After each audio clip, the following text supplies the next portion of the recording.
نستعينه ونستغفره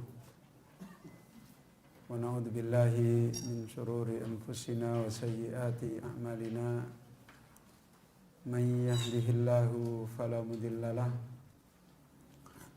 ومن يضلل فلا هادي له وأشهد أن لا إله إلا الله وحده لا شريك له وأشهد أن محمدا عبده ورسوله صلى الله عليه وآله وسلم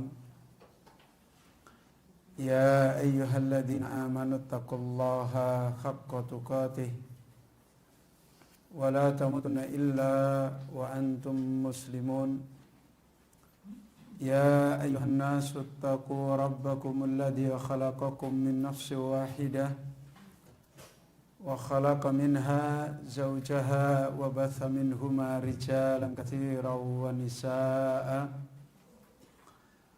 واتقوا الله الذي تساءلون به والأرحام إن الله كان عليكم رقيبا يا أيها الذين آمنوا اتقوا الله وقولوا قولا سديدا يصلح لكم أعمالكم ويغفر لكم ذنوبكم ومن يطع الله ورسوله فقد فاز فوزا عظيما أما بعد فإن أحسن الكلام كلام الله وخير الهدى هدى النبي صلى الله عليه وآله وسلم وشر الأمور محدثاتها وكل محدثة بدعة وكل بدعة ضلالة وكل ضلالة في النار. Ayyuhal ikhwah talabatal ilmi, bapak ibu-ibu rahimani wa rahimakumullah jami'an. Alhamdulillah, di kesempatan yang mubarakah ini Allah kembali senantiasa memberikan taufik kepada kita. Kita tidak henti-hentinya masih diberi kesempatan untuk mengurus, untuk memperhatikan dan memikirkan dan menyiapkan urusan hidup kita yang paling mahal, yaitu urusan hidayah. Di saat nikmat hidayah menjadi nikmat yang gharib, nikmat yang terasing, di saat nikmat hidayah menjadi nikmat yang terasing karena fasadun nas, karena rusaknya kebanyakan manusia, dan kita masih dimudahkan oleh Allah Azza wa Jalla, dan kemudahan ini hakikatnya adalah tidak henti-hentinya Allah Subhanahu wa taala memberikan ibtila, ujian kepada kita semua dengan ayat-ayatnya yang selalu Allah pertemukan antara berita-berita dari ayat-ayatnya dan antara kejadian-kejadian dari ayat-ayatnya. Begitu banyak berita dari ayat-ayat Allah Subhanahu wa taala diberitakan dengan ilmunya Allah, baik berita kejadian yang sudah lewat atau berita kejadian yang akan datang. Karena Allah adalah ya'lamu ma baina aydihim wa ma khalfahum. Allah Maha mengilmui semua apa saja yang ada di hadapan manusia yang akan datang, dan Maha mengilmui semua yang ada di belakang manusia yang sudah lewat. Sehingga salah satu berita besar tentang agama Allah adalah berita tentang kejadian yang Allah ilmui, yang sudah lewat dan yang akan datang. Di saat yang sama Allah Azza wa Jalla bukan cuma mengkhabarkan, tapi menunjukkan dan memperlihatkan kejadian itu sesuai dengan waktu-waktunya, tempat-tempatnya, dan hikmah-hikmahnya. Yang tidak henti-hentinya kehidupan ini adalah kehidupan yang cerdas, kehidupan yang tidak berlalu begitu saja. Sebagaimana Allah menasihatkan, akhasiban nas, apakah manusia menyangka mereka itu diciptakan sudah begitu saja. Sekecil-kecil kejadian Allah kabarkan tentang ilmunya. Sebagaimana Allah mengkabarkan tentang besar-besarnya kejadian. Sekecil kejadian dikhabarkan oleh Allah Azza wa Jalla, wa ma tasqutu min waraqatin illa ya'lamuha. Tidaklah gugur sehelai daun yang kering kecuali dengan ilmu Allah. Begitu juga kejadian-kejadian besar di dunia dan di akhirat, sampai hancurnya dunia yang terakhir, sampai kemudian Allah mengganti yauma tubaddalu, pada hari Allah mengganti langit dengan langit yang lain, dan pada hari Allah mengganti bumi dengan bumi yang lain. Semua diberitakan oleh Allah Azza wa Jalla. Dan Allah memberitakan semuanya itu berita untuk diterima akal, berita untuk diterima hati. Karena berita-berita itu adalah berita cerdas, bukan berita yang lewat, yang terus menimpa dan diikuti oleh orang-orang yang mengikutinya dengan kebodohan. Karena itu Allah Azza wa Jalla menasihatkan, afalam yasiru fil ard, apakah mereka tidak berjalan di muka bumi. Kemudian Allah mengingatkan, fanduru kaifa kana akibatul mukadzibin, bagaimana mereka ini kesudahnya orang-orang yang mendustakan agama Allah. Semua berita itu disimbolkan adalah terkait dengan kehidupan manusia dengan urusan hidayah. Dan inilah hikmah kejadian besar yang banyak manusia tidak difahamkan oleh Allah. Padahal seluruh para nabi, mereka diberi solusi oleh Allah tentang kehidupan itu sama. Semua para nabi diberi solusi oleh Allah tentang hidayah. Apapun yang menimpa mereka dalam hidup mereka,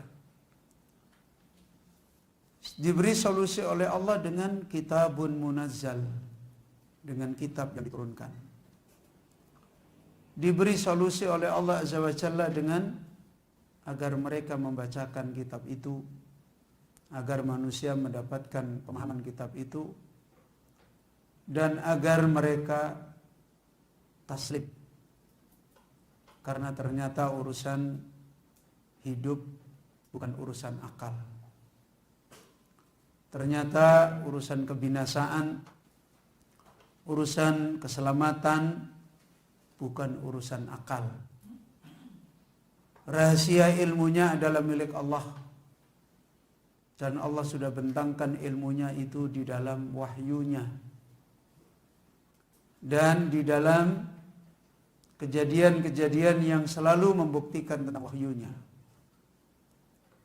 Karena itu semua para nabi diperintahkan oleh Allah untuk taslim, untuk meletakkan pikirannya, pendapatnya, untuk meletakkan sensi pribadinya, untuk meletakkan pemikiran-pemikiran siapapun.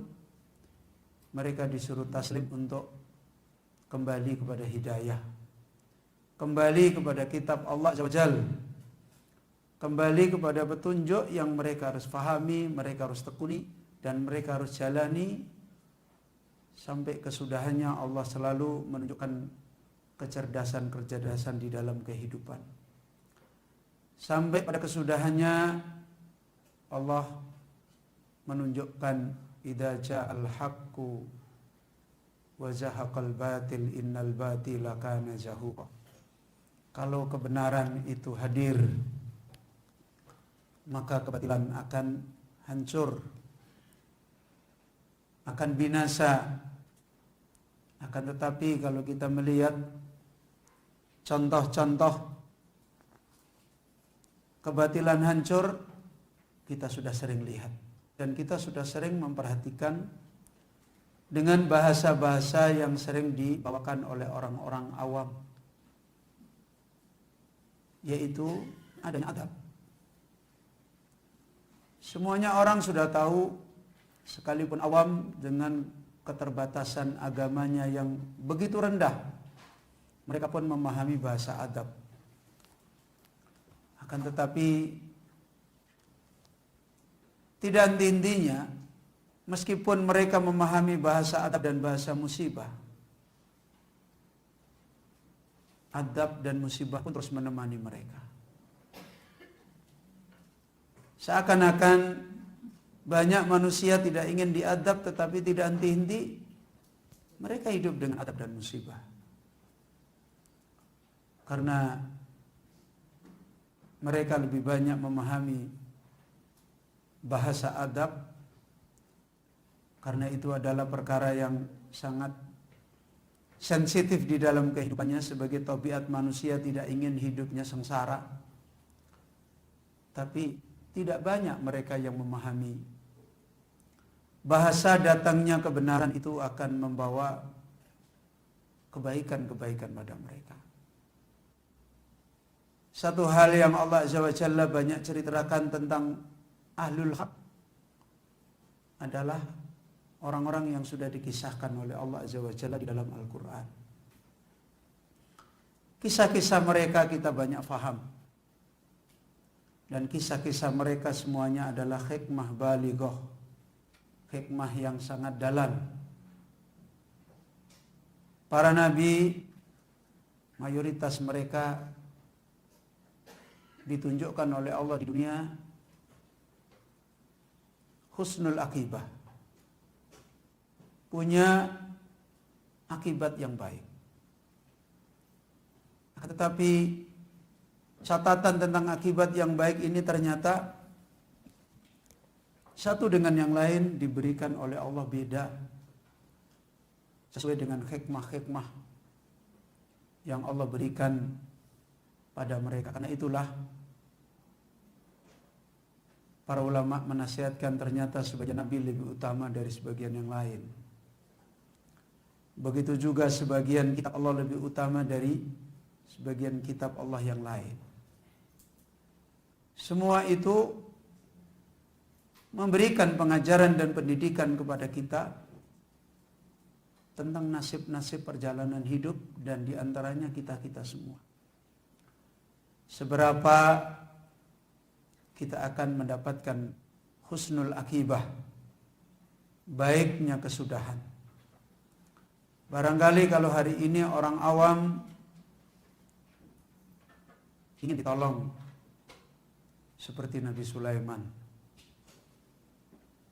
semua pasti menginginkan seperti itu. Punya kerajaan besar, sampai makhluk-makhluk menjadi takluk semua, punya istri 100, kaya raya. Tapi orang tidak memahami hikmah Allah yang ada di sana. Padahal pertolongan Allah Azza wa Jalla punya hikmah. Barangkali hari ini orang menginginkan bagaimana Allah mendatangkan pertolongan kayak Nabi Musa alaihissalam. Ya, dengan kejahilannya, dengan keterbatasannya, dan akhirnya pun apa yang ditunggu tidak pernah datang. Karena tidak memahami hikmah yang Allah Azza wa Jalla datangkan. Dan Bukankah tidak semua nabi seperti nabi-nabi yang ditunjukkan oleh Allah Azza wa Jalla? Ada nabi yang ditolong oleh Allah seperti Yunus alaihissalam. Kaumnya diadab, tapi berdampak Yunus dibuang ke laut dan hidup di dalam kegelapan ikan. Kenapa Yunus tidak ditolong oleh Allah seperti Musa, seperti Ibrahim, seperti dan seterusnya? Tentu di sana ada hikmah yang besar. Ada beberapa orang saleh yang ditolong oleh Allah seperti Ashabul Kahfi. Ya kadang-kadang kita dengan tanpa melihat Allah menolong ini punya hikmah apakah tidak. Kadang-kadang hari ini orang ingin ditolong seperti Nabi Musa, tapi mana hikmah yang kita miliki seperti Nabi Musa alaihissalam? Kadang hari ini kita ingin ditolong seperti Nabi Sulaiman, di mana hikmah kita seperti Sulaiman alaihissalam? Kadang hari ini kita selalu setiap ada ujian, sebentar lagi akan meraih kemenangan Badar. Di mana kemenangan Badarmu didapatkan? Ya. Kalau kita kembali memahami persoalan-persoalan ini, maka kita harus mengambil hikmah. Tatkala banyaknya ujian Allah Azza wa Jalla, Allah mengingatkan semua dari persoalan yang seringkali orang tidak paham. Dan seringkali dari dulu semua para nabi dan pengikut para nabi disuruh taslim, disuruh ngikutin jalan keluar yang diberikan oleh Allah, yaitu at-tamassuk bid-din, untuk memegangi ngurusin agamanya, membetulkan agamanya, dan untuk memahami sudah seberapa jauh manusia itu meninggalkan agama. Seberapa jauh manusia sudah meninggalkan hidayah.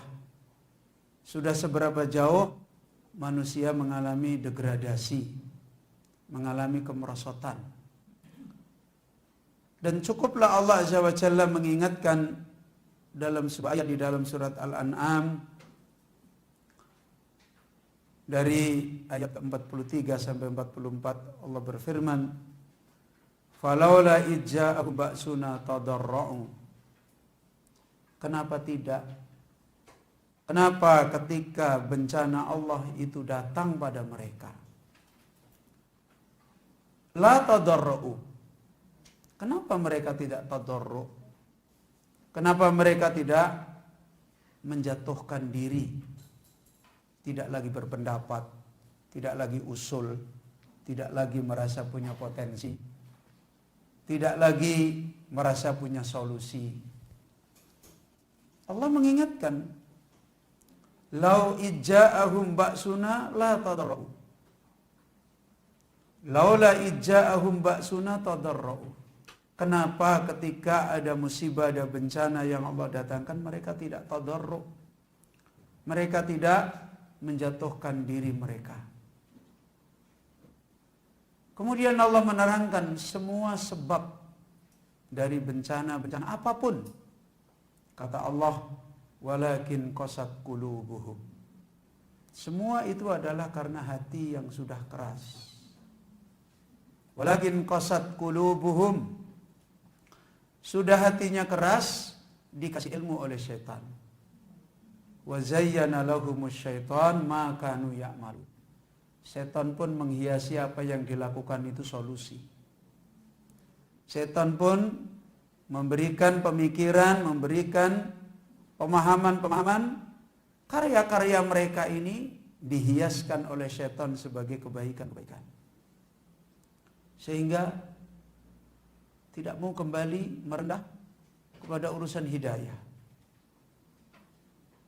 Padahal kita tahu setiap para nabi datang dan umat rusak, mereka mesti dikasih wahyu. Mereka mesti dikasih hidayah. Dan pasti hidayah itu untuk membetulkan hidayah yang sebelumnya sudah rusak. Bukan ketika mereka lapar, makanan. Bukan ketika mereka miskin, dikayakan. Bukan ketika ekonomi jatuh, didatangkan sekedar ekonomi berhasil, enggak. Kalau tak ada sebagian Allah memberikan tentang nikmat-nikmat itu, kita tahu bahkan tidak sedikit ketika mereka diberikan nikmat itu, mereka kembali lagi kepada kehancuran. Sebagaimana Bani Israel, awalnya sengsara hidup, anak-anak mereka dibunuh oleh Firaun, istri-istri mereka juga diadab, disengsarakan oleh Firaun. Kemudian Allah tolong mereka dengan wasilah din yang dibawa oleh Musa alaihissalam. Kemudian mereka menikmati, dilepaskan dari kedoliman, dan saat itu mereka bersamaan pula dunia datang pada mereka. Dan saat dunia datang pada mereka, hati mereka kembali keras. Kemudian Allah membinasakan lagi mereka.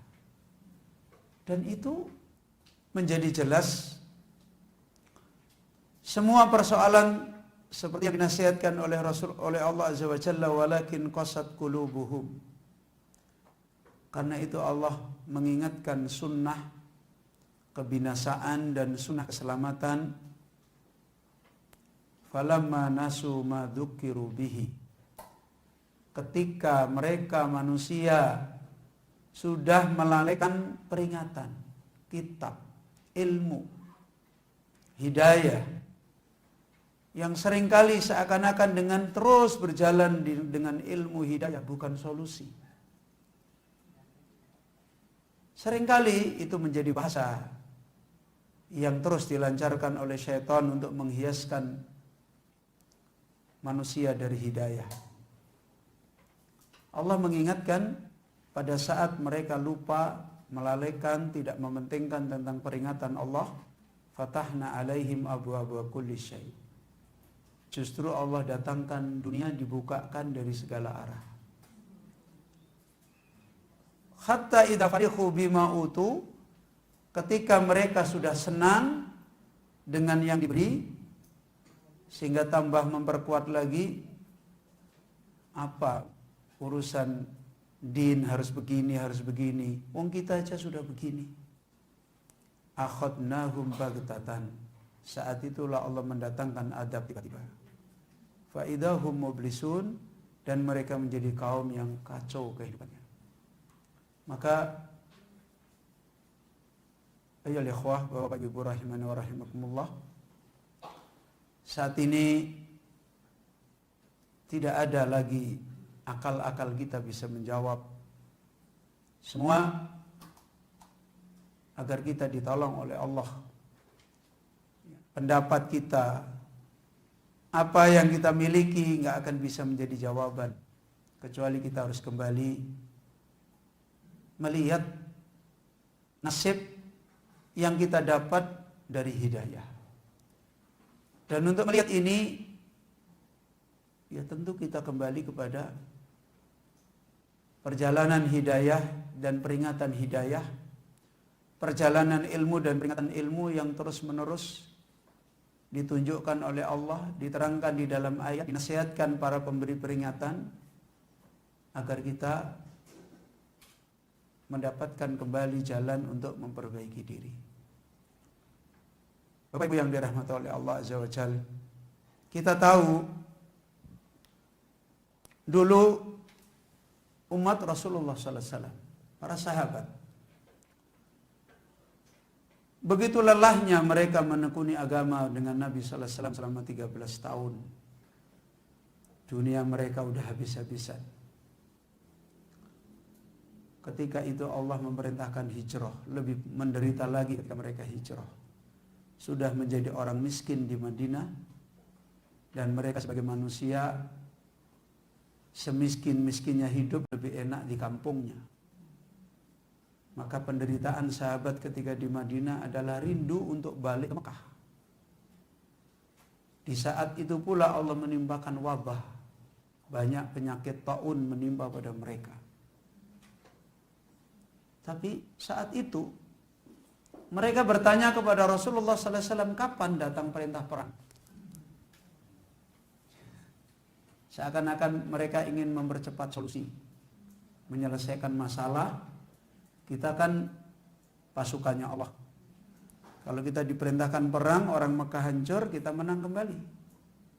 Secara akal akan seperti itu.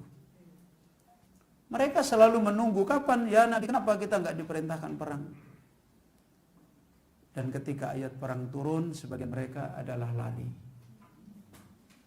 Dan apa yang dikerjakan Nabi di Mekah, di Madinah? Mendidik para sahabat, menjadikan hati-hati mereka, menjadikan mereka di madrasah ilmu di Madinah. Karena itu para ulama ketika menjelaskan kenapa Nabi hijrah ke Madinah. Padahal waktu itu Madinah baru harapan kota mulia. Sementara Mekah sudah jelas kota mulia.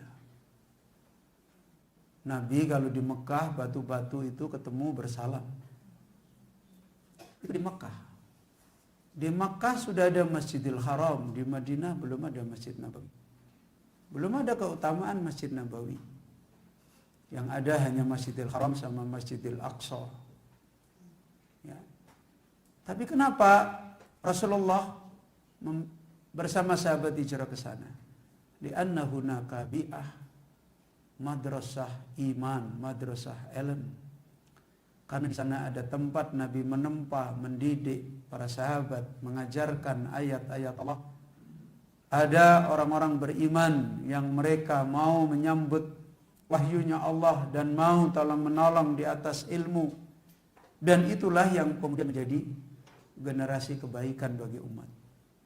Dari sana maka menjadi pelajaran dan menjadi nasihat.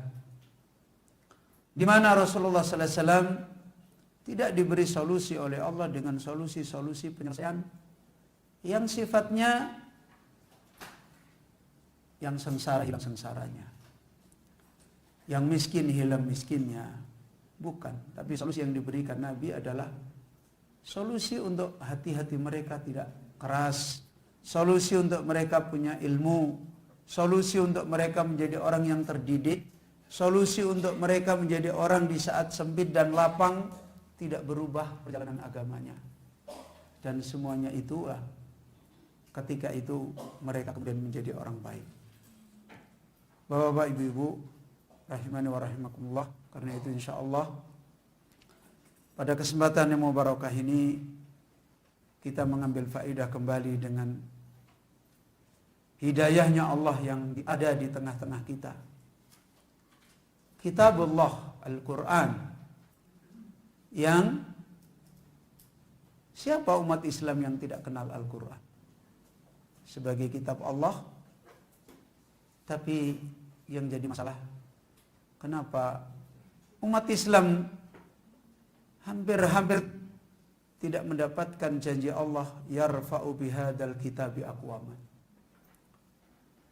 Hampir-hampir mereka jauh dari janji Allah. Allah akan mengangkat suatu kaum dengan kitabnya. Dan tentu kita butuh banyak mendengarkan petunjuk, karena nikmat wahyu bukan seperti nikmat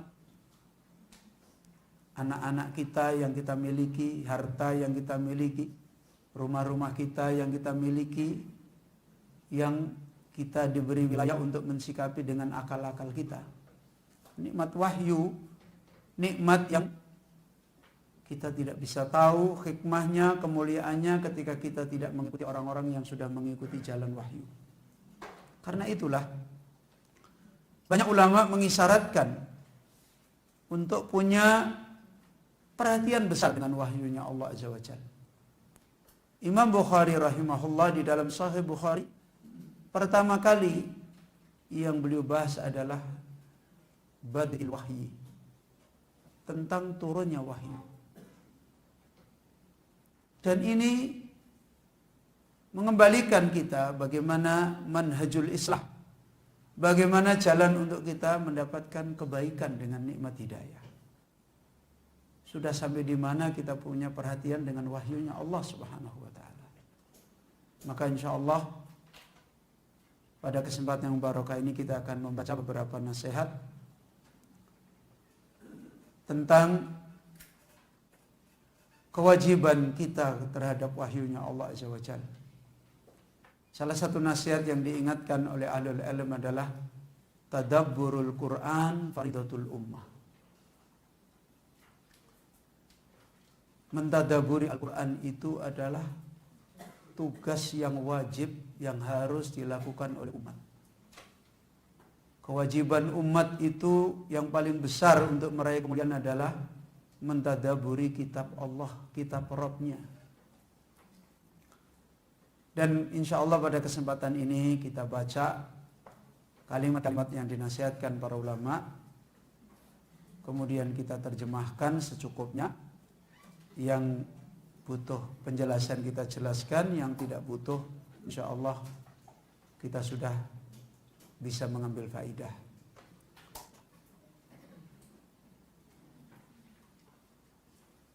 Salah satu risalah ini dinasihatkan oleh muallif, oleh penulisnya. Da'allahu azza wa jalla ibadahu ila tadabburi fima anzalahu ilaihim. Allah azza wa jalla telah memanggil, mengajak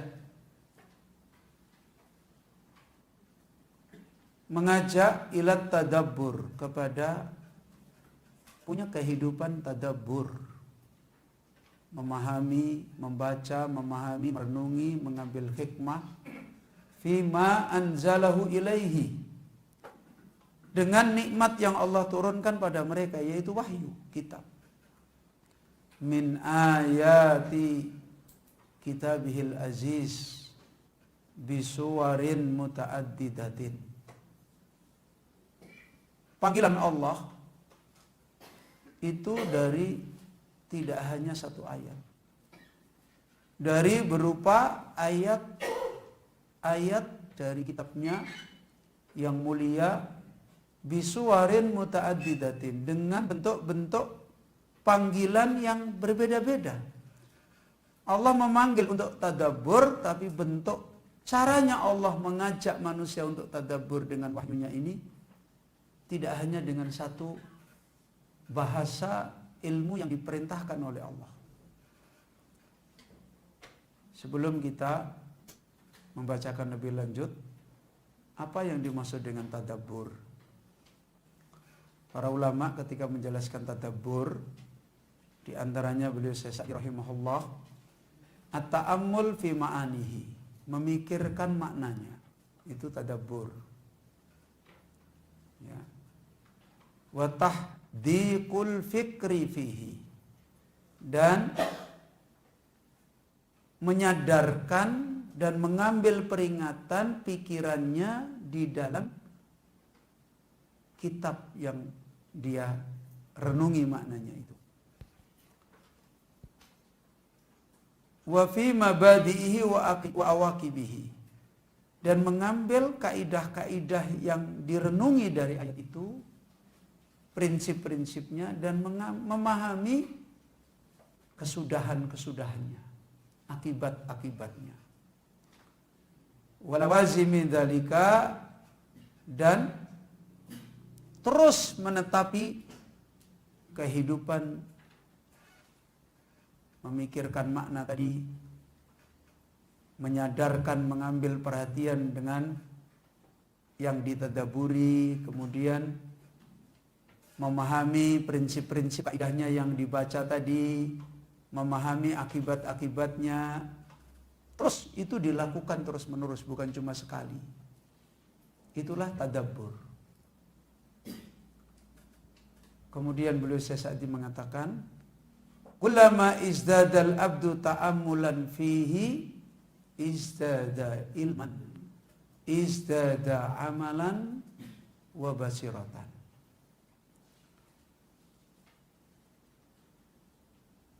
manakala seorang hamba terus bertambah di dalam melakukan tadabbur terhadap ayat Allah, kitab Allah, memikirkan, ilmu yang dimiliki, yang dibutuhkan pasti bertambah. Pasti bertambah. Itu kalau dia mau membaca ayat dengan tadabbur. Kemudian wa amalan. Pasti ada perubahan amal yang dia bertambah. Wa basiratan, dan pasti ada ketajaman hati untuk melihat sesuatu yang terang benderang itu bertambah. Itu berangkat dari tadabbur. Karena itulah Allah memerintahkan ketika turun ayat untuk ini, untuk tadabbur. Ya, itulah makna tadabbur. Sekarang kita lanjutkan beberapa ayat yang Allah perintahkan untuk mentadabburi Al-Quran.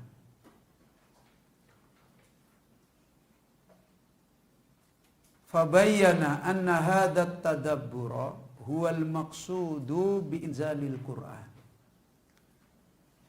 Maka Allah menjelaskan dengan satu penjelasan tujuan Allah menurunkan Al-Quran. Jadi Allah telah menjelaskan bahwasanya tadabbur ini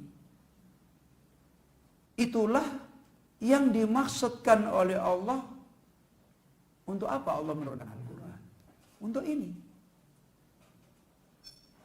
Allah menurunkan Al-Quran dengan perintah tadabbur. Sekiranya Al-Quran tidak diturunkan untuk tidak ditadaburi, maka nasibnya seperti kitab-kitab yang lain. Dan umat juga tidak dapat kebaikan apa-apa dari kitab. Karena itu Allah dalam banyak ayat memerintahkan tadabbur dengan beberapa bentuk ayat. Biqaulihi, diantaranya Allah berfirman dalam surat Shad ayat 29, Kitabun anzalnahu ilaika mubarakun. Ya, itu masih di halaman awal. Adalah kitab yang Allah telah menurunkan kepada engkau Muhammad, mubarakun, diberkahi. Bagaimana untuk mendapatkan kitab diberkahi? Liyadabbaru ayatihi. Supaya mereka mentadaburi. Seperti tadi yang kita jelaskan apa arti tadabbur tadi. Supaya mereka mentadaburi ayat-ayatnya kitab itu, waliyatadakkara ulul albab, dan supaya orang-orang yang punya hati, punya akal, dan setiap orang dipersiapkan oleh Allah punya hati dan akal. Lihat dakkara, supaya mereka menjadikan peringatan. Ini satu ayat. Allah mengingatkan tujuan besar diturunkan kitab untuk ditadaburi. Kemudian bentuk ayat yang lain. Wa angkara ala man a'rada an tadabburihi. Bukan cuma Allah menyuruh. Allah mengingkari. Allah menolak orang yang meninggalkan mentadaburi Al-Quran. Diingkari oleh Allah. Mana ayatnya? Kama fi qawlihi afalam yaddabbarul qawla. Apakah mereka tidak mentadaburi perkataan Allah? Ya. Afalam yaddabbarul qawla. Apakah mereka tidak mentadaburi perkataan Allah? Am ja'ahum lam ya'ti aba'uhumul awwalin. Ataukah telah datang pada mereka malam ya'ti aba'uhum al-awwalin, kitab yang tidak datang kepada bapak-bapak mereka yang dulu. Allah mengingkari karena dulu ketika kitab-kitab diturunkan tidak ditadaburi seperti tadi maksudnya, dan akhirnya mereka menjadi kaum yang rusak. Maka Allah mengingkari datangnya kitab yang tidak dilaksanakan untuk ditadaburi. Sebagaimana Allah tadi mengingatkan dalam ayat tersebut, afalam yadabbaru, apakah mereka tidak mentadaburi al-qaula, perkataan Allah? Am ja'ahum, apakah telah datang kepada mereka malam ya'ti aba'uhumul awwalin, apa yang tidak datang pada bapak-bapak mereka yang pertama, yaitu kebaikan. Mereka dikasih kitab dan tidak datang kebaikan. Kenapa? Karena tidak mentadaburi. Maka ini satu ayat lagi. Ayat yang lain lagi, wa aujabat tadabbura. Bahkan Allah mewajibkan untuk mentadaburi kitab. Kama qala Syaukani bidilalati qaulihi ta'ala. Sebagaimana Al-Imam Syaukani telah memperingatkan wajibnya tadabbur dengan kitab ini dengan membawakan dalil firman Allah Ta'ala dalam surat An-Nisa ayat 82 dan surat Muhammad ayat 24. Apa kata Allah Azza wa Jalla? Afala yatadabbarunal Qur'an walau kana min indi ghairillahi lawajadu fihi ikhtilafan katsira. Apakah mereka tidak mentadaburi Al-Quran?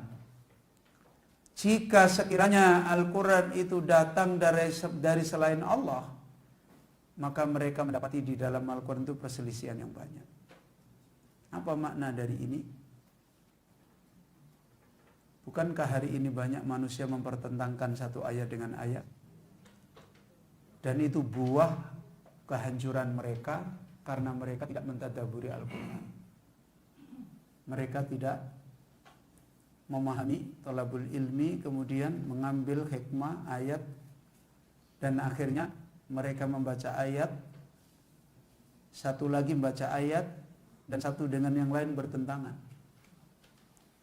Sebagaimana Allah mengingkari orang yang tidak mentadaburi Al-Quran, dia akan mendapati agama ikhtilafan katsira. Agamanya yang dia peroleh adalah perselisihan yang banyak. Dan agama tidak ngajari orang untuk menjadi orang yang tanazuk, bermusuhan, bertentangan. Dan Allah menyimpulkan dari mana itu terjadi pertentangan dan bermusuhan. Gagalnya mereka dengan kitab Allah Azza wa Jalla. Karena itu menjadi jelas wajibnya mereka untuk keluar dari itu semua dengan tadabbur, kembali kepada ilmu yang Allah berikan di dalam wahyu.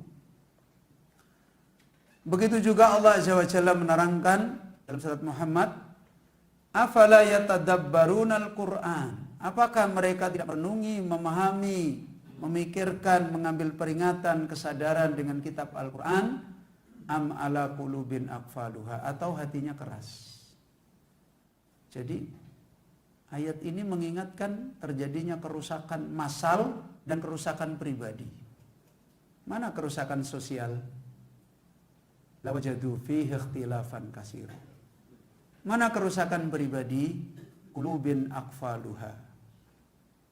Kerusakan pribadi adalah hati-hati yang keras dan akhirnya membawa kepada tanazu', permusuhan yang terjadi di antara manusia, dan itu jauhnya mereka dari kitab Allah Azza wa Jalla. Itu faidah pertama yang dinasihatkan tentang masalah tadabbur. Kemudian dinasihatkan lebih lanjut oleh penulis, wa idza kana masabaqa yadullu ala ahmiyati tadabburi min jihati syar'i.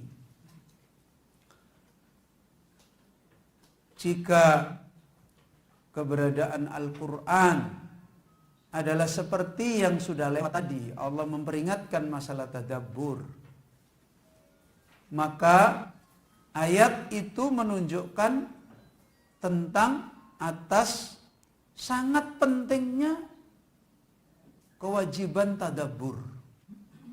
Kewajiban untuk memahami, mentadaburi, merenungi kitab Allah min jihati syar'i, dari sisi syar'i. Jadi tadabbur itu kewajiban syar'i. Karena Allah perintah Allah ingkari, ya. Allah tunjukkan akibat kalau orang gagal mendapatkan faedah dari tadabburil Al-Quran. Hatinya keras, kehidupannya berantakan. Dari sisi syar'i jelas. Kemudian faqad dallal aqlu ala dzalika aidan. Begitu juga akal pun menunjukkan wajibnya kita punya ketekunan kembali mengambil kebenaran dengan tadabbur dari kitab. Dari sisi mana? Famin lawazim istikhlafillahi azza wa jalla adama fil ardi, yaitu dari sisi tuntutan tentang penciptaan Adam dan keturunannya itu diciptakan di muka bumi untuk menjadi khalifah, ya kan? Menjadi orang yang memimpin, membuat kebaikan di muka bumi. Kama fi qaulihi lil malaikah, sebagaimana dulu Allah berfirman kepada malaikat, inni ja'ilun fil ardi khalifah. Sungguh aku telah menjadikan di muka bumi khalifah. Dan kita tahu dulu malaikat protes. Apakah engkau akan jadikan orang yang akan membuat kerusakan? Ya, Allah menjawab, inni a'lamu ma la ta'lamun. Saya lebih tahu. Terus Adam dikasih apa? Dikasih ilmu. Dan itu karena di dunia bagaimana orang bisa menjadi khalifah, membuat kebaikan dunia apalagi agama, ketika mereka tidak punya kaidah, enggak mungkin. Makanya dari sisi akal, ya, orang kafir pun mengakui tentang kitab Al-Quran itu seperti apa, menunjukkan sikap yang harus dimiliki secara tuntutan akal. Hanya satu ilmu yang besar yang wajib dimiliki manusia untuk mereka bisa menjadi khalifah yang baik di muka bumi, yaitu dari kitab Allah. Maka an yubayyinu liman istakhlafahum manhajan bayyinan wadihan, karena di dalam Al-Quran itulah untuk Allah menjelaskan bagi siapa yang telah Allah pilih mereka menjadi khalifah, pemimpin di muka bumi. Dijelaskan apa? Bukan dijelaskan tentang kerajaannya nanti sekian, ini sekian kekayaan, bukan. Yang dijelaskan oleh Allah adalah manhajan bayyinan wadihan, yaitu thariqah, jalan yang terang, yang wadih, yang jelas, ya.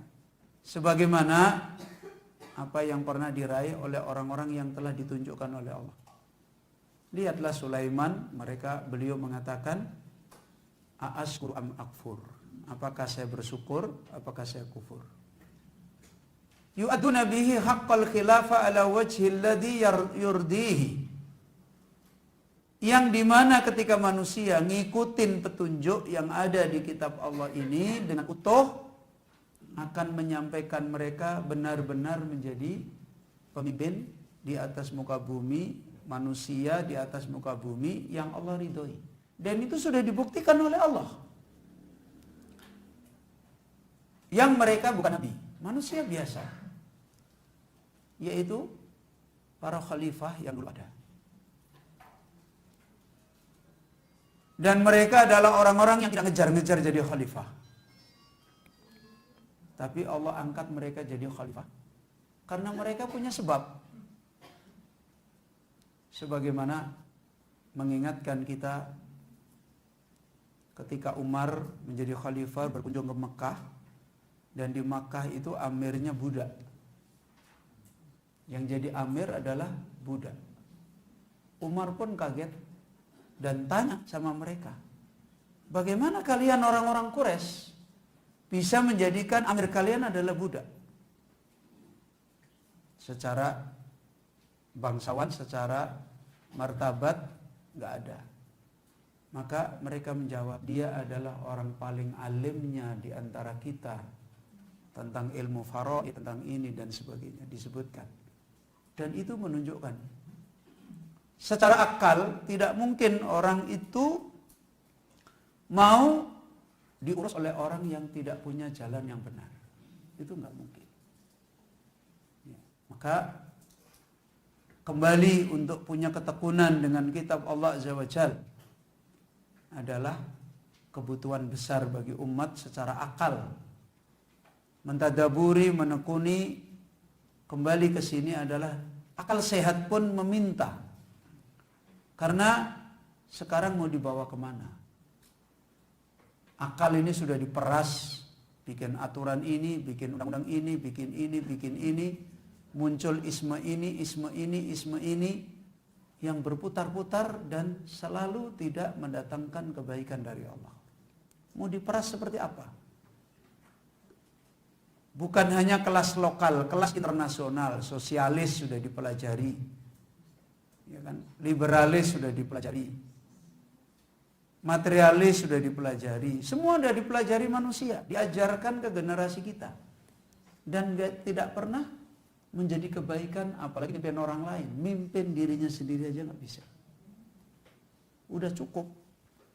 Maka mau kemana akal ini? Kalau tidak punya ketekunan dengan kitab Allah Azza wa Jalla. Ya.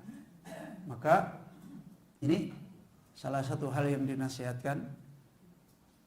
Wa qad kana hadha yatimmu bima yujibuhu ala anbiya'ihi minas syara'i abr zaman. Dan sungguh inilah Al-Quran. Satu kitab yang kita harus menyadari selama ini kita tidak memahami benar dengan kitab Al-Quran ini. Kenapa? Semua kitab-kitab yang lain itu diturunkan terbatas. Terbatas di tempat tertentu, bangsa tertentu, zaman tertentu. Jadi yang diurus adalah manusia pada bangsa tertentu, waktu tertentu, zaman tertentu. Sementara Al-Quran dipersiapkan untuk sampai hancurnya kehidupan. Dan Al-Quran sebagai hidayah. Dan Al-Quran sebagaimana kata Aisyah radhiyallahu anhu ketika ditanya bagaimana akhlaknya Rasulullah SAW, kana khuluquhul Quran. Kehidupannya Nabi adalah Al-Quran. Dan ini adalah kitab yang mau dipakai sampai hari kiamat. Bagaimana mungkin orang bisa memahami kitab ini terlalu sepele? Orang buat undang-undang, buat peraturan, baru 5 tahun sudah basi. Baru dimunculkan sudah ribut. Ya. Dan terlihat cacat-cacatnya, kurangnya, fitnahnya. Lalu kenapa manusia tidak punya perhatian dengan kitab Allah Azza wa Jalla?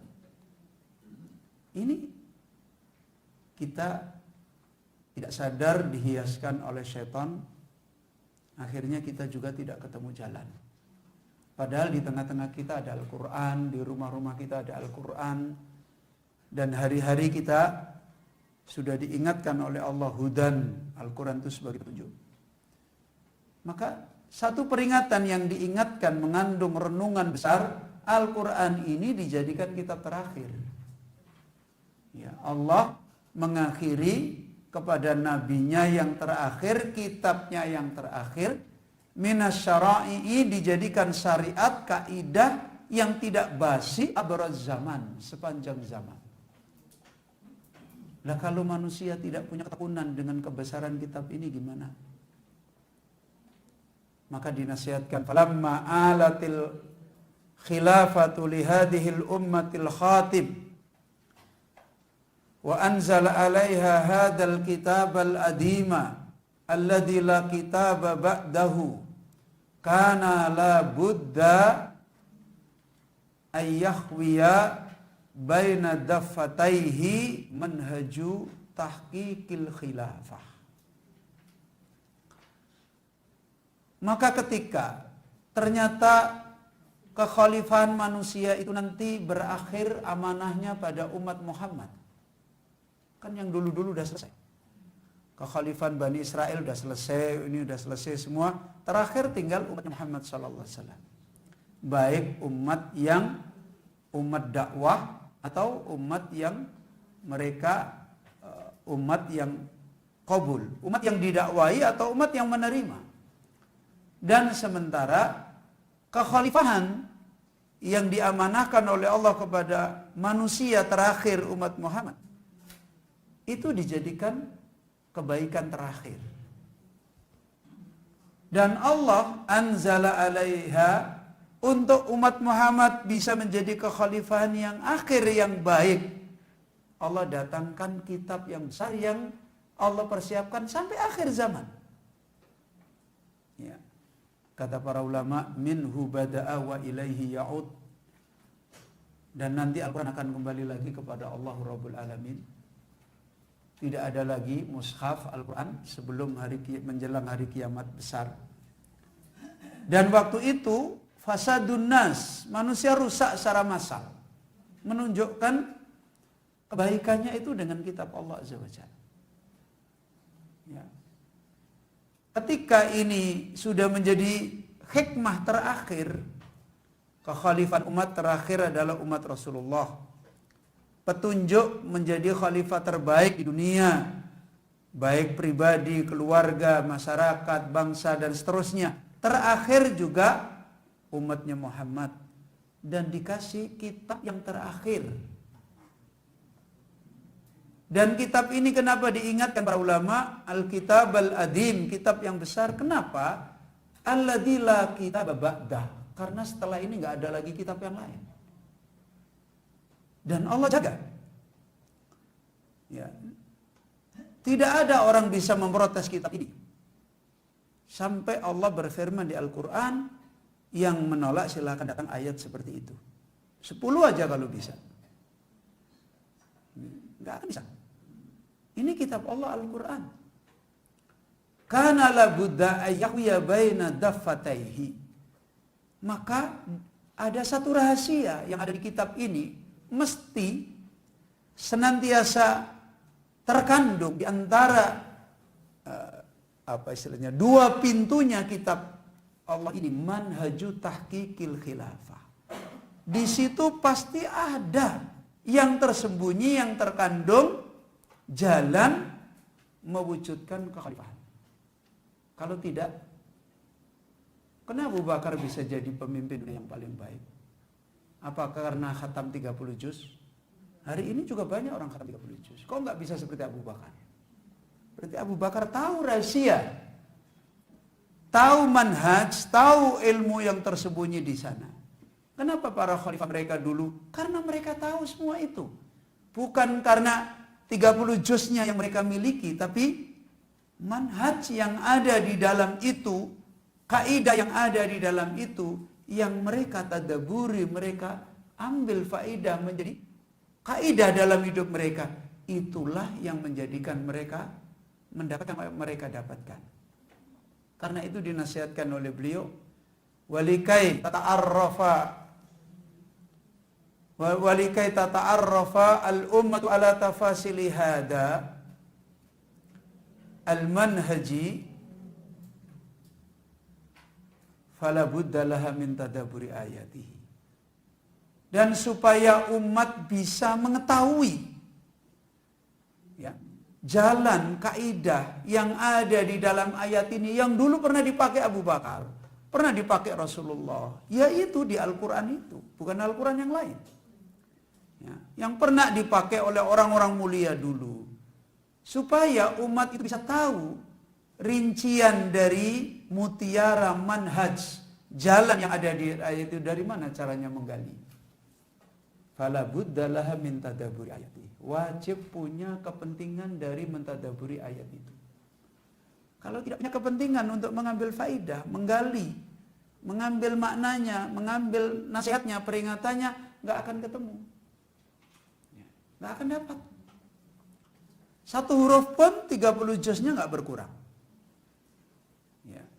Kalau dulu Utsman membukukan Al-Quran 30 juz jadi mushaf Utsmani, supaya tidak lagi Al-Quran ini ada yang hilang secara huruf lafadznya. Tujuannya Utsman untuk menjaga apa? Maknanya. Ya. Tujuan mereka dulu ketika mengumpulkan Al-Quran di pelepah-pelepah, dikumpulin semua. Dan mereka sudah mendapatkan kemenangan, kebaikan dari ayat itu. Dikumpulkan mereka, dibukukan satu mushaf sejak Abu Bakar, dilanjutkan Umar, kemudian diselesaikan masa Utsman. Itu dalam rangka menjaga makna, bukan sekedar menjaga hurufnya jangan sampai hilang. Dan dari mana maksud menjaga huruf dan menjaga lafaz? Kecuali untuk menjaga makna. Karena begitu lafaz hurufnya hilang, maknanya nggak ada lagi. Sehingga Ahlussunnah mengatakan Al-Quran kalamullah hurufuhu wa ma'anihi. Al-Quran adalah kalam Allah, huruf-hurufnya dan makna-maknanya. Walaisa kalamullah hurufahu duna ma'anihi wala ma'aniyahu duna hurufihi. Bukanlah kalam Allah itu huruf-huruf dan tidak ada maknanya. Dan bukan kalam Allah itu makna-makna yang tidak ada hurufnya. Kalam Allah itu. Dan orang tidak mungkin bisa meraih apa yang dulu diraih Abu Bakar, apa yang dulu diraih Umar, diraih Utsman, diraih Ali, diraih Ibnu Mas'ud, diraih mereka. Mereka juga baca Quran seperti kita baca 30 juz. Ya. Mereka juga baca hadis Nabi seperti yang hadis Nabi sekarang kita baca. Kecuali adalah fala budda laha min tadabburi ayati. Kecuali ketika kita wajib untuk mentadaburi ayat-ayat Allah sebagaimana tadi Allah mengingatkan. Maka di sini kemudian dibawakan lebih lanjut yang tadi sudah kita singgung. Wal muradu bihi kama qala al-alamatu Sa'di rahimahullahu taala. Yang dimaksud tadabbur sebagaimana tadi al-alama As-Sa'di rahimahullahu taala mengatakan at-ta'ammul fi ma'ani. Ada at-ta'ammul fi ma'ani? Ya. Memikirkan makna-maknanya. Jadi mengambil maknanya. Ya. Ta'ammul fi ma'anihi. Masih ada bukunya? Sudah habis. Hah? Bukunya habis. Oh.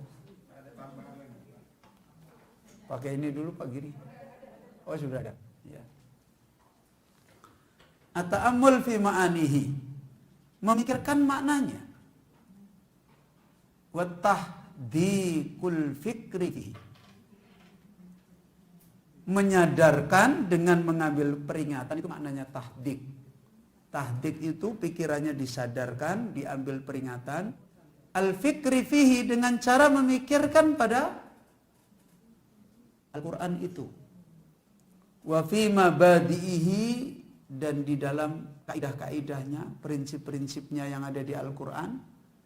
Wa awaqibihi dan kesudahan-kesudahannya. Wa lawazimi dalika dan tuntutan-tuntutan yang akan diberikan oleh Allah di Al-Quran itu. Ai wa lawazimi dalika minal amal wal ittiba, yaitu tuntutan untuk kita berubah.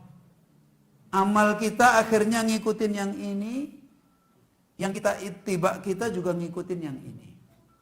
Inilah hakikat yang pertama tentang masalah tadabbur. Kemudian bagaimana dengan keadaan kita sekarang? Maka dinasihatkan oleh muallif, innal muta'ammil fi khalil muslimina ma'a kitabillahil yawma la tukhti'u aynahu ma yura min iqbali a'dadi kabiratin minhum rijalan wa nisaan sigharan wa kibaran ala kitabillahi azza wa jalla bitilawati wal khifdi. Sungguh pada hari ini al-yauma, orang yang mau merenung, mengkaji pada keadaan kaum muslimin. Kalau tadi kan kaitannya dengan Al-Qur'annya dan yang dulu bagaimana, sekarang bagaimana umat hari ini. Dengan fenomena banyaknya yang tadi kita peringatkan, terjadi banyak kerusakan. Di saat yang sama ada kegagalan di dalam tadabbur. Maka menjadi jelas. Apa kata beliau? Orang yang mau merenung, memikirkan fi khalil muslimin, pada keadaan kaum muslimin al-yaum, hari ini, ma'a kitabillah, bagaimana mereka dengan kitab Allah, la tukhti'u ainuhu, pandangan matanya, mata dua ini tidak akan salah, ma yura min iqbali adatin kabiratin minhum, apa yang dilihat oleh kedua matanya dari sambutan bilangan jumlah orang Islam yang banyak tentang Al-Quran. Siapa yang menolak hari ini orang menyambut Al-Quran? Rijalan wa nisaan, baik laki-laki, baik wanita, sigharan wa kibaran, baik anak-anak kecil, baik orang-orang yang besar. Banyak hari ini kedua mata kita tidak akan keliru melihat sambutan umat kepada Al-Quran. Ala kitabillahi azza wa jalla, menyambut kitab Allah azza wa jalla dengan dua bentuk, bittilawah wal hifdi. Apa? Membaca dan menghafal. Betul. Kalau hari ini orang mengkaji, meriset sambutan manusia kepada Al-Quran dalam bentuk apa tadi? Tilawah wal hifd, mata kita tidak akan didustai. Sambutan yang luar biasa besar. Fajum'iyat tafid, maka apa? Universitas atau pondok atau lembaga-lembaga tahfidz, jum'iyat tahfidz, lembaga-lembaga tahfidz muntasyirah, tersebar di mana-mana. Fitu lil bilad, di sepanjang negeri-negeri. Hari ini marak. Wa irdiha, dan di bentangannya negeri-negeri yang luas. Wal masajidu tamtali'u, masjid-masjid pun penuh. Bi khilaqit tilawah wa takhfid, dengan khalaqah membaca Al-Quran dan menghafal Al-Quran. Wa dauratit takhfid, daurah takhfid juga banyak. Ya.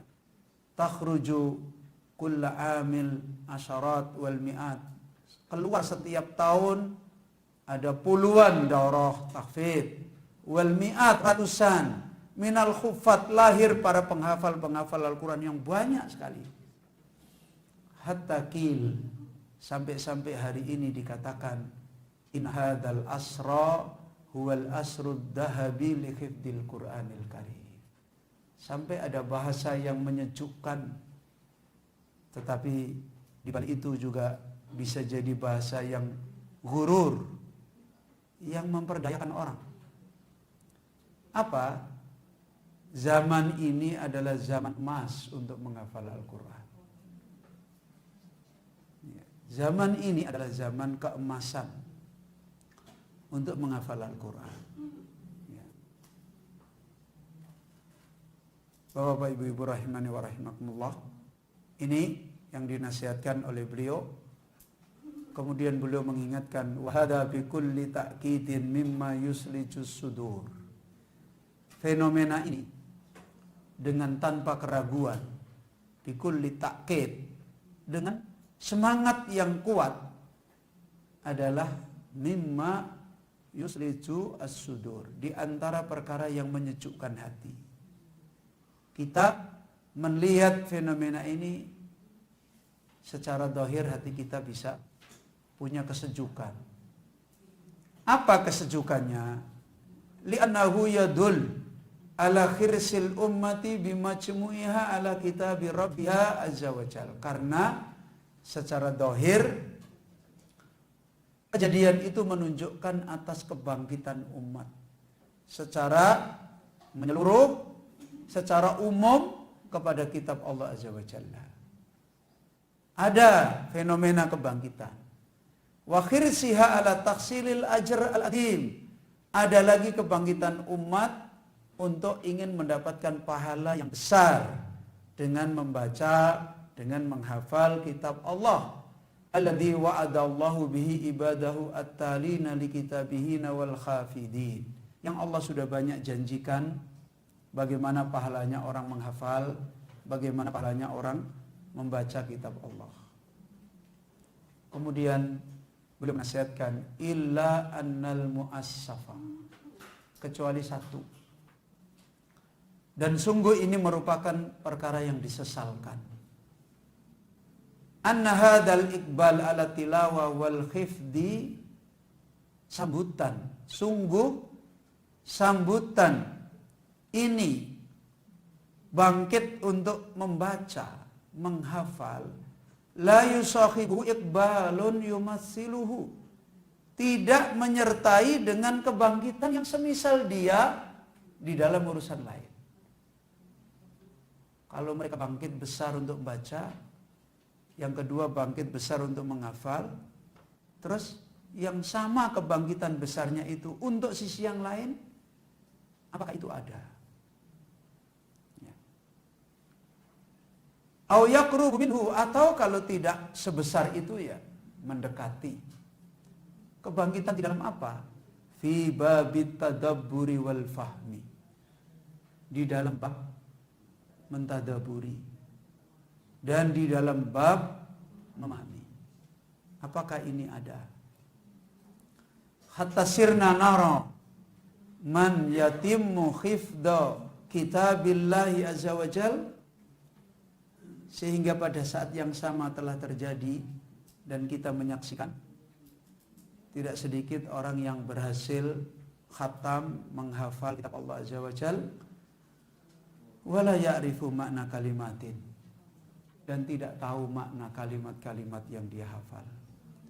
Min awailis suwar, dari awal-awal surat yang dia baca, allati yakhfaduha sigharut tulab, yang dihafal oleh kebanyakan para penuntut ilmu yang masih kecil.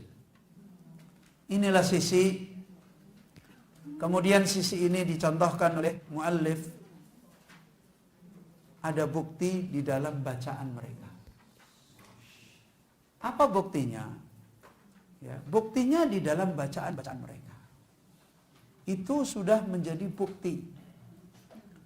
Di mana beliau menasihatkan waqad sajjala akhadu al-mas'ulin an khalaqatit takhfid. Ada beberapa mas'ul atau pembimbing, salah seorang mas'ul, penanggung jawab khalaqat takhfid, mendata. Jadi sajjala, mendata, mulakhadatin adidatin fi hadzal majal, dan punya catatan. Dia mencatat beberapa catatan-catatan yang banyak terkait dengan kebangkitan membaca dan menghafal ini. Kana minha qauluhu, di antara catatan yang dicatat oleh salah seorang penanggung jawab khalaqah ini, dia mengatakan, dhaharoli adamu tadabburi aksarit tulab li qiraatil Qur'anil Karim. Ya, telah nampak jelas bagiku, menunjukkan tidak adanya tadabbur pada kebanyakan para penuntut ilmu, para orang-orang yang menekuni Al-Quran ketika dia membaca Al-Quran. Dari mana ini difahami? Tidak perlu ditanya satu-satu. Tapi min khilali adami mura'atiha lil waqfi wal ibtida. Ya, ada ilmu taksin yang itu bisa untuk memahami, dia nggak paham itu ayat. Apa itu? Waqaf dan wasal. Ya. Masalah waqaf dan masalah wasal. Kapan dia waqaf, kapan dia wasal, mulai dari mana, berhenti di mana? Yang benar adalah orang yang faham. Kalau dia tidak faham, akan salah banyak di dalam masalah waqaf dan wasal. Ya. Akhirnya banyak terjadi. Ya. Dari sisi tidak bisa mereka menjaga lil waqfi, masalah waqaf. Kecuali sekedar mereka tahu apa itu. Ada lam alif, ada jim, ada apa? To, ada mim, kan begitu. Dan itu pun dihafal itu. Tapi nanti ketika dia membaca, nafasnya habis, bingung. Dan dari mana dia mulai lagi, bingung. Akhirnya banyak terjadi mewakafkan yang merusak, memulai yang merusak. Dan itu menunjukkan mereka tidak faham dengan kitab Allah Azza wa Jalla. Ya. Wal ibtida, dan kapan mulai, asna'a tasmi'i, di tengah saya menyimak, lahum bagi mereka, fil khalaqat, di khalaqat mereka, au fil ikhtibarat wal musabaqat, atau di saat mereka diuji dan mereka musabaqah, berlomba tentang baca Al-Quran. Maka dicontohkan oleh beliau, fayaqifu talib waqfan ajib, kita melihat penuntut ilmu waqaf dengan waqaf yang aneh. Wa yabtadi'u ibtida'an gharib, dan dia memulai dengan mulai yang aneh. Karena dia tidak tahu lafaz, dia tidak tahu makna. Ya, kadangkala satu lafaz dipotong jadi dua. Ya, kadangkala maknanya dipenggal yang merusak makna. Dan itu yang menunjukkan dalil mereka ini tidak memiliki tadabbur wa ta'ammul. Yadullu ala adami tadabburi wa ta'ammuli. Itu menunjukkan dalil bahwasanya mereka tidak mempunyai tadabbur dan tidak mempunyai ta'ammul. Kemudian setelah ditunjukkan tentang kejadian ini, beliau menasihatkan, inna hadhil hal mukhalifatun li hal allati amara Allah azza wa jalla bi qiraatil Qur'ani 'alaiha. Keadaan ini, fenomena ini sungguh adalah mukhalifah, sangat bertentangan dengan keadaan yang Allah perintahkan dengan membaca Al-Quran. Allah kan menyuruh membaca Al-Quran. Bagaimana Allah menyuruh kita membaca Al-Quran? Perhatikan bagaimana Allah menyuruh kita membaca Al-Quran. Apa kata Allah? Faqaulihi ta'ala, faqauluhu ta'ala, maka firman Allah Ta'ala memerintahkan kita membaca Al-Quran itu bagaimana? Warattilil Qur'ana tartila. Apa maknanya warattilil Qur'ana tartila? Bacalah Al-Quran dengan tartil, ai bitamahulin wa tarassulin. Yang dimaksud tartil adalah tamahul. Tamahul itu menjadi pelan, lambat, ya. Bukan lambat karena pelegak-pelegu. Ada orang lambat karena pelegak-pelegu, au. Tapi lambat karena dia merenung, memahami maknanya. Ya. Berhenti karena ada faidah yang menancap di hatinya. Bahkan kadang dia ulang lagi. Ya. Makanya kadang-kadang terjadi, ya saya pernah ngalamin sendiri. Waktu saya jadi imam, saya baca ayat, saya berhenti. Saya baru diam, saya pengen ngulangi lagi. Sudah ditegur, dikira saya lupa. Jadi itu kan orang nggak paham. Jadi mungkin dikira lupa. Jadi ditegur, dibenerin bacaannya. Padahal salah, saya berhenti aja, saya wakafkan. Saya baru diem, baru mikirkan, saya mau ulang dari depan lagi. Tapi ditegur, disalahin. Ya, ini berarti memang nggak paham maksudnya orang baca. Jadi apa yang dinasihatkan? Warattilil Qur'ana tartila bitamahul. Membaca dengan tamahul wa tarassul. Apa maknanya tarassul? Tarassul adalah tamahul wa tarafuq. Jadi kalau tamahul itu sekedar pelan. Tapi kalau tarassul pelan dan mengambil manfaat dari isinya. Itu maksud warattilil Qur'ana tartila. Jadi kalau yang terjadi seperti di atas dinasihatkan oleh penulis, sangat bertentangan dengan apa yang Allah maksudkan kita diperintahkan membaca. Ya. Allah memerintahkan seperti tadi, warattilil Qur'ana tartila. Dan Al-Imam Ibnu Katsir, qala Ibnu Katsirin, Al-Imam Ibnu Katsir berkata tentang warattilil Qur'ana tartila. Ada di situ. Fa innahu yakunu aunan ala fahmil Qur'ani wa tadabburihi. Kenapa Allah memerintahkan membaca dengan tartil? Karena tartil itu adalah menjadi penolong. Dengan tartil itu menjadi penolong atas memahami Al-Quran. Nah mungkin kita Bapak Ibu, saya sudah pelan nggak paham ya, karena nggak ngerti bahasa Al-Quran, jadi nggak paham. Ala fahmil Quran wa tadabburihi, akan membantu dia untuk memahami Al-Quran dan merenungi Al-Quran.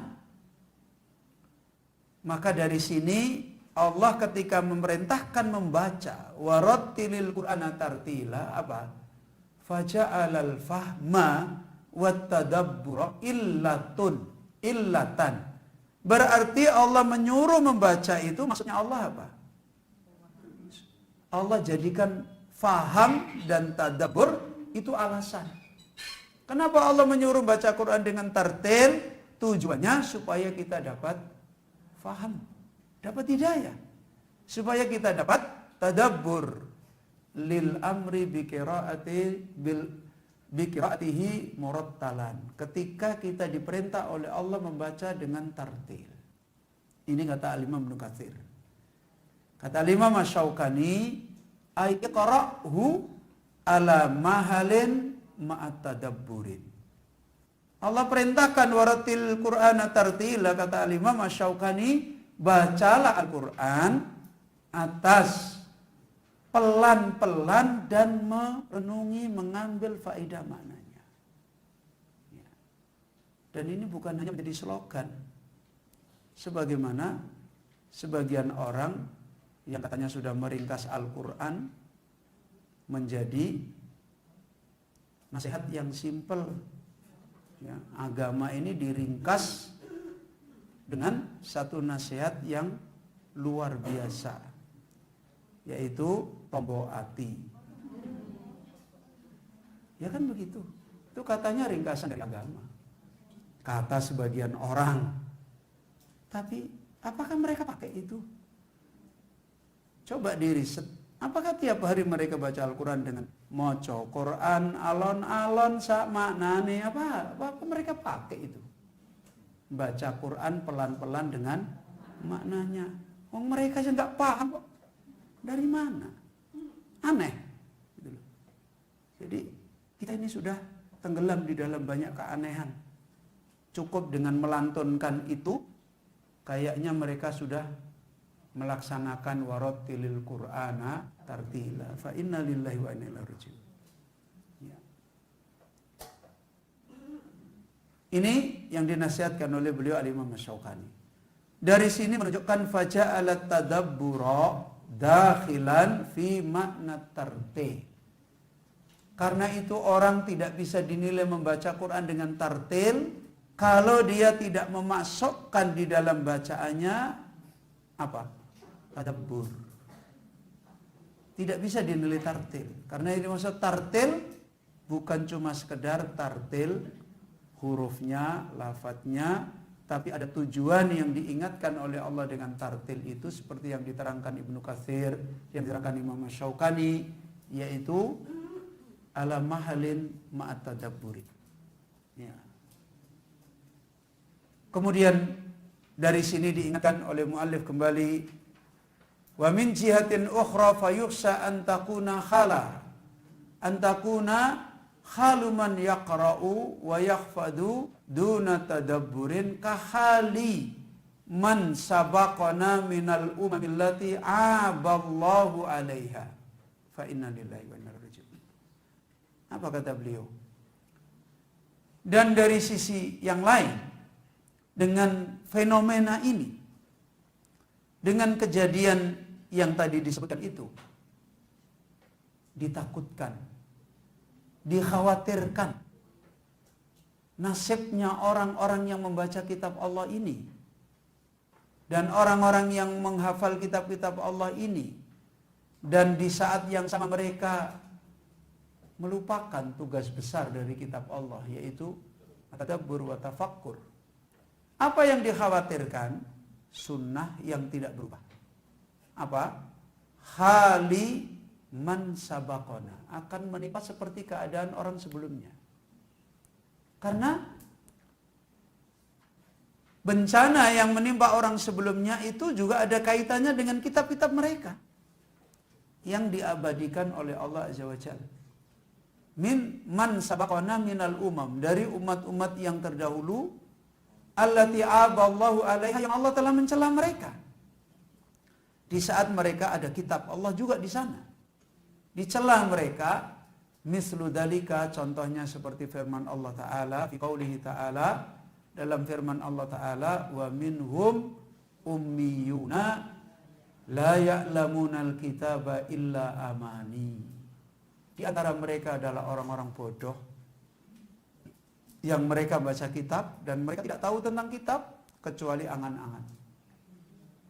Illa amani. Qala Ibnu Asyur rahimahullah, al-Imam Ibnu Asyur, ketika menjelaskan ayat surat Al-Baqarah ini, beliau mengatakan, al-amanil qiraah, angan-angan yang mereka dapat dari membaca. Apa maksudnya? Membaca kok dapatnya khayalan. Apa itu? La ya'lamunal kitab illa kalimatin. Mereka ketika membaca tidak tahu apa-apa dari kitab kecuali perkataan-perkataan aja. Yahfadunaha, yang mereka jaga, mereka hafal perkataan itu. Wa yadrusunaha, dan mereka pelajari perkataan itu. La yafqahuna minha ma'nan. Di saat itu mereka tidak ngerti tentang makna yang mereka jaga hafalannya. Kama huwa adatul umam ad-dallah. Dan ini kebiasaannya umat-umat yang tersesat dulu. Bukan tidak ada kitab pada mereka itu. Ya. Bukan mereka siang malam nggak baca. Belum lama ini saya baca di YouTube, dengerin. Enak mana kitab Allah dibaca? Itu enak mana kitab Allah. Jadi ditunjukkan di situ ada orang Yahudi membaca Taurat mereka, Taurat yang ada pada mereka sekarang, Talmud itu. Terus ada orang Nasrani baca Injil mereka, sama-sama dilakukan. Yang satu baca Al-Quran, dibandingin. Enak yang mana coba perhatikan, Masya Allah. Ya. Jadi mereka juga punya lagu cara membaca Taurat, atau yang dikenal mereka Talmud, atau dalam Nasrani dikenal dengan Perjanjian Lama. Dan kemudian juga bagaimana orang Nasrani membaca ini dilakukan juga. Terus bagaimana orang Islam juga membaca Al-Quran, dibandingin mana lebih enak itu. Masya Allah, subhanallah. Ini kata beliau, akan dikhawatirkan terjadinya umat ini seperti keadaannya orang yang seperti itu, yaitu mereka hari-hari membaca kitab Allah, tetapi yang didapat amani, angan-angan, khayalan. Apa maksudnya tadi? Yaitu la ya'lamunal kitab, tidak faham, tidak tahu tentang kitab kecuali menjaga, mempelajari perkataan-perkataan, la yafqahuna minha ma'nan, dan tidak tahu petunjuk hidayah makna. Kama huwa adatul umam ad-dallah, dan itulah kebiasaan umat-umat yang tersesat dulu. Bagaimana mereka menjadi tersesat dan mendapatkan binasa? Ittaqtasiru minal kutub ala sardi duna fahmin. Tatkala umat itu telah mensikapi dengan sikap kurang kepada kitab Allah. Apa itu? Ala sard, membaca rampung, selesai, cepat, khatam dan sebagainya. Bagus bacaannya, duna fahmin, dan tidak dapat faidah faham apa. Itu yang terjadi pada umam-umam yang dulu yang mereka telah dibinasakan. Ya. Maka kemudian dinasihatkan kembali, wa ammal iktifa'u bitilawah duna amal. Adapun orang yang mencukupkan dengan membaca dengan tidak mementingkan mengambil amal dari kitab itu, wa huwa min lawazimit tadabbur, dan amal ini adalah tuntutan orang yang sudah dapat makna, sudah tadabbur, sudah memikirkan. Kalau seperti ini, fa musibatun adimah, maka menjadi musibah besar. Wa kasrun la yunjabar, dan ini bencana bagi umat yang tidak bisa diperbaiki lagi. Jadi kalau sudah seperti ini, tidak bisa diperbaiki. Buktinya, bangsa Yahudi bisa diperbaiki lagi? Enggak. Ya, orang Nasrani bisa diperbaiki lagi? Enggak. Buktinya Allah datangkan umat yang baru. Kalau kemudian umat Islam sikapnya sama, ya akan diberlakukan keadaan yang sama. Fa inna lillahi wa inna ilaihi raji'un. Ya. Waqad masallallahu azza wa jalla fil Qur'anil Karim, dan Allah telah memberi contoh di dalam Al-Qur'anul Karim liman yahmilul ilma wa la yantafi'u bihi bi aswa'a wa akbaha mathalin bi aswa'i wa akbahi mathalin. Dan Allah telah memberikan contoh di Al-Quran orang yang membawa ilmu, membawa kitab dan tidak bisa menjadikan manfaat dengan hidayah pada kitab itu dengan paling buruk dan paling jeleknya contoh. Faqala, Allah berfirman, Masalul ladhina khumil taurata thumma lam yahmiluha kamasalil khimar. Perumpamaan orang yang membawa Taurat dan sebenarnya dia tidak membawanya dengan benar, kamasalil khimar, seperti keledai. Keledai binatang paling jelek. Buktinya kalau lewat di depan orang salat, sebagian ulama menilai batal. Iya. Saf salat kalau dilewati salah satu dari 3 hal, sebagian ulama menerangkan batal. Dan yang paling rojih, paling kuat batal secara mutlak adalah anjing. Ya. Keledai termasuk. Ya. Jadi seperti perumpamannya keledai. Yahmilu asfara, yang membawa buku yang besar. Kemudian Allah mencela. Apa celaannya? Bi'sa masalul qaumil ladina kadzabu bi ayatillah.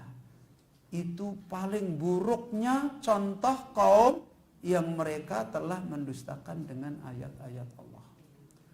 Wallahu la yahdil qaumad dzalimin, dan Allah tidak memberi petunjuk pada kaum yang zalim. Ini satu contoh. Perumpamaan yang lain, watlu alaihim naba'alladzi atainahu ayatina. Bacakanlah wahai Muhammad sallallahu alaihi wasallam atas mereka berita besar tentang orang yang kami telah beri pada dia ayat-ayat kami. Fansalakha minha, kemudian dia melepaskan dari ayat itu. Fa'atba'ahu syaitan, syaitan pun mengikuti dia. Fakana minal ghawin, akhirnya menjadi orang menyimpang lagi. Walau syi'na la rafa'nahu biha, kalau kami Allah mengendaki, ya, kami angkat dia dengan ayat itu. Walakinnahu akhlada ilal ardi, tetapi dia sudah condong kepada dunia. Wattaba'a hawahu, dan dia mengikuti hawa nafsunya. Kemudian apa perumpamaan Allah? Famasaluhu kamasalil qalb. Perumpamaan mereka seperti anjing. Yang lebih buruk lagi dari keledai. Ya. In tahmil alaihi yalhas, kalau kamu bawa dia julurkan lidahnya, menunjukkan tamaknya dia. Au tatruku yalhas, kamu biarin dia, jika dia menggonggongkan lidahnya lagi. Dzalika masalul qaumil ladzina kadzdzabu bi ayatina. Itu adalah perumpamaan kaum yang telah mendustakan ayat kami. Kata Allah, faksus, kisahkan, al-qasas, kisah itu, la'allahum yatafakkarun, supaya mereka yang mendengar ini mau memahami, memikirkan.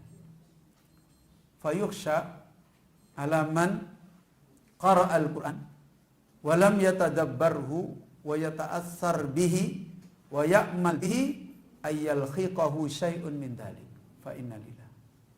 Maka dikhawatirkan, karena ini hidup milik Allah. Kitab Taurat kitab Allah, kitab Injil kitab Allah, Al-Quran juga kitab Allah. Dulu mereka dihancurkan, dibinasakan oleh karena perlakuan pada kitab Allah seperti itu. Tidak kemudian kalau orang Islam memperlakukan kitab Allah seperti itu terus kemudian dibiarin, nggak mungkin. Ini sunnah dalam hidup yang Allah tetapkan.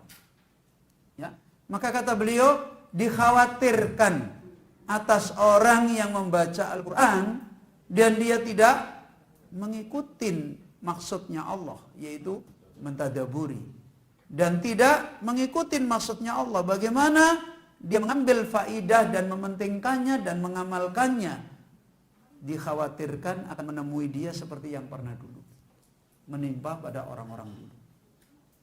Ini Bapak ibu-ibu yang dirahmati oleh Allah, ya, tinggal yang terakhir kita selesaikan faedah pertama. Kemudian beliau muallif menasihatkan faedah yang terakhir dengan mentadaburi ini. Inna min tadabburil Qur'ani haqqat tadabburi khassala minal manafi'i wal masalihid dunyawiyati wal ukhrawiyati. Sungguh orang yang mentadaburi Al-Qur'an dengan benar-benar dia mentadaburi, dia akan meraih manfaat-manfaat dan kebaikan-kebaikan yang bersifat dunia dan akhirat. Allah jadikan ini solusi. Dari dulu bangsa-bangsa umat itu diberi seperti ini. Ketika kita tidak punya kepentingan ini, agama kita berantakan, dunia kita juga hancur. Dan kebaikan ini ma la ya'lamu illallah. Tidak ada yang tahu kecuali Allah. Jangan diakal. Apa hubungannya kalau istri saya lagi ngambek saya membaca Al-Quran tadabbur? Jangan diakal. Kalau negara ekonominya lagi merosot kemudian kita tobat membaca Al-Quran mengambil faidah, apa hubungannya? Kebaikan hidup itu takdir Allah. Itu hubungannya. Bukan kebaikan hidup itu karya manusia. Sebagaimana bencana hidup juga takdir Allah Azza wa Jalla. Ya, jangan kita aneh.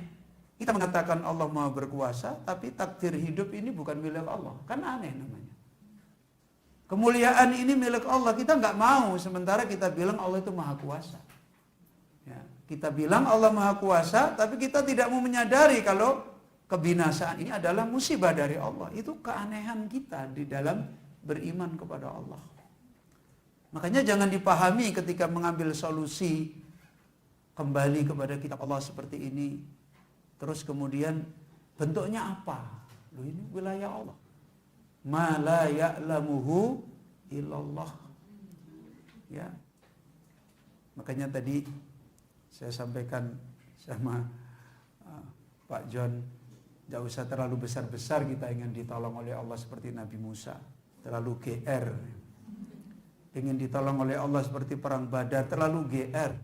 Ya, kita bisa ditolong oleh Allah seperti Ashabul Kahfi aja itu sudah benar apa enggak juga enggak tahu. Ya. Atau seperti Nabi Yunus, kaumnya diadab, kemudian beliau dibuang dulu di laut. Kita enggak tahu rahasia Allah. Itu wilayah Allah Azza wa Jalla. Ma la ya'lamuhu illallah. Tapi sudah banyak orang ditolong oleh Allah dengan mereka seperti itu. Maka di antara hal ini diterangkan lebih lanjut, wa min a'damiha ma dzakarahul alamat Sa'di rahimahullahu taala. Di antara faedah besar itu diterangkan oleh beliau Al-Allamah Sa'di rahimahullahu taala di dalam perkataan beliau, min fawaidi tadabburi kitabillah. Di antara faedah mentadabburi bagi kitab Allah, annahu bidzalika yasilul abdi ila darajatil yakin. Pertama yang langsung didapat dengan mentadabburi kitab Allah itu, seorang hamba akan sampai kepada kebahagiaan hati. Apa pertama? Yakin. Diberikan yakin.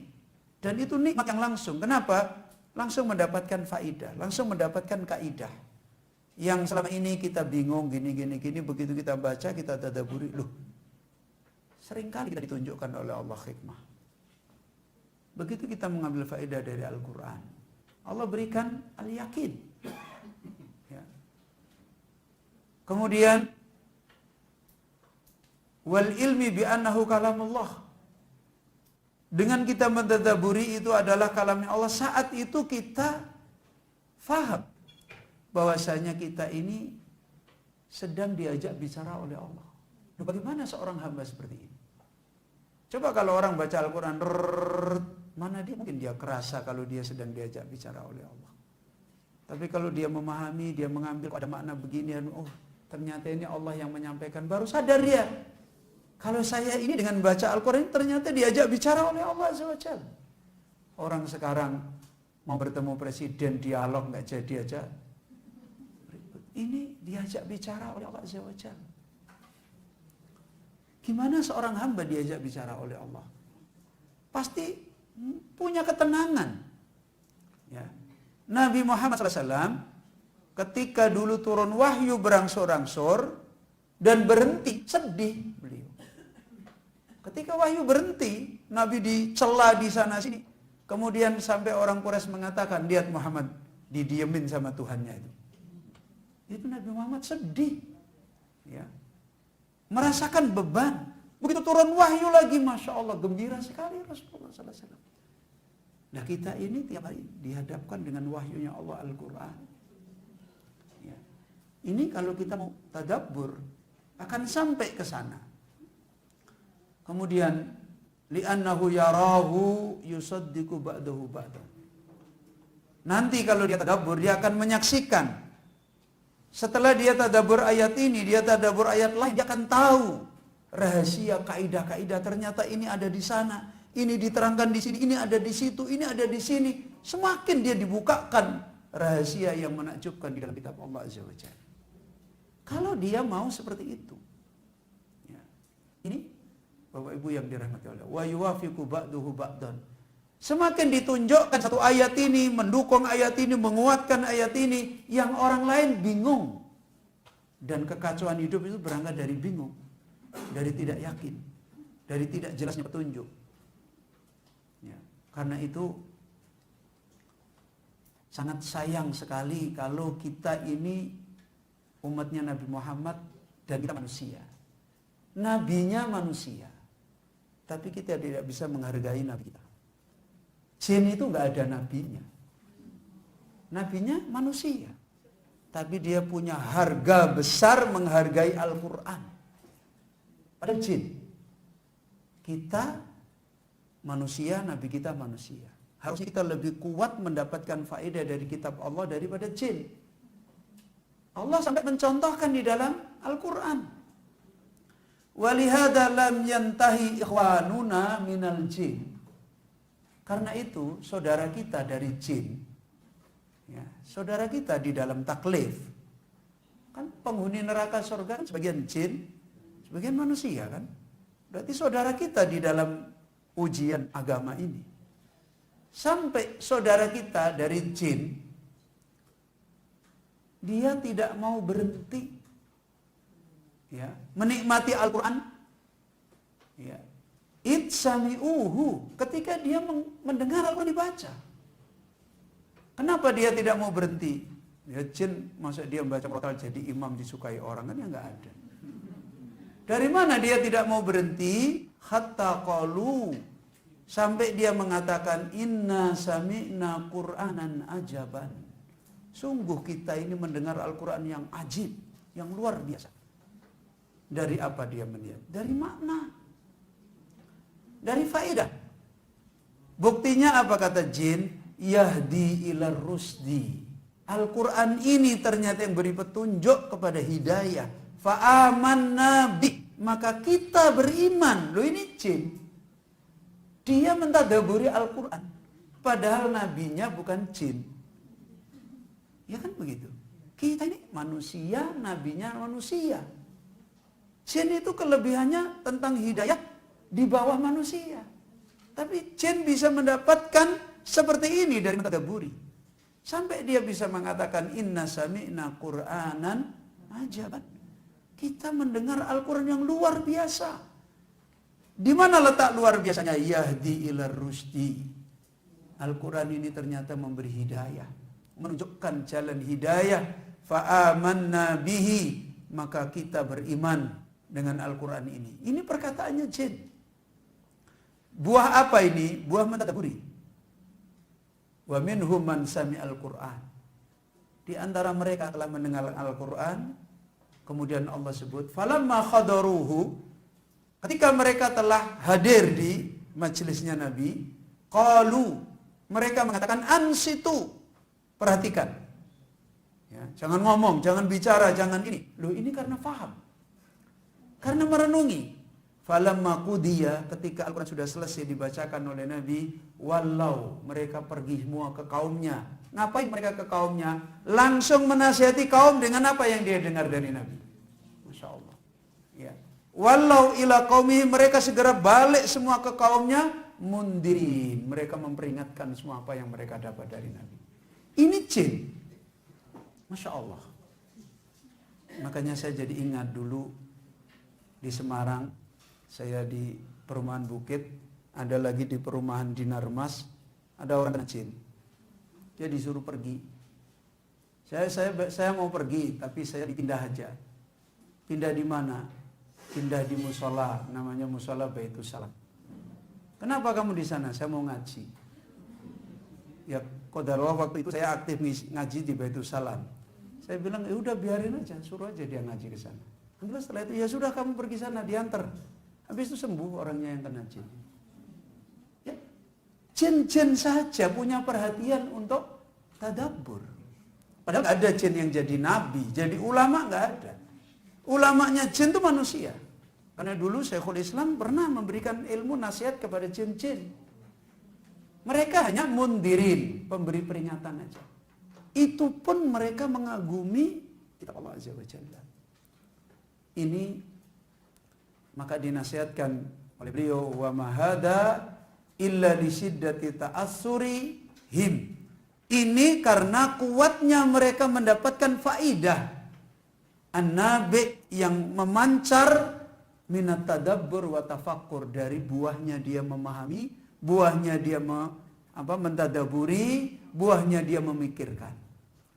Kemudian Al-Imam Ibnul Qayyim menasihatkan, waqad qala Ibnul Qayyim rahimahullahu taala kalaman yuktabu bima'id dhahab.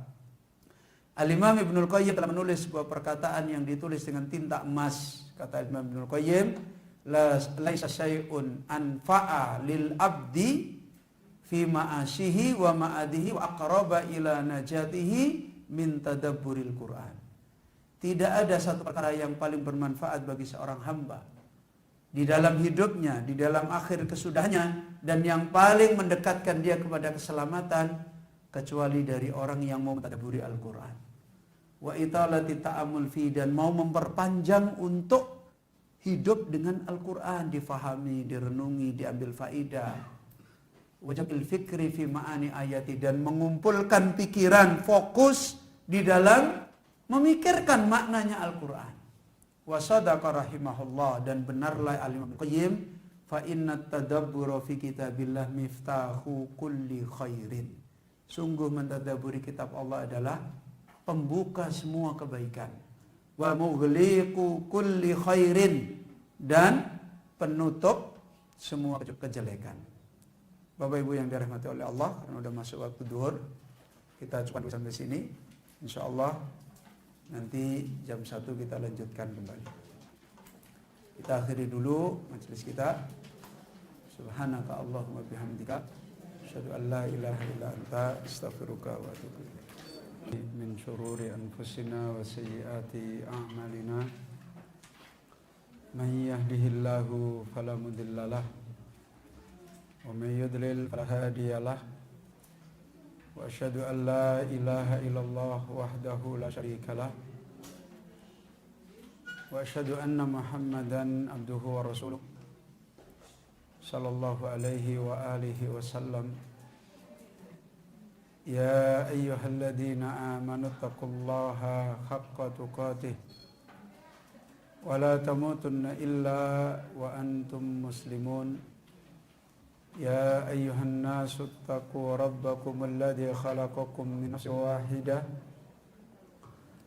wa khalaqa minha zawjaha wa batha minhuma rijalan katsiran wa nisaa'a.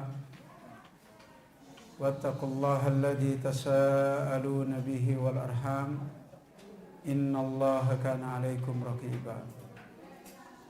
Ya ayyuhalladzina amanu taqullaha wa qulu qawlan sadida yuslih lakum a'malakum wa yaghfir lakum dhunubakum wa man yuti'illaha wa rasulahu faqad faza fawzan 'azima. Amma ba'du, fa inna ahsanal kalam kalamullah wa khairal huda hudan nabi sallallahu alaihi wa alihi wasallam wa syarral umuri muhdatsatuha wa kullu muhdatsatin bid'atun wa kullu bid'atin dalalah wa kullu dalalatin finnar. Bapak Ibu, ikhwani wa akhwati fid din rahimani wa rahimakumullah. Alhamdulillah, dengan memohon taufik kepada Allah Rabbul Alamin, kita lanjutkan qiraat kita dari mudzakarah untuk kita kembali meraih islah di dalam kehidupan kita dengan nikmat yang jalil, nikmat yang adzim, yaitu nikmatul din, nikmatul hidayah, nikmatu kitab Rabbina Jalla wa Ala, nikmatul ilmin nafi' yang kita diperintahkan oleh Allah Subhanahu wa taala untuk mengambil nikmat ini dengan kaidah-kaidah yang Allah Azza wa Jalla telah memberikan petunjuk.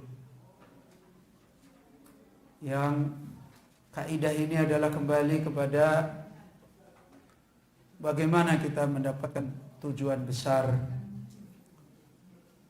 dari wahyunya Allah, dari sisi wahyu itu sendiri, dan yang kedua tujuan besar dari wahyunya Allah dari sisi kehidupan kita. Allah Azza wa Jalla dengan wahyunya telah mengkhabarkan menjadi wasilah kebaikan. Karena wahyu Allah Azza wa Jalla adalah hidayah yang adimah, makna-makna dan ilmu yang nafi' yang dibutuhkan, yang dijaga oleh Allah Subhanahu wa taala, yang dari hidayah dari wahyunya Allah Azza wa Jalla ini langit dan bumi dan semua yang ada menjadi baik. Dan ini ilmu yang besar yang diberikan oleh Allah Azza wa Jalla.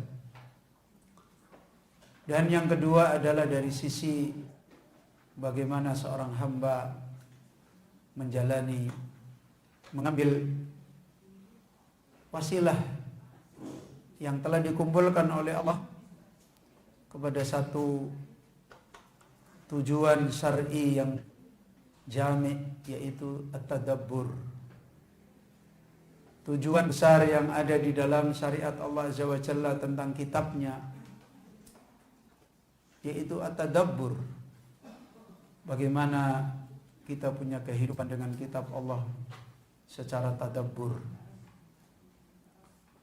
Dan ini yang telah diraih oleh Nabi kita Muhammad SAW, yang telah diraih oleh murid-murid beliau, yang telah diraih oleh para orang-orang yang Allah pilih, sehingga mereka benar-benar mendapatkan pilihan-pilihan husnul akibah, baiknya kesudahan yang Allah berikan pada mereka. Tadi kita masih mengambil faidah tentang naf'ut tadabbur. Kalimat yang diungkapkan para ulama yang begitu sederhana, tetapi kalimat yang baligh, kalimat yang berat, yang tadi kita masih dijelaskan oleh Al-Imam Ibnul Qayyim, seorang imam yang telah memahami wahyunya Allah begitu dalam dan telah membuktikan kehidupannya dengan wahyu itu begitu dalam. Kemudian berkata, tidak ada satupun perkara yang paling bermanfaat di dalam hidup di dunia dan kelak di akhirat kecuali kehidupan seorang hamba yang punya kehidupan tadabbur dengan kitab Allah Azza wa Jalla, dan menjadikan tadabbur itu sebagai kehidupannya yang terpanjang di hari-hari hidupnya. Kemudian kita dijelaskan kembali oleh Imam Ibnul Qayyim, tadabbur adalah pembuka semua kebaikan dan penutup semua keburukan. Yang tentunya tadabbur sebagaimana yang aradallahu wa arada rasuluhu. Tadabbur yang sebagaimana Allah Azza wa Jalla telah memerintahkan, menghendaki, dan Rasul sallallahu alaihi wasallam telah menghendaki. Sebelum lebih lanjut, kita melanjutkan bagaimana dulu mereka membangun jalan untuk tadabbur, kita selesaikan dulu faidah yang pertama, yang kemudian muallif membawakan perkataan beliau As-Sa'di rahimahullahu ta'ala, tadabburu kitabillahi miftahun lil ulumi wal ma'arifi. Orang yang punya kehidupan tadabbur pada kitab Allah Azza wa Jal akan menjadi kunci yang membukakan dia bagi kebutuhan besar dia dalam hidup, yaitu ilmu wal ma'arif, dan pemahaman-pemahaman, makna-makna yang tidak ditangkap oleh kebanyakan orang yang tidak punya kehidupan dengan ayat Allah, dia yang nangkap. Sehingga banyak orang terjerumus dalam fitnah hidup karena tidak tahu hidayah yang ada di dalam kitab Allah. Dia menjadi orang yang selamat, diselamatkan oleh Allah dengan wasilah kehidupan dia dengan kitab Allah Azza wa Jalla. Wa bihi yastantajju kullu khairin. Terus menjadi memancar semua kebaikan dengan kitab Allah. Wa tastakhriju minhu jami'ul ulum. Semua ilmu senantiasa menjadi keluar dari kitab Allah dengan tadabbur itu. Dan yang lebih menjadi kebutuhan besar di hari-hari fitnah, tidak ada kebutuhan paling besar kecuali iman kita yang bisa menghadapi. Dan iman yang tidak sekedar iman, iman yang harus punya kehidupan bertambah. Dan bertambah yang tidak bisa dibatasi. Bertambah yang tidak hanya dibatasi di waktu pagi saja, di waktu sore saja, karena fitnah gak pernah berhenti. Ditambah yang terus mengalir di saat-saat salah satu kehidupan orang beriman adalah membaca Al-Quran. Kalau dia hari-hari sering membaca Al-Quran, dan hari-hari itu juga dia mendapatkan tadabbur, tidak perlu nunggu ustaz datang, tidak perlu nunggu seorang fatwa yang berfatwa, tidak perlu saat itu dia dibukakan oleh Allah taufik, imannya bertambah. Ya, imannya bertambah. Dan itu adalah buah tadabbur. Wa bihi yazdadul imanu fil qalbi. Dengan tadabbur itulah caranya iman selalu bertambah di dalam hati. Wa tarsukhu sajaratuhu, dan tanaman iman menjadi kuat. Wa tarsakhu sajaratuhu, tanaman iman menjadi kuat di dalam hati. Fa innahu yu'arrifu bi rabbil ma'bud. Kenapa? Karena semakin mentadaburi dan tahu Al-Quran ayat yang paling besar adalah Allah berbicara tentang dirinya. Paling besarnya ayat Al-Quran adalah Allah berbicara tentang dirinya. Semakin dia tadabbur, yu'arrif. Tadabbur itu akan lebih terus mengenalkan dia dengan Rabb. Orang lain bingung, dia tambah kenal Allah. Tambah mengenalkan dia tentang Allah, yaitu Rabb. Penguasa, pemilik, pencipta, pengatur. Al-Ma'bud, tambah mengenalkan dia kemana dia mau menuju yang diibadahi. Ya.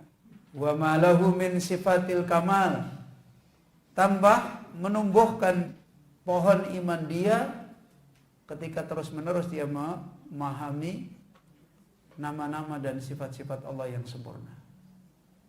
Ya. Nama-nama dan sifat Allah yang sempurna. Dan Al-Quran mengisyaratkan metode ini. Sebagaimana kalau kita melihat salah satu surat Ar-Rahman, itu mengisyaratkan metode ini, metode tadabbur. Bagaimana Allah mengulang.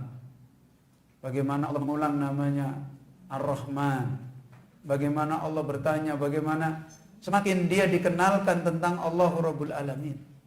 Kalau dia tadabbur, maka hatinya, imannya, pohon imannya akan menjadi kuat.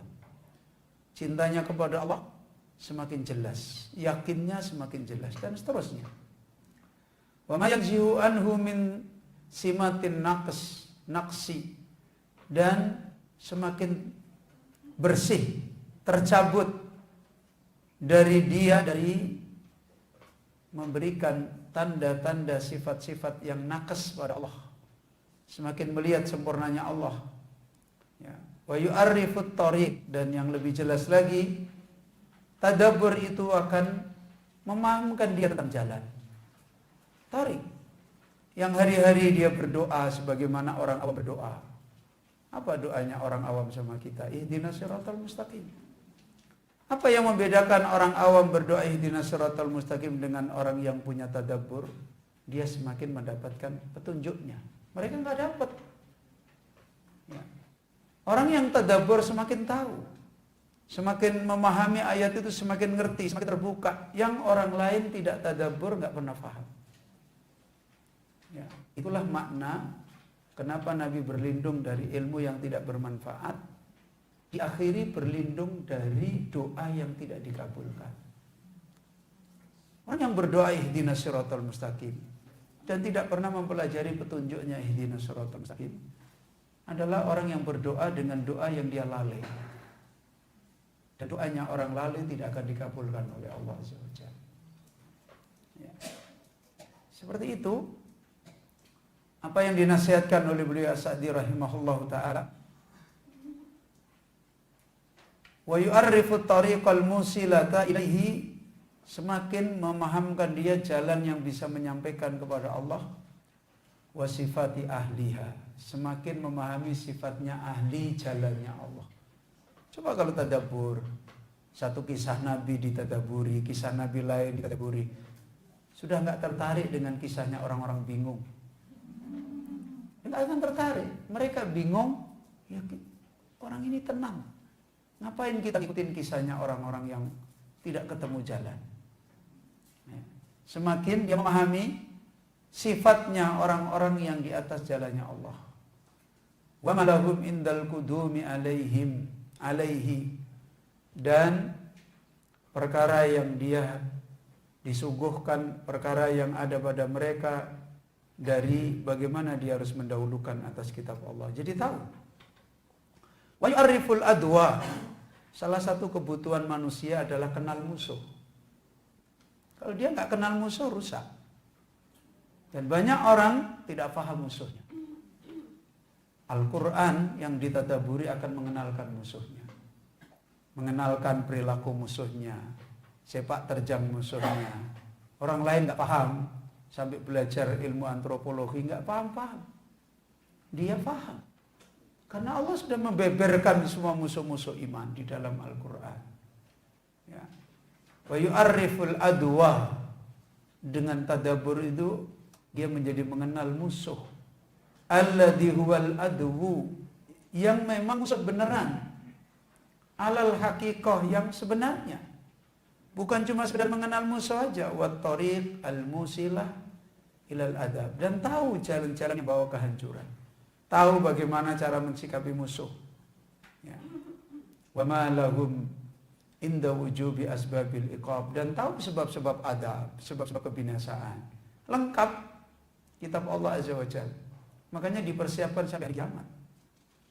Wa kullama izdadal abdu ta'ammulan fihi, ketika seorang hamba terus bertambah di dalam mengkaji, membaca, merenungi, mengambil faidah pada Al-Quran, izdada ilman wa amalan wa basiratan. Bertambahlah ilmu yang ada di hatinya, di akalnya, amal, bertambahlah bimbingan dia, jalan yang harus dia tempuh, basirah, bertambahlah pandangan hatinya melihat yang orang lain tidak melihat, dia bisa melihat. Basirah, kecerdasan yang ada di hati. Ini akhir faidah terkait dengan kenapa kita harus kembali menjalankan kewajiban kita terhadap kitab Allah, yaitu tadabbur. Ja'alanallahu wal qari'ina, semoga Allah menjadikan kita dan orang-orang yang membaca faidah ini, wa jami'a al-muslimin, dan semua kaum muslimin, mimman yatlunal Qur'an al-karima haqqa tilawati, termasuk orang yang selalu membaca Al-Quran dengan membaca yang sebenarnya bacaan. Wa yatabi'una tilawata bitadabbur, dan menjadi orang yang menekuni jalan membaca Al-Quran dengan tadabbur wal amali bihi, dan dengan beramal. Innahu waliyyu dzalika wal qadiru alaihi. Dan Allah lah penolong semuanya itu dan yang maha berkuasa atasnya. Ini faedah pertama. Lalu bagaimana dulu para salafus saleh mereka meraih tadabbur, dan kenapa hari ini banyak orang tidak ditolong oleh Allah untuk tadabbur? Ada satu kaidah di mana hari ini banyaknya orang gagal tadabbur dalam perjalanan hidupnya dengan kitab Allah, karena ada satu kaidah yang ditelantarkan, yaitu al-iman qabla al-Quran. Dulu para salafus saleh itu cara mengambil Al-Quran mengawali mengambil iman dulu. Al-imanu qabla al-Quran. Iman dulu diambil oleh manusia sebelum mereka mengambil Al-Quran. Kalimat yang jami', yang telah ma'ruf di kalangan para salafus saleh. Kalimat ini sebagaimana diterangkan oleh muallif, faqad rawal hakimu wal baihaqi fi sunanihi bi sanadin sahihin min hadisi Abdullah bin Umar radhiyallahu anhuma qala. Ya, di halaman berapa itu? Ya, 13. Kalimat ini adalah kalimat dari para salaf. Kalimat yang sungguh Al-Imam Al-Hakim dan Imam Al-Baihaqi telah meriwayatkan di dalam sunannya dengan sanad yang sahih dari Abdullah bin Umar radhiyallahu anhu. Berkata Abdullah bin Umar, laqad isna burhatan min dahrina wa akhaduna yu'tal iman qabla al-Qur'an. Kata Umar, sungguh kita telah menjalani hidup di sebuah lintasan dari masa kita hidup. Berapa hidup manusia seperti itu? Kita telah menjalani hidup dengan hidayah ini di dalam lintasan dari zaman kita hidup. Dan waktu itu, kata Ibnu Umar, wa akhaduna yu'tal iman qabla al-Qur'an. Setiap kita, iman itu didatangkan dulu sebelum Al-Quran. Jadi kita mendatangkan dulu iman pada diri kita sebelum kita mendatangkan Al-Quran. Wa tanzilus suratu ala Muhammadin sallallahu alaihi wasallam.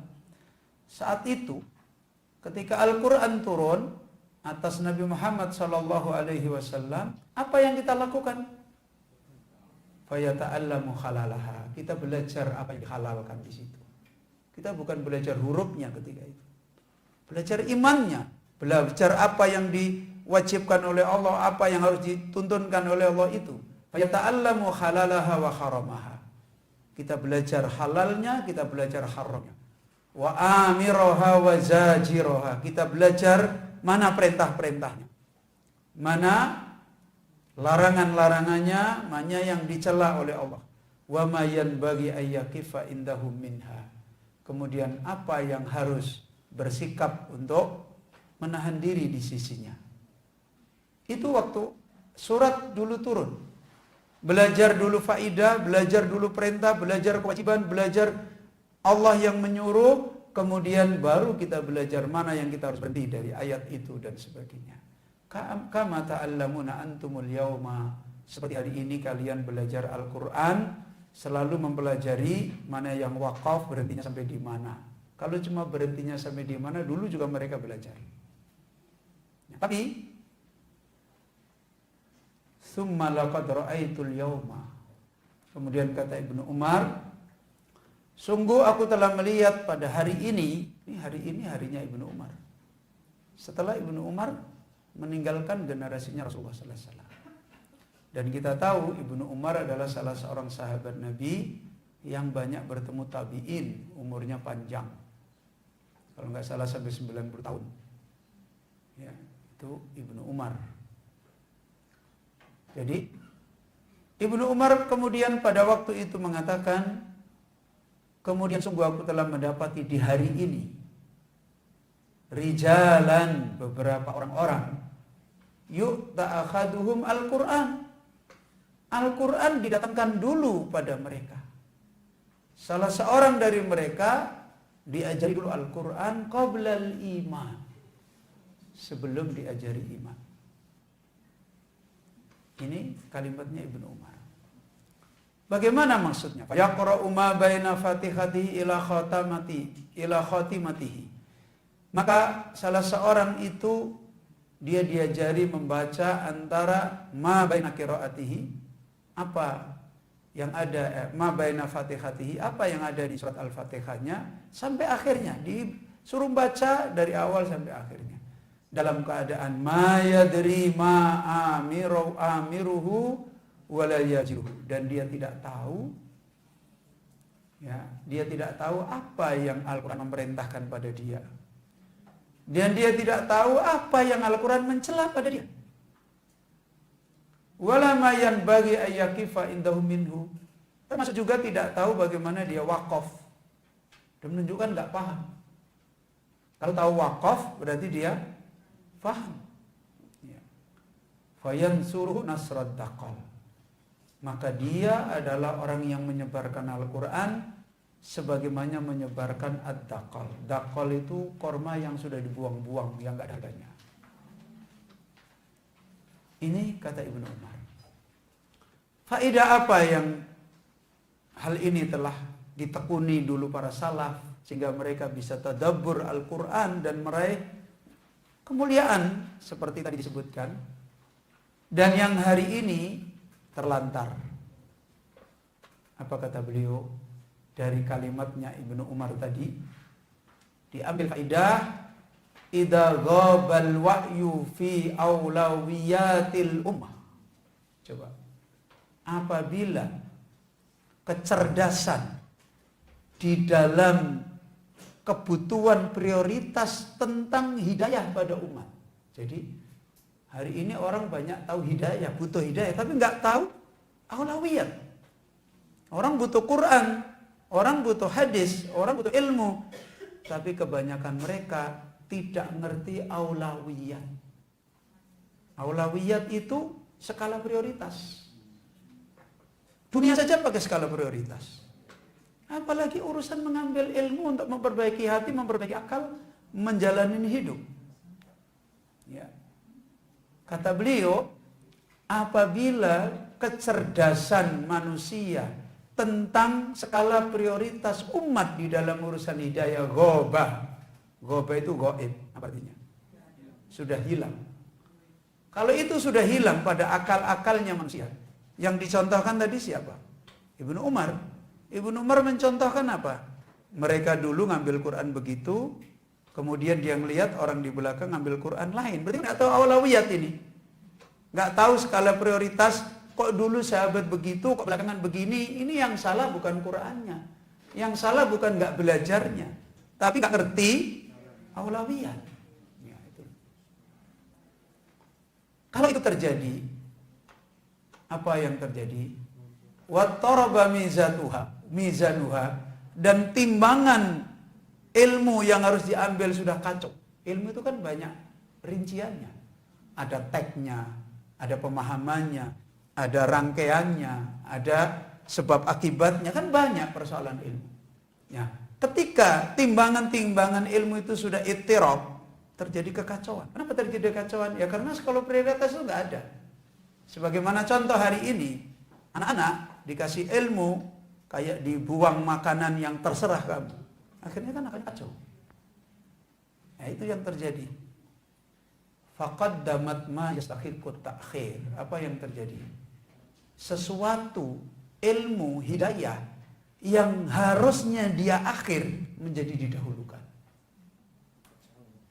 Wa akharat ma yastahiqqut taqdim. Dan sesuatu yang harusnya nanti di belakang ditaruh di depan. Dan akhirnya kacau.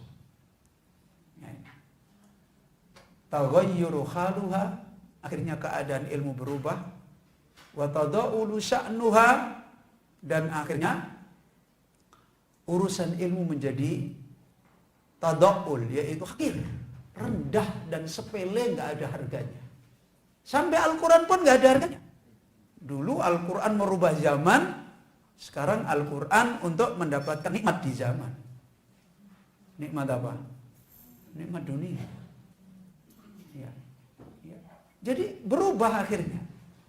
Ini yang dinasihatkan beliau. Mengambil kalimat yang disampaikan oleh Ibnu Umar. Ibnu Umar seorang alim, pendidik, Rabbani, yang menjadi murid Rasulullah sallallahu alaihi wasallam sejak masih gulam, anak-anak. Dan umur beliau panjang sampai 90 tahunan ada. Dan beliau seperti ini. Bagaimana beliau menjadi orang alim seperti itu selama sekian tahun? Muncul orang-orang yang menyimpang. Ibnu Umar tidak pernah belajar seperti kita sekarang ini belajar kitab Khawarij, kitab Mu'tazilah, enggak pernah. Tapi ketika orang Qadariyah muncul, Ibnu Umar tahu ini Qadariyah, orang sesat. Begitulah orang-orang yang diberi taufik oleh Allah di dalam ilmu. Hada ma nafhamuhu, dan ini yang kita fahami min hadis Ibnu Umar, dari hadis perkataan Ibnu Umar itu radhiyallahu anhu as-sahabi. Apa yang dibicarakan Ibnu Umar? Wa huwa yatakhaddatsu an jailin qarib min jailihi. Umar waktu itu membicarakan generasi yang dekat dengan generasinya. Siapa? Tabi'in. Itu dinilai Ibnu Umar seperti itulah. Kalau kita ketemu Ibnu Umar dinilai apa? Fa inna lillahi wa inna ilaihi raji'un. Jadi Ibnu Umar, karena dulunya dia hidup dengan sahabat-sahabat besar dan menjalani perjalanan dengan Rasulullah SAW, kemudian habis sahabat besar, Ibnu Umar itu sahabat kecil, sampai umur begitu panjang ketemu zaman tabi'in, dan dia ketemu tabi'in. Ini tabi'in termasuk generasi 3 kurun. Nah, apalagi yang kita-kita. Ya. Jadi beliau menasihatkan, Ibnu Umar dia berbicara generasi yang dekat dari generasinya. Itu tabi'in. Wa zamanin yuhaqi zamanuhu. Yuhaqi zamanuhu, dan beliau Ibnu Umar membicarakan orang di sebuah zaman yang orang-orang di zaman itu membicarakan zamannya dia. Itu siapa? Tabi'in kan selalu membicarakan zamannya sahabat. Ini keadaan mereka. Syara'u fi ta'allumil Qur'an qabla al-iman. Lihat, saat itu mereka sudah melakukan mempelajari Quran sebelum iman. Ya, ini saat itu. Dan itu sudah dikritisi oleh Ibnu Umar radhiyallahu anhu. Wa ka'annahum khalafu sunnatan nabiyil adna. Sepertinya Ibnu Umar itu marah, ini enggak cocok dengan Rasulullah sallallahu alaihi wasallam. Ini enggak cocok dengan kita-kita dulu. Ini enggak seperti kita-kita dulu belajar. Fi dzalik, tentang kejadian itu. Ini Ibnu Umar. Alladzi alam ashabahu al-iman qabla al-Qur'an. Di mana Nabi mengajari sahabat iman sebelum Nabi mengkhususkan sahabat-sahabat tentang Al-Quran. Liyaqifu inda hududihi. Kenapa kok begini? Karena yang dimaksudkan Nabi adalah supaya sahabat itu menjalani Al-Quran. Ya. Supaya mereka hidup dengan Al-Quran. Ya. Supaya mereka berakidah dengan akidahnya Al-Quran. Beribadah dengan ibadahnya kitab Allah. Yaqifu inda hududihi. Mereka mengikuti batasan-batasannya, wa ya'tamiru bi amrihi, dan mereka menjalani perintah dengan perintahnya Al-Quran, wa yantahau bi nahyihi, dan mereka menghentikan dengan apa yang Al-Quran menghentikan. Ini mereka. Ya, karena itu menjadi prioritas yang diajarkan oleh Nabi. Bagaimana mereka dibangun punya iman, ikhlas, wajib ikutin petunjuk Allah, mapan. Kemudian mereka baru didatangkan Al-Quran dalam makna mempelajari hurufnya, menjadi orang yang menghafal, menjadi orang yang mereka menguasai itu istilahnya ilmu Al-Quran secara khusus baru. Ya. Hal yang demikian ini wahada ma'akadahu Jundub ibnu Abdillah. Apa yang Ibnu Umar telah berkata ini telah menguatkan perkataannya Jundub ibnu Abdillah radhiyallahu an. Wal hadis inda Ibnu Majah bi sanadin sahih. Dan hadis Jundub ini diriwayatkan oleh Imam Ibnu Majah dengan sanad yang sahih. Apa kata Jundub? Kunna ma'an Nabi sallallahu alaihi wasallam. Kita pernah bersama-sama dengan Nabi. Ya. Wa nahnu fatayanun khazawiratun. Dan waktu itu kita adalah para pemuda-pemuda yang lagi penuh kepemudaannya. Jadi benar-benar pemuda yang sudah energik luar biasa, potensinya besar. Apa kata Jundub? Fata'allamnal iman. Kita datang kepada Nabi itu belajar iman. Ya, qabla an nata'allamal Qur'an. Sebelum kita belajar tentang Al-Qur'an. Fazdadna bihi imana. Pada waktu kita seperti ini belajar, kita telah berhasil menambahkan dengan Al-Quran iman. Jadi tiap baca Al-Quran itu imannya tambah. Ya. Dia membaca imannya tambah. Kenapa? Karena dia sudah punya modal tanaman iman. Ketika dia tadabbur, nambah. Tadabbur, nambah. Tadabbur, nambah. Itulah perjalanan mereka. Makanya ilmu di waktu itu mereka transformasi ilmu itu luar biasa. Kurun generasi satu manusia sudah menjadi manusia Al-Quran. Kita ini diresmikan Indonesia menghafal Al-Quran, Indonesia macam-macam, orangnya juga semerawut terus. Karena memang kita selama ini banyak tidak menekuni apa yang ditekuni oleh mereka. Fakaifa tarju, maka kemudian dinasihatkan oleh beliau. Fakaifa tarju mimman lam yasil ila haqiqatil iman ayyatafa'ala ma'al Qur'an. Bagaimana mungkin engkau mengharapkan dari orang yang iman tidak pernah sampai, hakikat iman dia tidak pernah sampai di dalam hatinya, terus kemudian kita harapkan untuk dia menjadi orang yang hari-hari mengerjakan Al-Quran. Yang bisa mengerjakan Al-Quran orang beriman. Tidak akan bisa sampai. Wahalil amalu bi ayatil Quran. Bukankah orang-orang yang bisa mengamalkan ayat-ayat Al-Quran illa far'un min dalikal iman. Amal itu cabang dari iman yang dimiliki. Alladhi waqara fil qalbi. Yang iman itu sudah menetap dulu di hati. Wala hijabihil lisan. Dan iman itu sudah menjadi bahasa lisan. Apa-apa yang dibicarain ikhlas, yang dibicarain kita cari ridha Allah. Kita ini yang dibicarain itu. Gimana orang mau disuruh berjuang, disuruh ini, ngomong ikhlas saja susah. Ngomong ridha Allah aja sulit. Kalau ditanya bagaimana ini, aduh saya nggak tahu. Gimana mau bicarakan mengerjakan Al-Quran, mau amar ma'ruf, mau jihad, mau apa? Aneh, nggak mungkin. Kalau tuh dia mengerjakan, ya sebagaimana banyak yang dikisahkan oleh Allah Azza wa Jalla, dibangun dengan hati yang munafik. Dan itu pasti bencana. Ya. Fatasaddaqathul jawarih. Anggota tubuh itu sebenarnya adalah apa? Realisasi yang membenarkan apa yang ada di hatinya. Ketika yang ada di hatinya tumbuh, nggak usah diopia-opia. Kata orang Jawa, nggak perlu diopia-opia, dia akan bangkit sendiri. Sebagaimana riwayat-riwayat yang akan dibawakan oleh beliau. Ya. Wa qad jaa fi sahihaini min hadits Aisyah radhiyallahu anha. Seperti itu juga riwayat yang datang dalam dua sahih dari hadis Aisyah radhiyallahu anha qalat. Yang ngakui caranya seperti ini bukan satu sahabat. Tadi Ibnu Umar, kemudian siapa? Jundub, sekarang istri Rasulullah sallallahu alaihi wasallam. Aisyah radhiyallahu anha qalat. Ya. Innama nuzila awal ma nuzila minhu suratun minal mufassal. Hanyalah awal yang diturunkan, dari awal yang diturunkan adalah surat yang turun berangsur-angsur.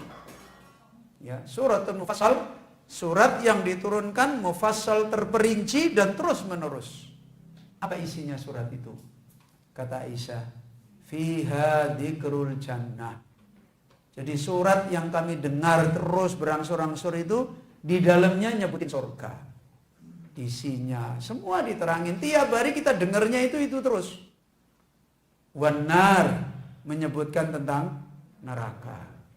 Hatta idza saban nas ilal Islam, ketika manusia telah hatinya luluh menerima Islam, nazal halal wal haram, baru turun kepada kita halal haram, ini wajib, ini nggak boleh, baru turun.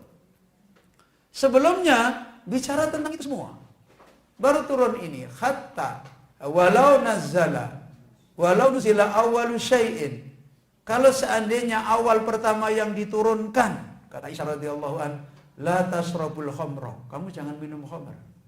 Kalau seandainya dari awal Mekah orang pada minum, langsung turun ayat, kamu jangan minum khamr. Ya, laqalu, maka mereka akan mengatakan la nada'al khamra abadan. Kita tidak akan meninggalkan khamr selama-lamanya. Ya. Walau nuzila, kalau seandainya yang diturunkan adalah la taznun, kamu jangan zina. Maka laqalu, mereka mengatakan lan nad'u zina abadan. Kita enggak akan meninggalkan zina selama-lamanya.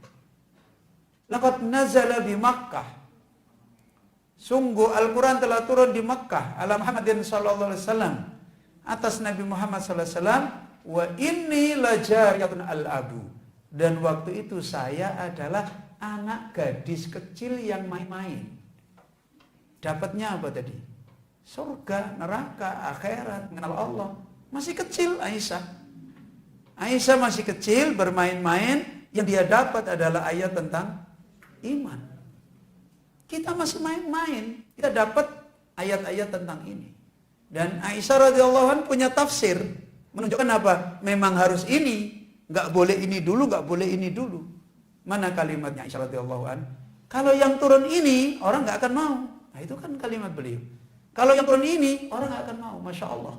Ini wanita yang diberi taufik oleh Allah karena hidup di madrasahnya Nabi.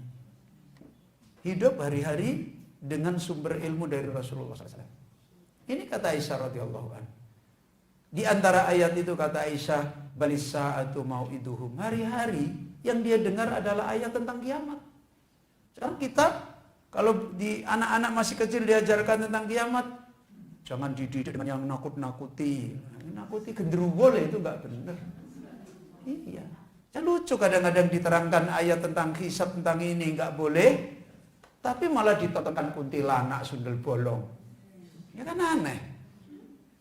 Itu yang jadinya takut yang dibangun dengan kaidah yang akan menjadi ketaufik malah nggak boleh. Alasannya, oh nggak boleh mendidik anak begitu, nggak cocok dengan pedagogi. Pedagogi sopo? Itu pedagoginya John Locke sama Montesquieu dan sebagainya, enggak genah. Ini yang dinasihatkan oleh Aisyah. Kami dulu dapatnya ayat tentang hari kiamat. Balissa'atu mau'iduhum. Bahkan kiamat itu yang diancamkan kepada mereka. Wassa'atu adha wa amar. Kiamat yang dijadikan sebagai perintah dan wa ma nazalat suratul Baqarah. Belum ada surat Al-Baqarah waktu itu. Ini guru. Yang tahu memahami perjalanan ilmu untuk ditadabbur. Waktu itu mana zalat suratul Baqarah. Surat Al-Baqarah belum turun. Wan nisa'u wa mana zalat suratul Baqarah wan nisa, dan tidaklah surat Al-Baqarah dan surat An-Nisa illa wa ana indah. Kecuali saya waktu itu sudah di sampingnya Rasulullah sallallahu alaihi wasallam. Sudah jadi istri beliau. Di mana? Di Madinah atau di Mekah? Di Madinah. Ya. Turun surat Al-Baqarah, surat An-Nisa setelah di Madinah. Dan ini menunjukkan salafus saleh dulu hidup mendapatkan kitabullah.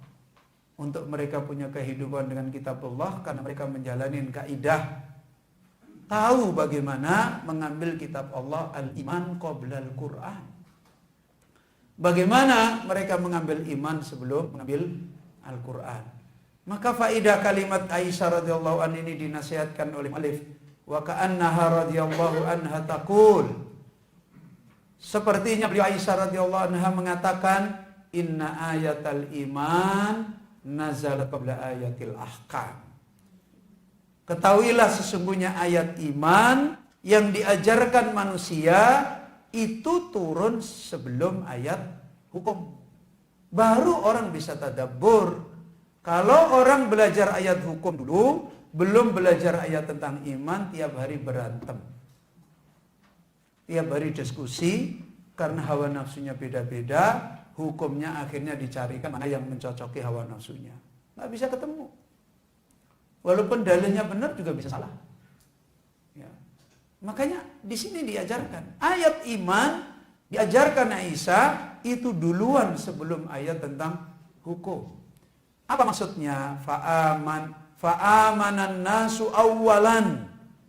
Orang harus punya telah menjadi orang beriman di hatinya awalan. Awal.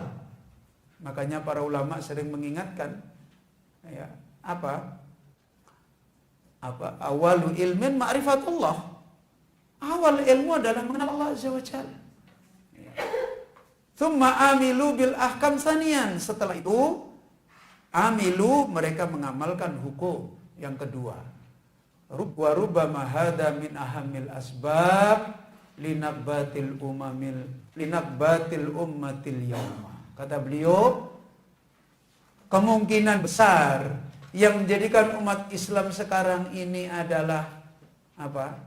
Binasa. Karena mereka berbicara tentang hukum duluan dan iman mereka belakangan dan hancur. Ya, tadi pagi saya cerita di rumahnya Pak John.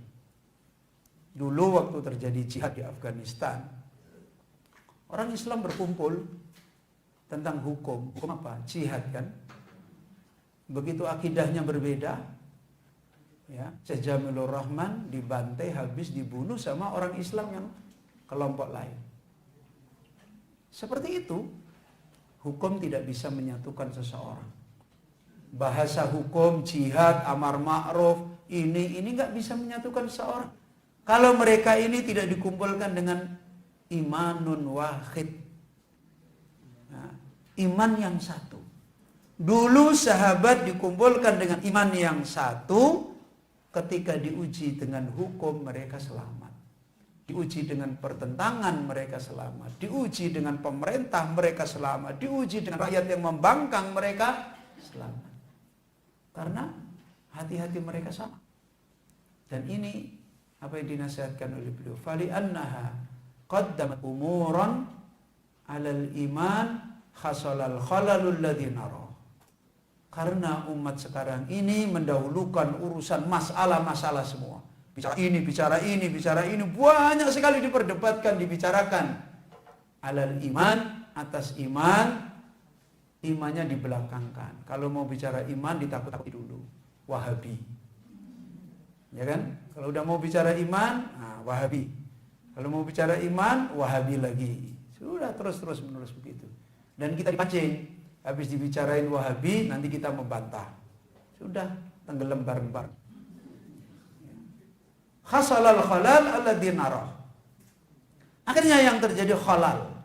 Telah terjadilah kekacauan yang sebagaimana hari ini kita lihat. Ta'ammal fima nuzila min suwaril makiyah. Coba kata beliau, renungkan, kaji, baca tentang ayat yang diturunkan dari surat-surat Makkiyah. Fi salasati asyara aman.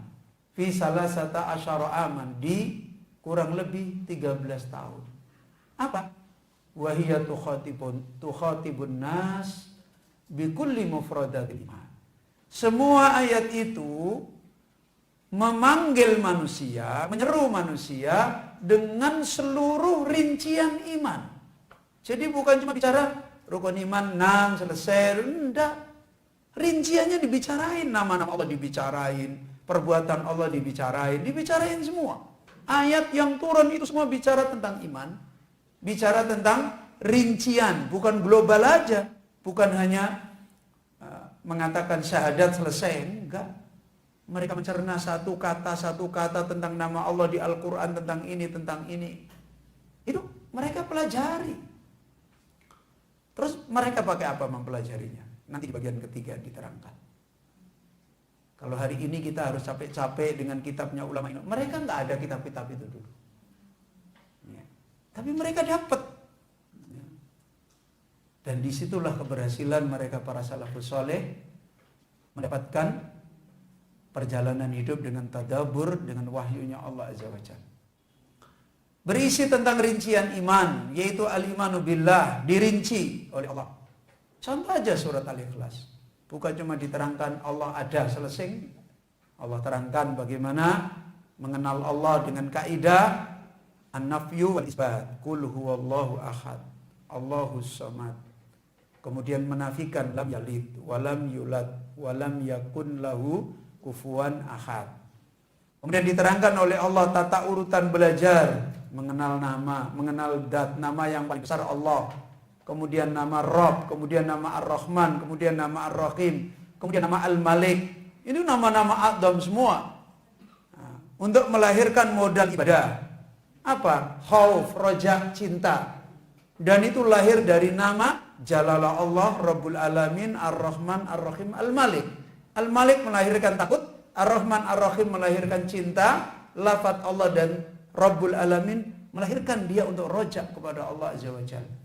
Roja secara ibadah dan roja secara isti'anah. Makanya lahirlah iyyaka na'budu wa iyyaka nasta'in. Ini kaidah semua. Dan itu diajarkan di awal-awal belum belajar apa-apa, itu dibangun oleh mereka. Kemudian bukan cuma itu. Al-iman bi malaikatihi. Rinci bicara malaikat, wa kutubihi wa rusulihi. Bicara kitab-kitab Allah, bagaimana kitab dulu Taurat, kitab Injil, bagaimana dijaga, bagaimana dibelokkan, bagaimana orang dulu merubah kitab, diterangin semua. Bagaimana nanti umat setelah Al-Quran datang, nasib mereka seperti apa, diterangin lagi semuanya oleh Allah Azza wa Jalla. Gak ada yang ketinggalan. Bukan cuma sekedar diterangkan rukun iman ada 6, nilainya 10, selesai. Enggak. Bukan begitu mereka dulu belajar iman, detail. 13 tahun madrasahnya. Jadi madrasah belajar iman 13 tahun itu dijalanin mereka. Kita 1 tahun baru belajar 1 kitab akidah, orang tuanya udah bingung. Nanti lulus dapat apa Ustaz? Itu baru 1 tahun belajar akidah belum beres. Ya. Ini bedanya. Ya. Bedanya perjalanan mereka dengan wahyunya Allah, dengan ilmunya Allah Azza wa Jalla. Kemudian belajar tentang al-qadari khairihi wa syarrihi.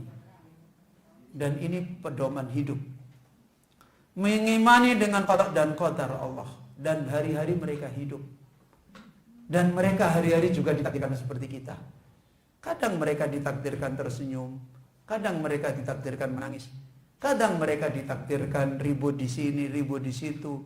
Ditakdirkan gak cocok suami istri. Ditakdirkan suaminya nikah lagi, ya mereka jalanin semua. Ya. Dan mereka punya kaidah dengan iman. Karena mereka mengenal Allah, tahu benar bagaimana mereka mengambil hikmah. Ya. Manusia tetap manusia, tapi begitu kuat yang ada di hatinya adalah iman. Kalau orang Jawa bilang lileh, tahu lileh? Meleleh. Maksudnya kemanusiawiannya jadi turun. Ya, kalau bahasa ekstrimnya pola hidup hewannya jadi rendah.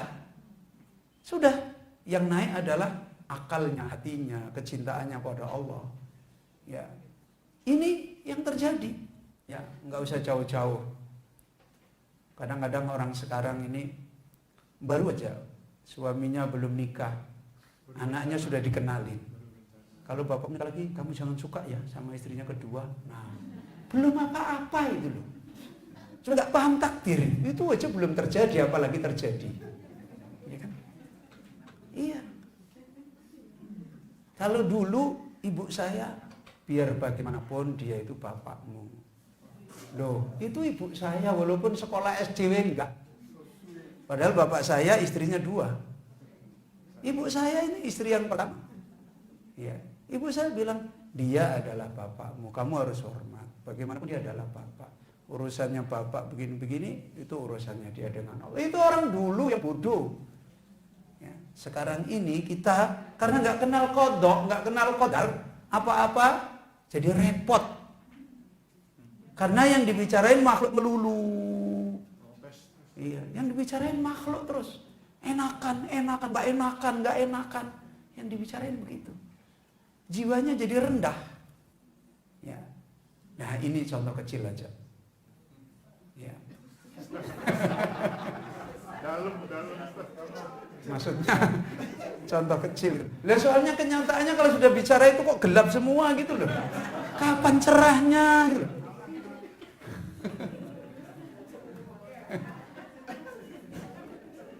Mbok, kalau bicara itu dengan bicara baca Al-Quran itu sama gitu loh. Nah itu, bicaranya enakan sama nggak enakan. Berarti kan nggak paham qada dan qadar Allah. Ya nggak paham. Ya. Nah itulah.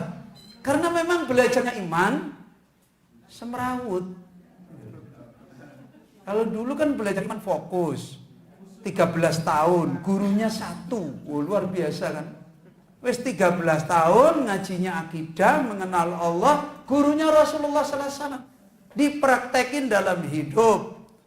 Ya, ditunjukkan kepada murid-muridnya. Nggak bisa makan, Umar tahu. Tidur di atas tikar yang nggak karu-karuan, Umar ngeliat.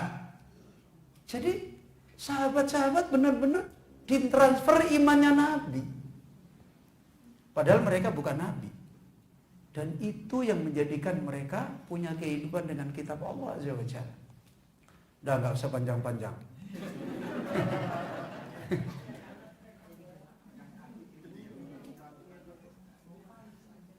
Waqra surat al-Adiyah. Awil alaq, awil ghasyiyah, awil muzammil, awil mudaththir, awil naba. Coba baca surat al-Adiyah. Saya yakin bapak-bapak juga sering baca ini.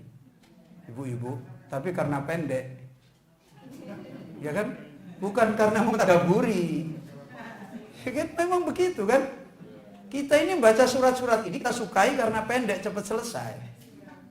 Bukan karena kita ini terpanggil dengan isinya. Kalau terpanggil isinya biar pendek dibaca lama 1 jam surat Al-Adiyah. Karena bacanya baru wal adiyati dhabha, dia udah diem mikir. Lah kita ini kan enggak terus nyambung cepat, alhamdulillah selesai. Kemudian perhatikan surat Al-Alaq, surat Al-Ghasyiyah, surat Al-Muzammil, surat Al-Mudaththir, surat An-Naba. Perhatikan surat-surat yang turun di Mekah. Satara. Maka kalau kita mentadaburi, engkau akan lihat asar khitab. Dampak dari panggilan surat ini di hati kita. Beda. Makanya dulu pernah saya sampaikan, bahasa yang dipakai oleh Allah ketika Allah berbicara tentang iman itu beda dengan bahasa yang Allah sampaikan ketika berbicara hukum. Kalau Allah berbicara hukum, kalimat berita. Tahu kalimat berita apa? Kalau bahasa Indonesia, kalimat khabar biasa aja. Telah dihalalkan ini, telah diharamkan ini, biasa. Tapi kalau bicara iman, kalimat insya. Kalau bahasa Indonesia kalimat superlatif. Kalimat pertanyaan, kalimat penolakan, pakai kalimat-kalimat insya. Kalau ilmu balaghah, yang pernah belajar ilmu balaghah akan tahu. Beda sekali ayat-ayat di Mekah dengan ayat di Madinah. Itu dalam rangka nancepkan iman. Gitu. Sama kan bapak ibu kita dulu kalau ngajari sesuatu yang sangat mendasar. Itu bahasanya nggak seperti ngajarin kita tentang masak terong, itu nggak sama. Kalau ngajari kita tentang sesuatu pola hidup, dudukin. Kamu belum pernah tahu nak jalanin kayak gini, begitu. Kalau ngajari terong, nah terongnya dilempar, itu diperes, sudah sederhana. Nggak ada fokus didudukin. Sini loh nak, tak ajari bikin terong begini, nggak ada orang tua dulu begitu. Sambil lalu dia ngajarin masak terong itu lodeh. Ngaji paling-paling dicatat kayak kertas. Dulu saya kalau diajari ibu saya masak lodeh, masakin catetin kertas. Tapi kalau sudah dikenalkan hidup, didudukin. Itu orang-orang dulu ketika belum tercemar itu masih punya metodologi ilmu yang baik, padahal bodoh atau sekolah. Sekarang ini kita sekolah tinggi-tinggi tapi kacau pikirannya. Dan ini cara berpikir yang memang kita dengan kitab Allah ini sudah banyak kena pencemaran. Akhirnya kita tidak memahami. Panggilan ayat tentang iman itu, ya karena Bapak Ibu bacanya juga pakai bahasa Indonesia. Ya gimana ya, rasanya ya beda.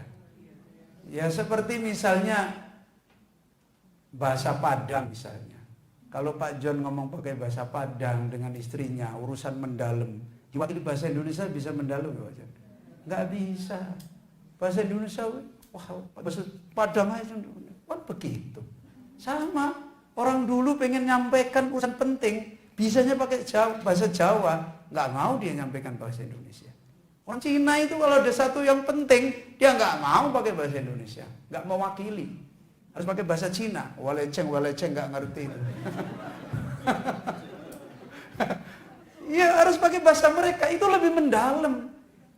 Karena ini urusan prinsip, urusan akidah, urusan menanamkan, tidak bisa. Bahasa Indonesia itu banyak yang nggak bisa mewakili. Ada sastranya, tapi sastra ngalamun. Ada sastra aneh-aneh. Coba lihat sastra-sastra Indonesia. Isinya sastra cinta, ngobar menghayal. Ini sastra apa? Membingungkan. Beda dengan sastra Arab. Ingin menyampaikan masalah ini pakai bahasa ini, menyampaikan masalah ini pakai bahasa ini. Kalau masalahnya ini bahasanya harus begini, itu dipahami. Makanya orang Arab itu modalnya cuma bahasa Arab dulu sahabat itu. Nggak tahu akidah wasitiyah, nggak tahu kitab tauhid, nggak tahu apa semua. Yang hari ini dalilnya kita pelajari di kitab ulama, orang dong-dong. Ya kan? Sulit paham. Mereka dulu nggak pakai wasilah kitab itu. Sudah iman mereka ini sudah di sini meledak dulu, terus kemudian mereka punya metodologi bahasa yang dipakai oleh Allah dengan bahasanya mereka. Sudah ketemu. Nah, ini dulu pernah ada di Subang, saya sampaikan begitu. Ada bapak-bapak bilang, kok kita selama ini nggak pernah diterangin gitu ya Ustaz? Ya bapak-bapak, selama ini dikasih ngaji hiburan ya nggak ada diterangin seperti itu. Ya. Jadi sataral khitaba, engkau akan melihat khitab, seruan-seruan fi masailil iman, di dalam masalah iman, wadihan jiddan, terang benderang sekali. Ya, masalah iman itu terang benderang sekali. Kenapa? Ya jelaslah masalah besar kok. Ya kan? Yang kedua, ayatnya paling banyak. Loh, ayatnya paling banyak itu bicara iman. Coba teliti masalah hukum. Jual beli, berapa ayatnya? Ya kan? Kemudian misalnya salat, berapa di Al-Quran? Zakat, berapa di Al-Quran? Coba diteliti, coba bicara iman. Paling banyak ayat Al-Quran bicara tentang iman. Tetapi anehnya, orang sekarang justru paling bingung dengan iman. Itu kan lucu itu. Ayatnya paling banyak, tapi paling bingung dengan urusan iman. Ya. Inilah yang terjadi karena kekacauan di dalam thalabul ilmi. Ya. Maka dinasihatkan oleh beliau, innanal yawma na'isu jafafan ruhiyan wa imaniyan. Hari ini kita ini hidup dengan jafaf, penolakan, kekosongan dari roh yang bersifat iman. Bicara hukum, bicara dakwah, bicara jihad, bicara perbaikan negara, berbicara memperbaiki umat, imannya ambruk semua. Gimana mau bisa bicara? Ya. Fanuqaddimul Quran alal iman. Karena orang sekarang belajar dulu hukum-hukum Al-Quran, bacaan-bacaannya, perlombaannya, imannya katanya di Al-Quran nggak ada. Ya, makanya kalau orang belajar filsafat itu nggak boleh belajar iman dari Al-Quran, nggak ada itu katanya. Belajar imannya harus pakai ilmu kalam. Ya, bubar jalan semua. Ya, fa inna lillahi wa inna ilaihi raji'un. Wa nuqaddimul ahkam alal iman, karena kita sekarang mendahulukan hukum atas iman. Ya. Wa nuqaddimul a'mal alan niyat, karena yang terjadi sekarang mendahulukan belajar amal daripada belajar niat. Seakan-akan belajar niat itu dengan membaca innamal a'malu binniyat, sudah selesai. Ya kalau begitu belajar iman cuma berapa menit itu baca hadis itu. Cuma beberapa menit aja. Wa nuqaddimu dhahir 'alal batin. Hari ini kita mendahulukan yang dhahir, mendahulukan yang dhahir atas yang batin. Kalau sudah ngomong batin, nah ini sufi. Sudah aneh-aneh. Maka yang terjadi apa? Fanqalabatil mawazin. Timbangan-timbangan ilmu telah terbalik-balik. Fanqalabatil mawazin wa taghayyaratil aulawiyat. Prioritas-prioritas ilmu sudah berubah semua acak-acakan. Bagaimana bisa tadabbur dengan kitab Allah Azza wa Jalla? Kitab Allah adalah kitab yang tertib. Ya. Fama bidna nasma'u man tahazzuhu al-ayat inda qiraatiha. Hari ini kita tidak lagi mendapati di malam hari mendengar ada orang yang Al-Quran menggerakkan dia. Ayat-ayat Al-Quran menggoncangkan dia ketika dia membaca. Dulu para salaf biasa didengar. Ya seperti yang kemarin ada Ustadz di Lombok yang nanya. Ada salah satu imam. Dia kalau membaca ayat Al-Quran waktu jadi imam di tengah orang banyak, dia bisa menangis. Tapi kalau dia sendiri katanya susah untuk bisa menangis. Loh itu apa? Lah itu berbahaya. Kalau dulu para salaf, kisah-kisah mereka menangis membaca Al-Quran itu di saat dia sholat di rumah sendiri. Bukan di saat dia berjamaah dengan banyak orang. Abu Bakar iya, tapi dia terus tidak bisa melanjutin. Tapi yang banyak didengarkan dulu kisah-kisah itu, tetangga dengar. Ada seorang alim baca Al-Quran, didengar satu ayat, habis itu ada sesuatu yang roboh, jatuh dia. Ternyata anaknya cerita, bapak pingsan. Itu di dalam rumah sendiri. Ya. Kenapa? Karena hati mereka ini udah penuh. Ya. Dan itulah iman yang mereka miliki. Tambah mereka sering membaca kitab Allah, tambah menjadikan mereka bahagia dengan mereka. Ya. Ini yang terjadi. Sekarang kita susah mendapati orang-orang yang ayat-ayat yang dia baca menggoncangkan dia ketika kita mendengar bacaannya. Sebagaimana kamakana halal awaliyin. Sebagaimana keadaannya orang-orang awal dulu. Fahada Umar radhiyallahu an. Coba sekarang kita diperlihatkan contoh-contoh orang dulu itu punya iman, bukan cuma sekedar iman. Sebelum mereka punya Al-Quran secara hukum, secara bacaan dan sebagainya, secara rincian-rinciannya. Lihatlah Umar radhiyallahu anhu. Ketika Umar yasma'u surat At-Tur, mendengar surat At-Tur, wa fiha, dan dia mengambil faidah yang ada di dalamnya. Itu ketika dia mendengar ayat inna adzaba rabbika lawaqi', sungguh adab Rabbmu pasti terjadi. Malahu min dafi', tidak ada yang bisa menolak. Apa yang terjadi Umar ketika mendengar ini? Fayamrodu, sakit. Kita biasa-biasa saja. Umar mendengar ayat ini sakit. Dan sakitnya bukan cuma sakit sebentar. Wa ya'uduhun nas. Manusia pun pada berziarah ke rumah dia menunjukkan sakitnya serius. Manusia pun pada menengok dia. Wa ma bihi min illatin. Apa penyebab dia sakit? Bukan jantungnya robek atau apa, bukan. Ya, kalau hari ini penyebab sakit kan makan kacau, hidup tidak teratur, kan gitu. Kan gitu.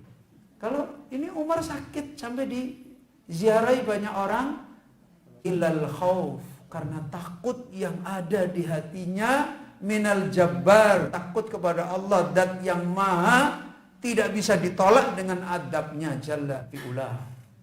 Sehingga sakit berlama sekali dan dikunjungi orang untuk didoain supaya sembuh. Penyebabnya adalah ini. Kita ini sakit, banyak makan sakit. Kan begitu-begitu. Maka nasihat mu'alih kembali tarona. Coba sekarang kita lihat diri kita semua. Engkau lihat kita semua. nahtamu bis salat. Kita pentingkan sekali salat. Ya, wa sunaniha, sunah-sunahnya, wajibatiha, wajib-wajibnya, wa arkaniha, rukun-rukunnya, wa siyam, puasa juga kita pentingkan, wa sunanaha, wa sunanahu, sunah-sunahnya, wa wajibatihi, wajib-wajibnya, wa arkanahu, kita pelajari semua, wal hajja, wa sunanahu, wa wajibatahu, wa arkanahu, sampai ada bimbingan, ya? Sudah pakai bimbingan. Semua dalam rangka untuk menjaga apa ini? Masalah hukum, masalah dohir. Ya kan begitu. Ya. Kemudian, la nahtamu bi ibadatil qalbi. Sementara kita ini nggak punya kepentingan besar dengan ibadah hati. Coba sekarang bimbingan umroh, apa yang dibimbingkan? Yang dibimbingkan ya caranya ihram, kan begitu kan? Caranya tawaf, tawaf yang sunnah, doanya ini. Bimbingannya hati di mana? Ini keadaan. Dulu mereka nggak perlu pakai bimbingan-bimbingan begitu, Masya Allah. Ya. Kita ini sudah dibimbing sampai sana lupa. Padahal sudah dibimbing. Ya kan hatinya bingung. Ya. Mau berangkat sudah naik pesawat aja bingung. Loh masku yang belum 1 kilo gimana? Udah bingung. Udah. Al-khawf wal-raja wal-mahabbah. Kita nggak pernah dapat bimbingan tentang bagaimana takut pada Allah. Tentang roja, tentang cinta, wal-inabah, tentang kembali kepada Allah, wal-isti'anah, minta tolong kepada Allah, wal-khudu' wal-khusu', tentang bagaimana khusyuk, bagaimana tunduk, wal-istislam, bagaimana kita berserah diri, wal-inqiyad, bagaimana kita mengikat diri kepada Allah, wal-ikhbati, wal-ruhbati, bagaimana kita sangat takut, wal-ruhbati, sangat mengharap kuat kepada Allah, wal-khasyah, wal-tawakkal, wal-yakin. Ibadah-ibadah ini nggak pernah kita bicarain. Ya. Lidzalik ikhtalafa imanuna ala imanihi. Karena itu iman kita beda dengan iman mereka. Salat kita masih sama nggak salat kita dengan salatnya Abu Bakar? Sama dari sisi hukum, ya kan? Dari sisi shollu kama ra'aitumuni sama. Tapi iman kita jauh sekali. Karena mereka belajar akidah 13 tahun. Kita belajar akidah dari dulu materinya kok akidah terus. Padahal ya baru 3 tahun. Baru 3 tahun. Saya ngaji di Jakarta ini kan baru 3 tahun. Sudah sampai 4 tahun. Hah? Nah, iya, kayaknya sudah beban sekali. Wah, akidah orang berperang. Astagfirullahaladzim. Ya. Lidzalika ikhtalafa imanuna an imanihi. Karena itulah iman kita dengan iman mereka itu beda. Sekarang ditunjukkan Abu Dar radhiyallahu an yuslim. Abu Dar radhiyallahu an kita masuk Islam. Fayaqul, dia ngomong. Setelah dia belajar iman kepada Nabi, ya Rasulullah, wahai Rasulullah sallallahu alaihi wasallam, wallahi la askutu. Demi Allah, saya tidak akan diam dengan keislaman saya. Loh. Ini bicara iman ini. Ini orang mu'alaf bukan ini? Mu'alaf secara tahun, tapi secara iman melebihi kita yang sudah puluhan tahun jadi Islam sejati. Iya kan? Kalau dilihat dari waktu, mu'alaf sekali Abu Dar. Tapi begitu dia belajar iman, kata Abu Dar, wahai Rasulullah, saya tidak akan diam dengan keislaman saya. Padahal Abu Dar ini kepala kaum, ya kan? Kepala kaum. Hatta u'linuha, sampai saya lantangkan iman saya kepada kaum saya, kepada mereka orang-orang Quraisy.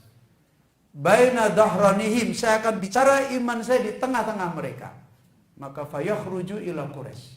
Abu Dar keluar di tengah-tengah orang musyrikin Quraisy. Fi nadihi, di tempat di mana orang Quraisy biasa memanggil manusia. Wa yarfa'u sautahu, kemudian dia mengeraskan suaranya, wa huwa yaqul, dan dia ngomong, asyhadu an la ilaha illallah wa asyhadu anna Muhammadan Rasulullah. Dia di saat orang Quraisy menang ini, dia tunjukkan di depan mereka. Apa yang terjadi? Fayanhalau alaihi darban. Maka semua orang-orang Quraisy ketika itu adalah memberikan ancaman, ketakutan, menakut-nakuti kepada Abu Dar, kemudian akan mengancam memukuli pada mereka hatta khaddabu, sampai mereka dipukuli terus, diancam dipukuli sampai badannya berlumuran darah. Ya, khaddabu jasadahu bitima, sampai orang Quraisy berhasil memukuli Abu Dar dengan darah sampai berlumuran darah. Kemudian apa Abu Dar? Wa kada yamut, hampir dia mati. Laulal Abbas radhiyallahu an, kalaulah Allah tidak mentakdirkan paman Nabi Abbas radhiyallahu an kemudian menghalangi orang Quraisy bainahu wa bain wal qaum, antara dia dengan kaum. Faqala, maka Abbas paman Nabi ini berkata kepada orang Quraisy, waihakum, celaka kalian. Ataqtuluna rajulan, apakah kalian ini mau membunuh seseorang min Ghifar, yang dia dari suku Ghifar. Wa tijaratukum lan tamur illa min khilala, sementara kalau kalian dagang, kalian pasti lewat kampung dia, nanti kalian dihabisin gimana? Oleh orang-orang. Akhirnya mereka berhenti. Kemudian kata mu'allif, coba kalau seandainya kita bertemu dengan siapa? Abu Dar, ya, tanyakan pada mereka, fa'ayyu imanin hadzal ladzi balahu Abu Dar, apa yang membuat Abu Dar mau berbuat seperti itu? Karena iman, ingin merasakan manisnya iman, ingin membuktikan imannya. Jadi satu hal yang hari ini tidak prospek secara nasib dunia. Orang habis beriman kok menyiapkan untuk dipukuli orang. Itu karena orang yang sudah merasakan imannya. Di tengah-tengah orang musyrik, di saat orang musyrik menolak kalimat asyhadu an la ilaha illallah wa asyhadu anna muhammadan abduhu wa rasul, dia sampaikan. Kemudian beliau menyampaikan, sal Bilal, coba sekarang tanyakan pada Bilal, maladhi da'aka, apa yang memanggil engkau wahai Bilal? Li antas muda amamal adab, kamu diem di adab, dikasih batu, digituin, kamu diem aja. Yauma annakalta bika Quraisy.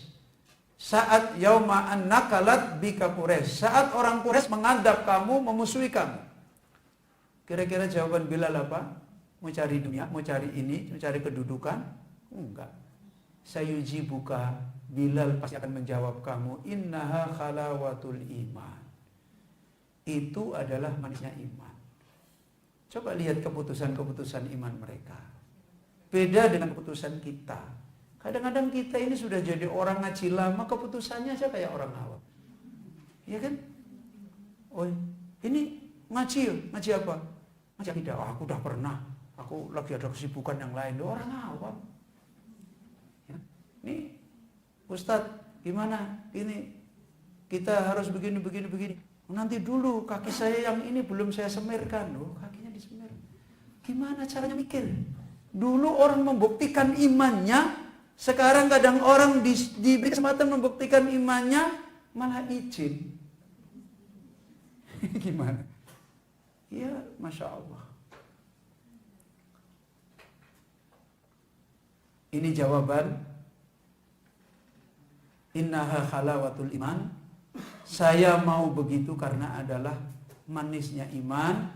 Alladzi adabtu miraratal adab, yang saya telah merasakan adab dengan terus menerus adab.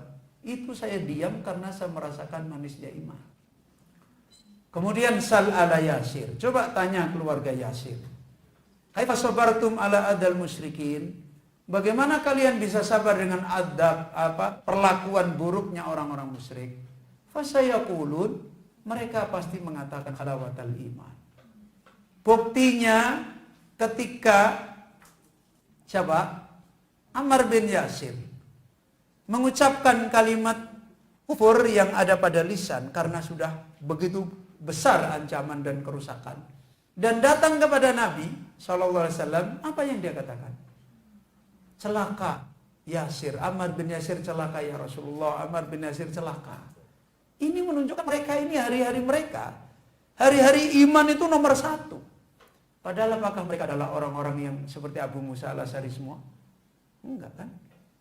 Apakah mereka orang yang alim Quran seperti Ibnu Mas'ud semua? Enggak. Tapi mereka punya iman yang ada di Al-Quran. Punya akidah yang dimiliki, diajarkan Nabi kepada mereka. Walaupun mereka bukan orang-orang ahli Al-Quran sebagaimana beberapa sahabat yang ahli Al-Quran. Ini sehingga Ammar bin Yasir dan keluarga Yasir pun akan mengatakan halawatul iman. Sebagaimana mereka mendengar Nabi sallallahu alaihi wasallam bersabda, "Yauma anqala lana Nabiyyu sallallahu alaihi wasallam." Karena di waktu itu Rasulullah hanya memberikan jawaban kepada kita. Apa jawabannya Nabi? Isbir ala Yasir. Cuma itu aja. Ya. Sekarang kalau misalnya bapak ibu-ibu ngaji banyak masalah, dirundung ujian, saya jawab sabar. Ini wajahnya lain-lain semua. Gimana?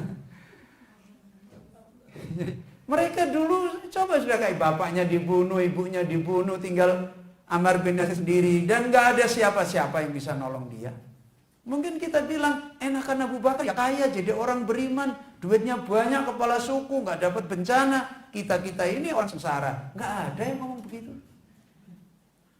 Karena mereka ngerasakan iman. Mereka mendengar Nabi sallallahu alaihi wasallam mengatakan sabron ala Yasir. Itu seperti disiram air di hati mereka. Sejuk. Ya. Bukan jawabannya kok begitu. Itu sih jawaban dari dulu. Bukan begitu. Bukan. Inna mau'idakumul jannah. Janji kamu adalah surga. Ini kehidupan mereka. Jawaban-jawaban mereka ini seperti ini. Dan ini nggak mungkin didapat gratis. Lahir langsung ada orang seperti itu, nggak ada. Ini dididik oleh Rasulullah sallallahu alaihi wasallam. Ya. Kemudian dicontohkan kembali Rawal Baihaqi fi Su'abil Iman min hadis Anas bin Malik. Imam Al-Baihaqi mengkisahkan dalam kitab Su'abul Iman dari hadis Anas bin Malik radhiyallahu anna Rasulullah sallallahu alaihi wasallam kharaja yauman. Suatu hari Rasulullah sallallahu alaihi wasallam keluar, fastaqbalahu syabun minal ansor. Nabi ditemui seorang pemuda dari orang Ansor. Yuqalu lahu Harisah bin Nu'man.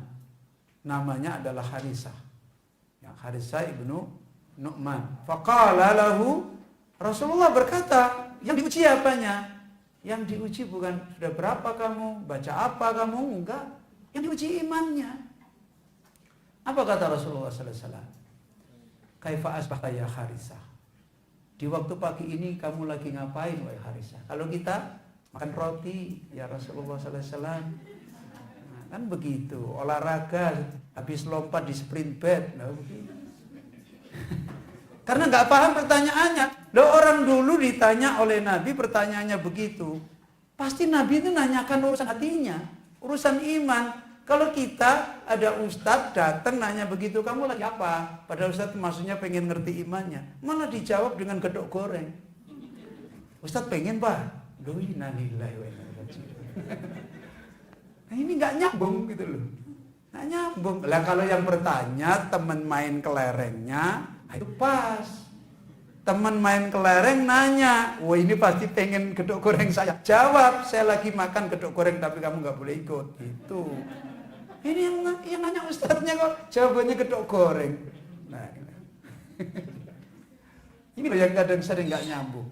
Coba lihat ini, seorang pemuda ketemu Nabi ditanya, pertanyaannya global, ya kan? Kaifa asbahta? Karena ketika dia dikir pagi itu ngerti. Nah kita ini dikir pagi kan ngomong aja, ya kan? Asbahna ala fitratil Islam. Nah itu apa? Tapi coba ditakoni esok-esok. Kamu lagi ngapa pagi-pagi? Masa Ustadz enak? Lu kan gitu. Nggak bisa jawab seperti jawaban seperti ini. Ini ya Allah. Apa jawaban dia? Asbahtu mu'minan haqqan. Coba lihat. Ini orang punya iman. Saya memasuki waktu pagi menjadi orang beriman yang benar. Ya. Qala, maka Ibnu Mas'ud mengatakan, qala Rasulullah. Kemudian Rasulullah bertanya, bukan lagi global, yos bagus, enggak. Ya. Kata Nabi, undur madza taqul. Jangan sembarangan ngomong lu kalau bahasa sekarang. Perhatikan apa yang kamu katakan. Fa inna likulli haq haqiqatun. Setiap kebenaran itu harus ada bukti kebenarannya. Ini kata Rasulullah sallallahu alaihi wasallam. Fama haqiqatu imanika. Sekarang kebenaran iman kamu itu apa? Kok kamu pagi-pagi mengatakan apa tadi? Asbahtu mu'minan haqqan. Apa kata Harisa? Azaftu nafsi anid dunia. Saya telah menjauhkan diri saya dari dunia. Dia buktikan dalam hidupnya. Ya. Wa ashartu laili, saya jaga malam-malam hari saya. Wa adma'tu nahari, saya hauskan diri saya di siang hari saya. Saya ka'ani anduru ila arsi rabbi. Setiap hari saya seperti melihat arasnya Allah Azza wa Jalla barizan, kelihatan nyata. Ini ilmu yang ada di hati, bukan melihat pakai matanya. Kalau ditanya coba lihat, kamu foto, ya enggak ada. Dia ngelihat pakai hatinya. Dengan ilmu yang dia miliki, dengan pengajaran yang dia dapat. Seperti itu. Wa ka'ani anduru ila ahli jannah. Setiap hari sepertinya saya itu melihat ahli surga. Kaifa yatazawarun, mereka seperti saling mengunjungi, saling mengucapkan selamat, saling memberikan kebahagiaan di dalam surga itu. Wa ka'ani anduru ila ahli nar. Setiap hari sepertinya saya melihat ahli neraka. Kaifa yata'awaduna fiha. Bagaimana di antara mereka saling menghujat, saling memusuhi, saling menimpakan adab, memintakan kepada Allah. Faqal, maka kemudian Ibnu Mas'ud mengisahkan kembali. Faqala lahun Nabi. Kemudian Nabi mengatakan kepada Harisah, apa kata Rasulullah sallallahu alaihi wasallam? Absarta falzam. Ya Harisah, kamu sudah bisa melihat iman. Kamu sudah bisa melihat surga, melihat neraka. Kamu tetaplah seperti itu. Ini Harisah. Faqala lahun Nabi marratain. Nabi mengatakan itu 2 kali. Absarta falzam. Maka lihatlah dulu sahabat Nabi. Abdun nawwarallahu al-iman fi qalbi. Itu bukan bicara hukum, itu bicara iman. Bicara akidah. Seorang hamba yang Allah telah berikan cahaya iman di dalam hatinya. Seperti ini kehidupannya. Qala, maka Ibnu Mas'ud melanjutkan kisah pemuda ini. Fanudiya yauman fil khayl. Suatu hari dia berada di kuda, kemudian dipanggil untuk berangkat jihad fisabilillah. Ya khailallah, wahai kudanya Allah. Irkabi, naiklah kamu, berangkatlah kamu. Ketika datang panggilan kuda-kuda untuk berjihad di jalan Allah, fakana awwalu farisin rokaba. Maka Harisah ketika ada panggilan berkuda jihad, dia orang pertama yang naik kudanya. Dia adalah awal orang yang naik kudanya. Wa awwala farisin istasada. Dia orang pertama penunggang kuda yang syahid di jalan Allah Azza wa Jalla. Faja'at ummu. Nah ini. Setelah dia syahid, ibunya datang. Ya. Ibunya datang, kemana datang? Ila Nabi sallallahu alaihi wasallam, bukan kepada Ham. Ya. Datang kepada Rasulullah sallallahu alaihi wasallam, tanya, faqalat, ya Rasulullah, apa pertanyaannya? Lukanya berapa? Enggak. Ya. Dia belum nikah ya Rasulullah. Bukan. Ya. Apa yang ditanyakan? Ya Rasulullah, akhbirni ani ibni Harisah. Wahai Nabi, sekarang anakku Harisah sudah meninggal. Beritakan nasib dia. Sekarang ini bagaimana dia? Aina huwa? Dia sekarang di mana? Loh, coba lihat. Enggak nanya apa-apanya, enggak. Sekarang ini dia di mana? Iyakun fil jannah. Kalau dia di surga, jihadnya diterima oleh Allah, syahidnya diterima Allah, lam abki, saya enggak akan nangis. Mana ini ibu-ibu? Ya. Saya enggak akan nangis. Sekarang jangan terus isinya. Ya, lam abki, saya tidak akan menangis. Wala ahzun, dan saya enggak akan sedih. Kata ibunya. Wa yakun finnar, kalau saya di neraka, bakai itu saya akan menjadi orang yang menangis ma'istu fid dunia. Apa yang saya tangisi, yang saya hidupi di dunia, enggak ada menangis semua. Qala, maka Rasulullah menjawab, faqala laha, Rasulullah sallallahu alaihi wasallam berkata kepada Ummu Harisah, ya Ummu Harisata, wahai ibunya Harisah, innaha laysat bi jannah, dia tidak di surga. Tapi kata Nabi, walakinnaha jinan, tapi dia berada di surganya surga. Wa Harisah fil firdaus a'la, dan Harisah berada di firdaus yang tinggi. Apa? Hari ini kalau ada ibu-ibu anaknya meninggal, Ustaz saya curhat anaknya meninggal, saya bilang alhamdulillah, ibu berdoa supaya imannya bertemu dengan anaknya. Jawaban apa enggak itu? Ya, jawaban apa enggak gitu kan? Meninggal seperti kehilangan. Loh, yang hilang siapa? Enggak ada yang hilang kok. Oh, masih hidup. Bal akhyaun. Al-Qur'annya aja jelas kok. Mereka ini hidup, loh kok kehilangan itu gitu. Pitik mati lah itu. Kehilangan. Loh, orang meninggal itu masih hidup kok. Kok kita merasa kehilangan? Cuma beda alam. Ya kan begitu kan? Kok orang sedihnya bukan main. Iya terus tapi kita bingung. Ya, Masya Allah. Maka apa jawaban istrinya? Fansarafat. Begitu dijawab oleh Nabi, ibunya Harisah langsung pergi. Sudah, nggak ada apa-apa. Wahiyya yatadhaku. Pergi sambil tersenyum. Siapa kita bisa begitu? Hah? Pergi sambil tersenyum, watakul, dan dia mengatakan bah. Apa itu? Itu kalimat pembanggaan. Orang Arab itu kalau membanggakan suatu, bah. Nah, sudah dia puas. Bah ya Harisah. Sudah. Kalau orang Jawa, wahai Harisah, kamu sudah mikul dhuwur mendem jeruk. Orang Jawa kan begitu. Ya. Harisah, kamu telah benar-benar jadi anak mama yang betul. Nah, begitu harusnya. Anak mama katanya orang sekarang kan begitu. Ini belajar apa? Belajar iman. Ini generasi-generasi dulu itu seperti ini. Innahul iman alladzi yazidu bitta'at. Itulah iman yang dulu dia dapat, yang bisa naik dengan taat. Wa yanqusu bil ma'asi wasayyi'at. Yang iman seperti ini akan turun dan bahkan rusak dengan maksiat dan dosa-dosa. Innahu al-iman alladzi huwa qaulun bil lisan.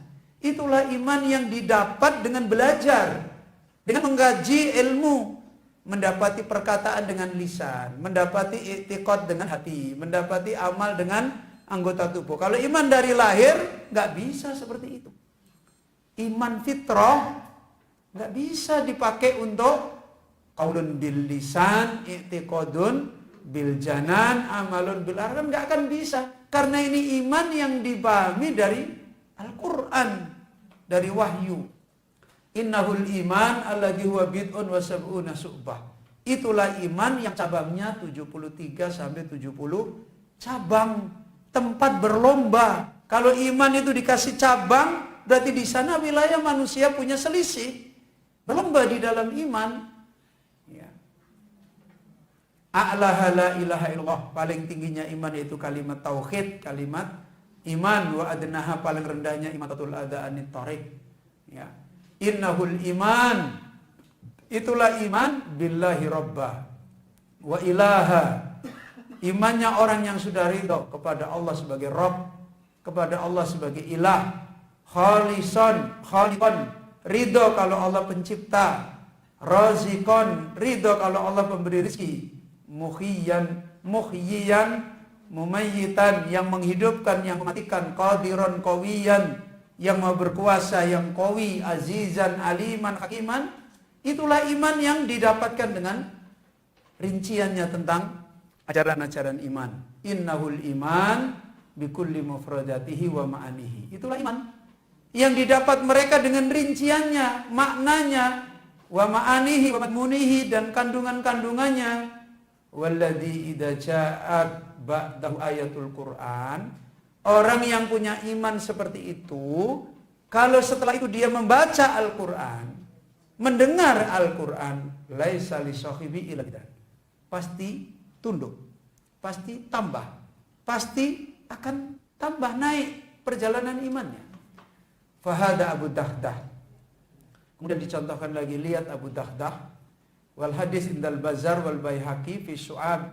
Hadisnya ada di Imam Al-Bazzar dan Imam Al-Baihaqi di dalam kitab Syu'abul Iman min hadis Ibnu Mas'ud qala. Dari hadis Ibnu Mas'ud berkata, "Lamma nazalat," ketika turun ayat man dalladzi yuqridullaha qardan hasan. Ketika turun ayat siapa yang mau meminjamkan kepada Allah pinjaman yang baik. Ketika ayat ini turun, kata Ibnu Mas'ud, qala Abu Dahdah Al-Ansar. Abu Dahdah Al-Ansar berkata, "Ya Rasulullah, wa inna Allah la yuridu minna al-qarda." Wahai Rasulullah, apakah Allah menghendaki pada kita untuk meminjamkan pinjaman kepadanya? Rasulullah menjawab, "Na'am ya Abu Dahdah." Betul wahai Abu Dahdah. Maka kata Abu Dahdah, "Arini yadaka ya Rasulullah, tunjukkan pada saya tangan engkau." Kemudian ketika beliau minta, "Ya Rasulullah, tunjukkan tangan engkau kepada saya." Qala, maka Ibnu Mas'ud mengatakan, "Fatanawalahu yaduhu." Maka Rasul pun menyulurkan tangannya. Qala, kemudian Abu Dahdah memegang dan Abu Dahdah bilang, "Fa inni qad aqradtu rabbi khaiti." Sekarang ya Rasul, aku pinjamkan kebunku kepada Allah Azza wa Jalla, untuk jalan Allah Azza wa Jalla. Kemudian Ibnu Mas'ud mengatakan, "Wa khaituhu fihi sittumi'ati nakhlah." Kebunnya Abu Dahdah ketika itu ada bersittumi'ah, ya, 600 pohon kurma. Dan di kebun itu ada Ummu Dahdah. Berarti siapa ini? Istrinya tinggal di kebun itu. Fihi wa iyalu, dan semua keluarganya tinggal di kebun itu. Maka Ibnu Mas'ud mengatakan, melihat kisah itu, faja'a Abu Dahdah fanadaha. Ketika sudah berbicara kepada Rasul begitu, Abu Dahdah datang ke kebun, mendatangi istrinya dan siapa? Keluarganya. Apa kata Abu Dahdah? "Ya Ummu Dahdah." Wahai Ummu Dahdah. Faqalat, maka Ummu Dahdah bilang, "Labbaik." Labbaiknya bukan bingung. Ya, kalau labbaik bingung udah gemeter ini aja. Kalau habis ketemu Rasulullah pasti kita ini ada yang berubah ini. Ya. Abu Dahdah istrinya labbaik. Faqala, maka apa kata Abu Dahdah? "Ukhruji." Kamu keluar dari rumahmu. Gimana Bu? Gimana? Sudah nggak nyampe akal kita ini. Rumah bagus-bagus dibangun kon metu. "Ukhruji faqad aqratuhu rabbi." Keluarlah engkau dan keluarga semua dari rumah ini. Aku sudah pinjamkan kebun ini dengan semua isinya kepada Allah Azza wa Jalla. Selesai. Gak ada pergolakan apa-apa. Karena memang mereka manusia iman semua. Innahu iman. Itulah iman mereka. Ta'allamuhu qablal Qur'an. Yang dulu mereka belajar luar biasa kepada Nabi sebelum Al-Quran. Itu mereka. Fada'a Abu Dahdah ila yatasaddaqa bi bustanihi. Abu Dahdah akhirnya memberikan semua kebunnya kepada Rasulullah sallallahu alaihi wasallam. Innahu imanun ta'allamuhu qablal Qur'an. Inilah iman yang mereka dulu belajar kepada Nabi sebelum mereka belajar Al-Quran. Da'a Abu Bakar Siddiq li ayyatasaddaqa bi jami' mali. Iman ini yang memanggil Abu Bakar Siddiq semua hartanya disedekahkan. Innahu imanun ta'allamuhu qablal Qur'an. Inilah iman yang dulu mereka pelajari. Da'a Umar, yang mengajak Umar Al-Faruq li ayyatasaddaqa bi nisfi malihi, untuk menginfakkan jalannya separuh hartanya. Innahu imanun ta'allamuhu qablal Qur'an. Inilah iman yang mereka dulu pelajari sebelum Al-Quran. Da'a Utsman, yang memanggil Utsman ibn Affan li tajhizi jais al-asrah, yang menyiapkan pasukan perang yang dibiayai segini luar biasa besarnya. Innahu imanun ta'allamuhu qablal Qur'an. Inilah iman yang dulu mereka pelajari sebelum mereka belajar Al-Quran. Da'a Ali bin Abi Thalib, yang memanggil Ali bin Abi Thalib masih anak-anak waktu itu, li'ayyaf dia, untuk mau menjadi tebusannya Nabi, tidur di mana Nabi hijrah, yang ancamannya mati. Ya. Kalau demo sekarang kan sudah mati. Ya gimana wong yang ada di situ dia? Ini iman-iman mereka. Ya. Dan inilah iman ayyuhal ahibbah rattabu sulamal aulawiyat. Iman yang mereka tempuh karena ada tangga perjalanan prioritas belajar yang benar. Ini yang membentuk mereka seperti ini. Kama rattaba Luqman, lihat sebagaimana Luqman mentertibkan skala prioritas pendidikannya kepada anaknya. Wa huwa yusi ibnahu faqal. Luqman memberi wasiat kepada anaknya. Pertama apa? Tahu skala prioritas besar. Ya bunayya la tusyrik billah, inna syirka la dzulmun adzim. Wa qala aidan, wahai anakku jangan engkau syirik kepada Allah. Syirik itu adalah persoalan dosa yang paling besar. Ya bunayya innaha intakum misqala habbah. Wahai anakku, kalau ada seberat biji sawi dari debu yang kecil, min khardalin, dari biji sawi yang kecil, fatakun fi sakhra, dan itu ada di gurun Sahara yang luas, gimana mau bisa dilihat? Ya. Au fis samawati, atau di langit, au fil ardi, atau di bumi, perkara sepele, ingat, ya'ti bihallah, Allah pasti akan datangkan. Ini ngajarin tentang makrifat kepada Allah. Innallaha latifun khabirun.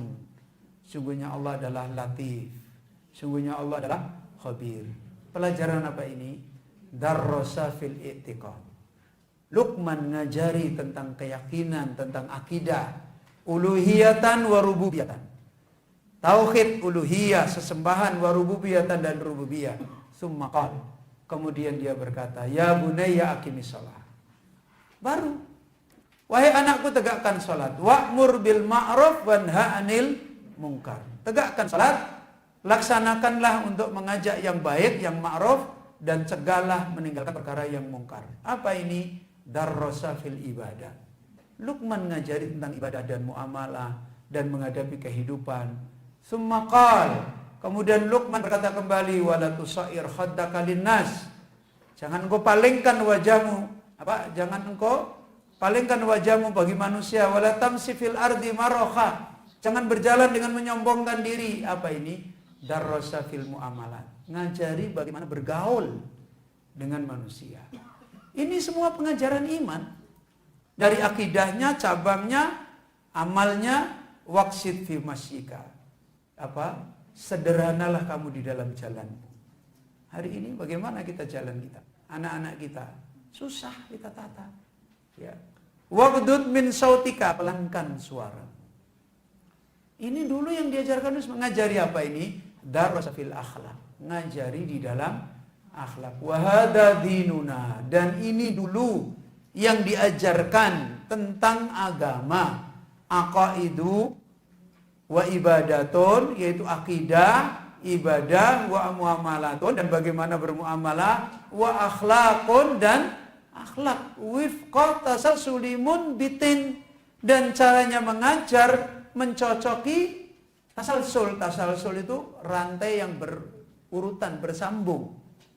Caranya mengajar adalah berantai dengan menyambung, dengan tertib, mudbitin, yang ada kaidahnya, yang harus didahulukan, yang belakangan. Seperti ini. Ya, la yuqaddamu syai'un ala syai'in. Tidak satu pun didahulukan dengan satu pun yang lain.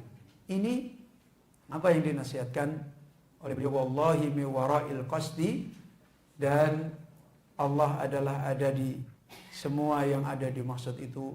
Wa sallallahu ala sayyidina Muhammad, dan salawat adalah atas Nabi kita Muhammad sallallahu alaihi wasallam. Bapak Ibu yang dirahmati oleh Allah, tinggal materi yang terakhir. Gimana, sudah capek?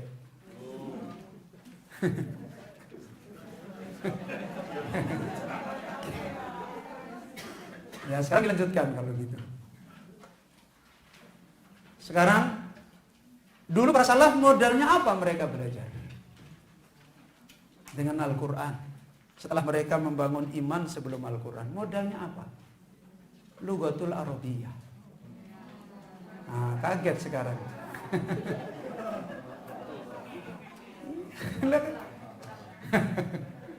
Ya, sekalian diterangkan aja biar selesai. Habis itu saya pamit. Nanti sampai di rumah konferensi sendiri udah. asarul lughatil arabiyyah fi fahmil Quran. Mereka kan tadabbur dengan Al-Quran. Modalnya iman, qoblal Quran. Alatnya apa mereka tadabbur? Dampak, pengaruh bahasa yang mereka miliki di dalam mereka mentadabburi Al-Quran. Mereka belum belajar akidah wasitiyah, nggak ada. Belajar nggak ada. Fikih muamalah nggak ada. Waktu itu pelajaran mereka cuma itu.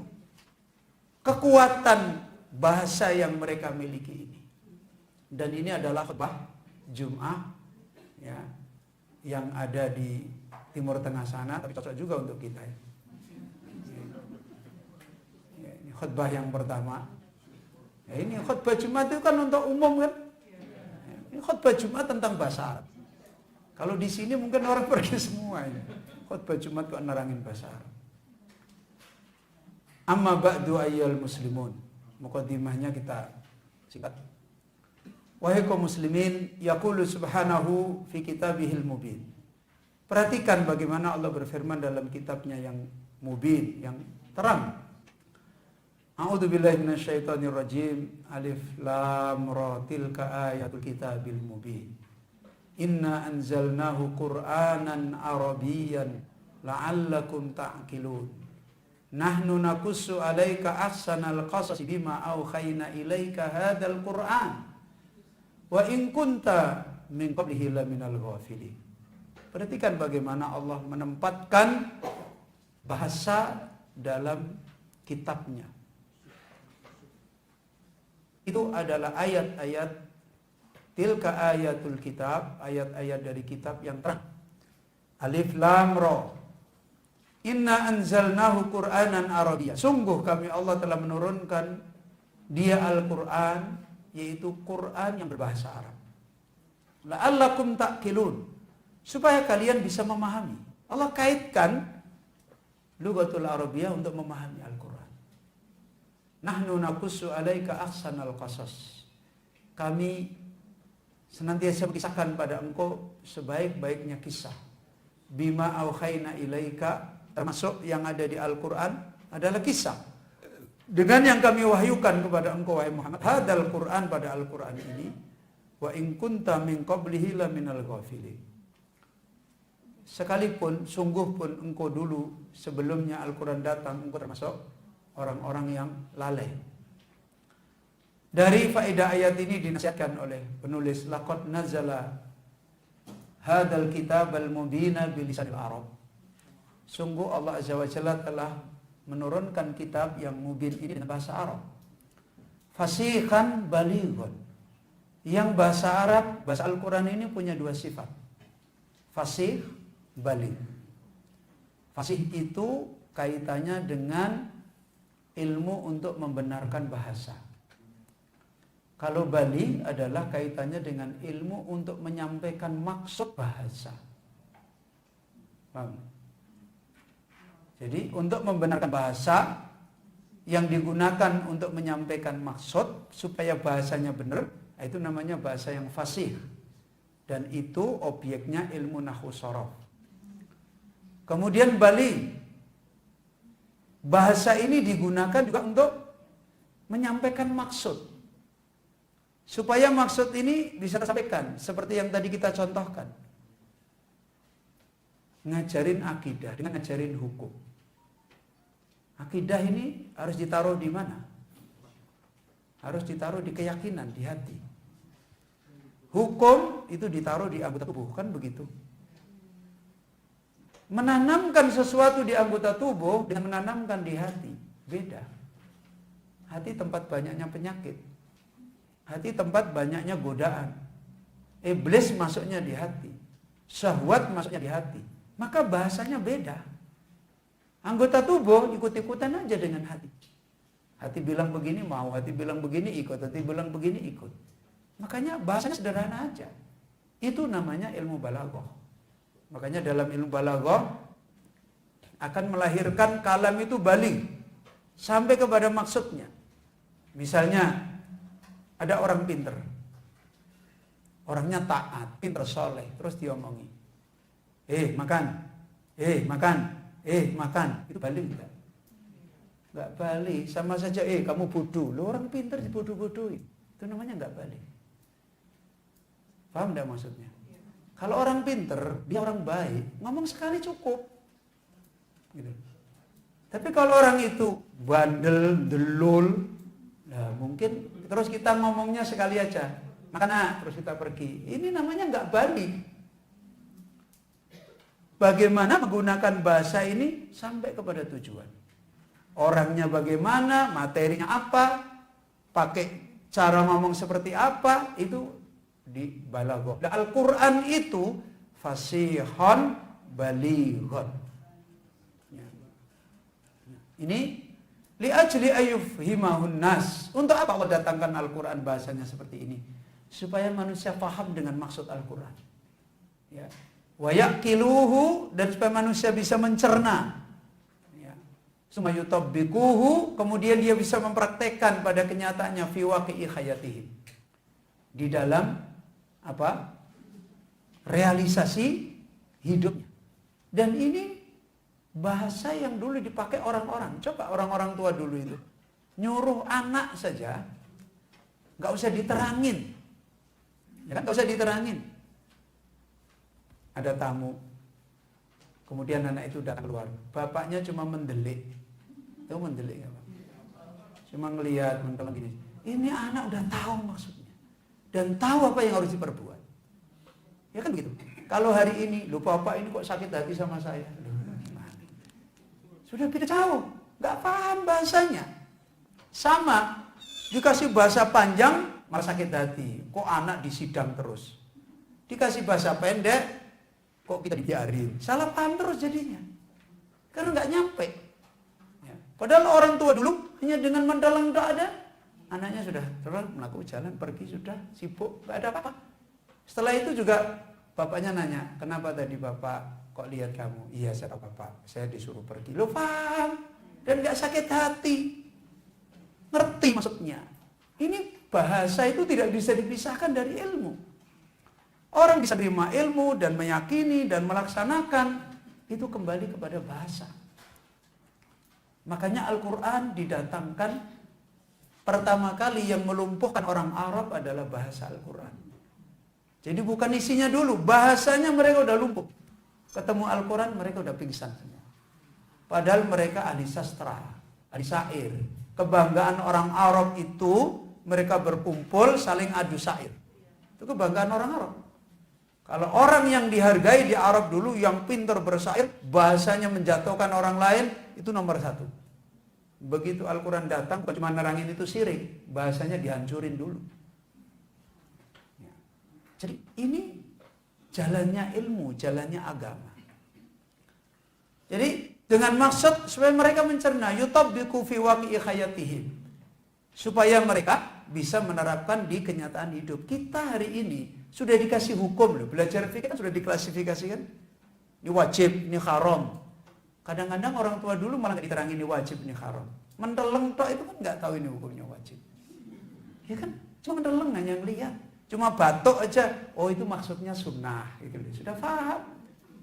Sekarang sudah ditahu, ini wajib ya, ini haram.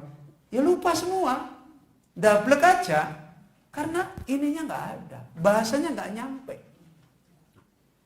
Jadi coba lihat sekarang anak kita lebih terpengaruh dengan ibunya atau HP? Karena bahasa HP lebih menyenangkan dia daripada ibunya. Oh iya. Lihat ibunya. Nak. Loh kan bahasa ibunya nak. Bahasa HP, Masya Allah diantarkan, diterangin di ini. Lah bahasa HP itu kayak gitu. Sekarang yang pantas saja anak ini menikmati, seneng guyang-guyang sendiri orang. Nah kan? Kalau sama ibunya pintunya kunci. Ya bahasa ibunya nggak punya bahasa. Bahasanya cuma disuruh nggak dikerja-kerjain. Ya dari dulu bahasanya cuma itu terus. Jangan sakit hati ibu.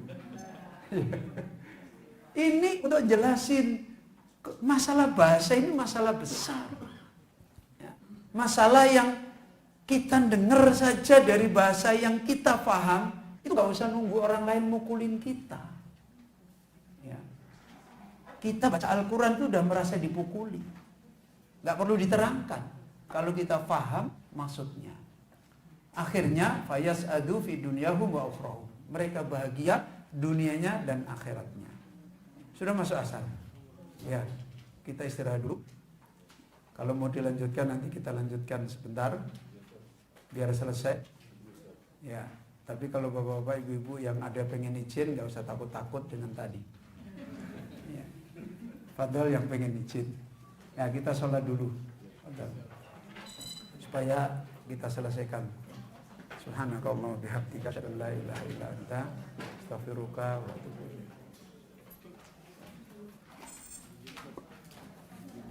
Ya.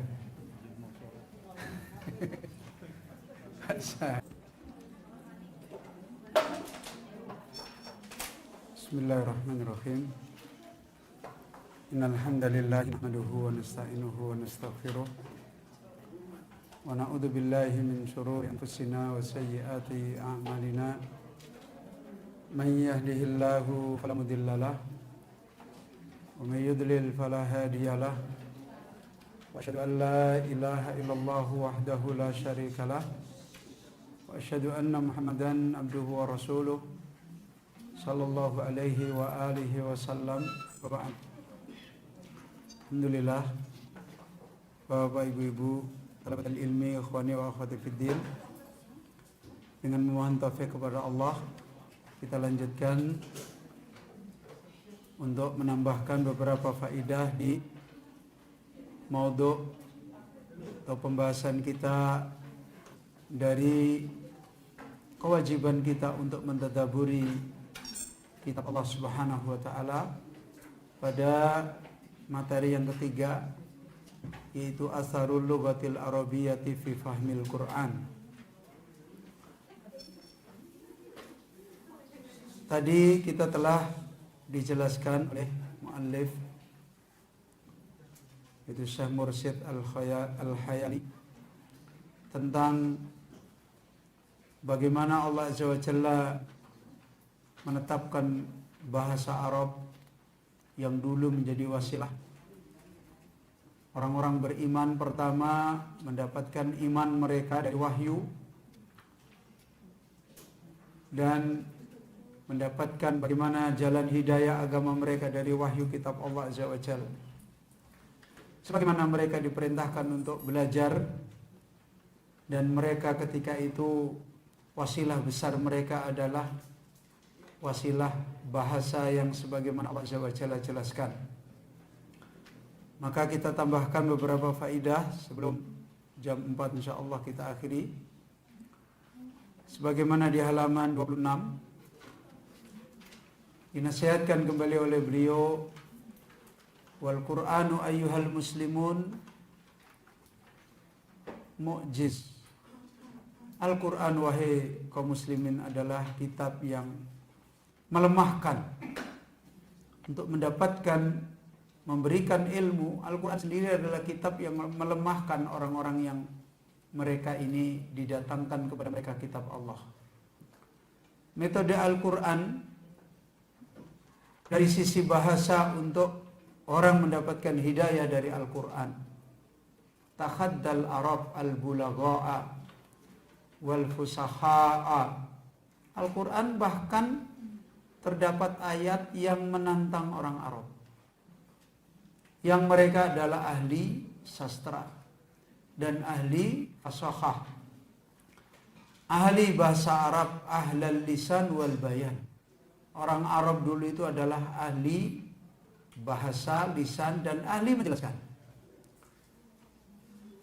Yang mereka kemudian hanya tinggal mengikuti petunjuk atau belum mengikuti petunjuk adalah ketika Allah mendatangkan Al-Quran ini dengan bahasa yang di dalamnya terdapat tantangan bagi orang Arab, ala ayyatu bimislih, supaya mereka mendatangkan semisal Al-Quran. Fa'ajazu wastaslamu, mereka lemah, tak sanggup, dan mereka taslim, dan akhirnya menyerah dari sisi bahasa. Ya. Qala ta'ala, makanya dulu adalah kalimatnya ulama. Dulu Abu Jahal menentang dakwah tauhid karena faham maksud Al-Quran. Jadi karena faham maksud Al-Quran. Dan kita hari ini banyak terjatuh kepada kesyirikan karena bodoh tidak faham maksud Al-Quran. Jadi dulu Abu Jahal menentang dakwah tauhid karena ngerti apa yang mau dimaukan oleh Al-Quran. Dan banyak kaum muslimin hari ini terjatuh pada kesyirikan karena jahilnya dia dengan kitab Allah Azza wa Jalla.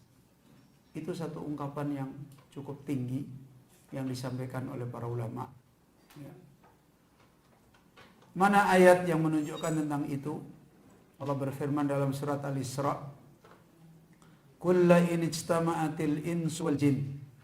Katakanlah Muhammad, jika sekiranya manusia dan jin telah berkumpul ala ayyatu bimithli hadzal Qur'an, supaya mereka mendatangkan seperti Al-Quran ini, la ya'tuna bimithlihi, mereka tidak akan bisa mendatangkan seperti Al-Quran, walau kana ba'duhum li ba'din dhahir, walaupun sebagian mereka dengan sebagian yang lain saling membantu, saling menguasakan, mereka tidak akan bisa mendatangkan. Dan salah satu menunjukkan mereka dulu ingin menjatuhkan Al-Quran, seperti yang terjadi pada Musailimah Al-Kadzab yang mengaku Rasul, pun membuat ayat untuk mencoba membandingi Al-Quran. Tetapi ya akhirnya tidak ada maknanya apa-apa, lucu. Ya. Sebagaimana beberapa contoh ketika ingin menyamain surat apa? Al-Fil. Ya. Dia membuat ayat Al-Fil, ma huwal fil, udunuhu tawil. Gajah, apa itu gajah? Gajah adalah hidungnya panjang. Kelihatannya didengar kok enak ya, luwes. Tapi dimaknai lucu sekali, kayak orang bingung.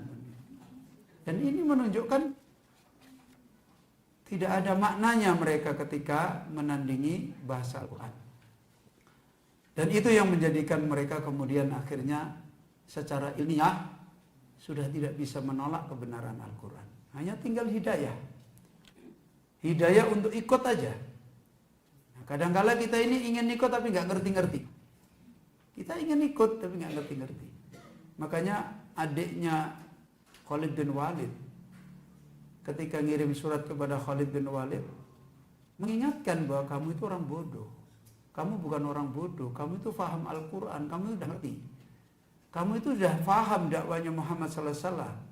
Nunggu apa lagi? Adiknya itu ketika nulisin surat begitu, bukan menerangkan kamu kok nggak ngerti-ngerti sih maksudnya Nabi, bukan. Mereka udah faham semua.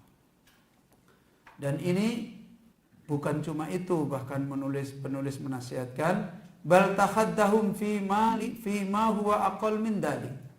Bahkan Al-Quran menantang orang-orang musyrikin Arab yang mereka punya kelebihan bahasa dari mendatangkan ayat yang lebih sedikit lagi dari itu. Bukan lagi 10 ayat, bahkan lebih sedikit lagi dari itu. Nah, bukan lagi yang seperti Al-Quran 10 ayat mereka juga nggak bisa mendatangkan. Laqad takhaddahum bi ayyatu bi asri suwari mislih. Untuk mereka diminta mendatangkan 10 surat, 10 ayat dari surat seperti di Al-Quran, sebagaimana Allah berfirman, wa in kuntum fi raibin mimma nazzalna ala abdina fa'tu bi suratin min mislih. Ya. Kalau engkau ragu dalam perkara yang kami Allah telah menurunkan atas hamba kami yaitu Allah, maka datanglah dengan surat yang semisalnya, wad'u syuhada'akum, panggillah tokoh-tokoh saksi-saksi kalian min dunillah, dari selain Allah, in kuntum shadiqin. Maka dari sini dinasihatkan lebih khusus oleh muallif sebagaimana di halaman 27, ayyuhal muslimun, ya, di halaman sebelahnya, inna sababal hakikiyya, sesungguhnya sebab yang sebenarnya, fi anna awaili minas sabiqina ila qurunin mutaakhiratin ta'assaru bil Qur'an wa kanu hamalatahu wa taduqu ma'anihi wa kashafu an asrarihi wa wajadu khalawatahu wa faqihu anillahi muradahu. Annahum kanu ala ilmin tamin bi ma'anil lughatil arabiyyati wa fi salamatin wa afiyatin minal ajmati wa asariha. Wahai saudara kaum muslimin, sesungguhnya sebab yang sebenarnya pada generasi awal-awal terdahulu ila qurunin mutaakhiratin, sampai beberapa generasi terakhir setelah mereka, ta'assaru bil Qur'an. Kenapa mereka tersentuh, terdampak sekali dengan Al-Quran? Wa kanu hamalatahu, dan mereka rela menjadi pembawa Al-Quran, gak ada yang bayar kemana-mana. Dari biayai mereka keliling dunia, sampai mereka rela membawa kitab Allah seperti itu. Dan sampai wataduku ma'anihi, kenapa mereka bisa merasakan makna-maknanya? Wa kasafu an asrarihi, kenapa mereka bisa menyingkap rahasia-rahasianya kitab Allah? Wa wajadu khalawatahu, dan mereka bisa mendapati manisnya kitab Allah. Wa faqihu anillah, mereka kenal Allah hanya dari Al-Quran. Ya. Muradahu, maksudnya Allah Azza wa Jalla. Apa penyebabnya? Annahum kanu ala ilmin tamin. Ya. Karena mereka dulu orang yang memiliki ilmu yang utuh, yang sempurna, bima'anil lughatil arabiyyah, dengan makna bahasa Arab. Ini yang menyambungkan mereka.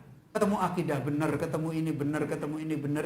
Di saat itu mereka tidak punya wasilah apa-apa, kecuali bilisanin arabiyyin. Dan yang kedua, wa fi salamatin, mereka fitrah wasilah ilmunya masih selamat. Ya. Wa fi salamatin wa afiyatin minal ajama, fasilitas ilmu bahasa Arab waktu itu selamat dan bersih. Afiyah itu sehat, bahasa itu masih selamat, masih sehat. Minal ajam, tidak ada makna ajam yang mencampuri. Jadi tidak pernah kecampuran bahasa lain, sehingga tidak akan punya pemahaman yang nyeleneh. Nah, ketika orang sudah tercampur aduk bahasanya, kemudian disampaikan bahasa itu, ya pemahamannya menurut dia. Sama seperti kita. Banyak orang hari ini ketika mendengar ada seorang ulama mengatakan, kun ma'allah bila haqqin wa ma'al khalqi bila haqqin, jadilah kamu bersama Allah tidak ada makhluk, dan bersama makhluk tidak ada Allah. Terus memahaminya berarti saya Allah, Allah itu saya. Itu karena jahilnya tidak paham. Ya, seperti itu. Padahal yang dimaksudkan beriman kepada Allah harus bersih dari makhluk, tidak boleh mencampuri keimanan pada Allah. Ketika melihat makhluk, yang dilihat adalah kekuasaan Allah. Padahal maksudnya seperti itu. Tapi karena lemahnya manusia hari ini, ya, dan fitnah yang begitu kuat, akhirnya seperti itu. Wa fi salamatin wa afiyatin minal ajam, dari bahasa ajam, wa asarya, dan dari pengaruhnya. Coba, kapan ilmu Islam mulai rusak? Di zaman Abbasiyah. Di zaman Amawiyah masih bersih, karena orang Arab semua. Jadi orang Quraisy semua. Amawiyah, Bani Amawiyah itu Quraisy. Abbasiyah sudah banyak orang Ajam. Dan saat itu bahasa Yunani diterjemah bahasa Arab. Sudah bercampur.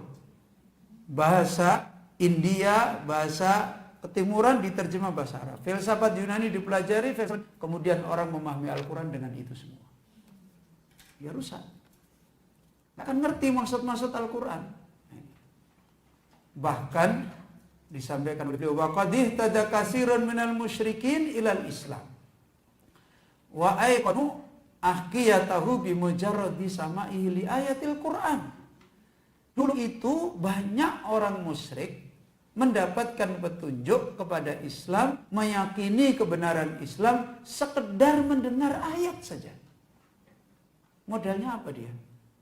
Bahasa mereka, nangkap. Sekedar mereka mendengar ayat.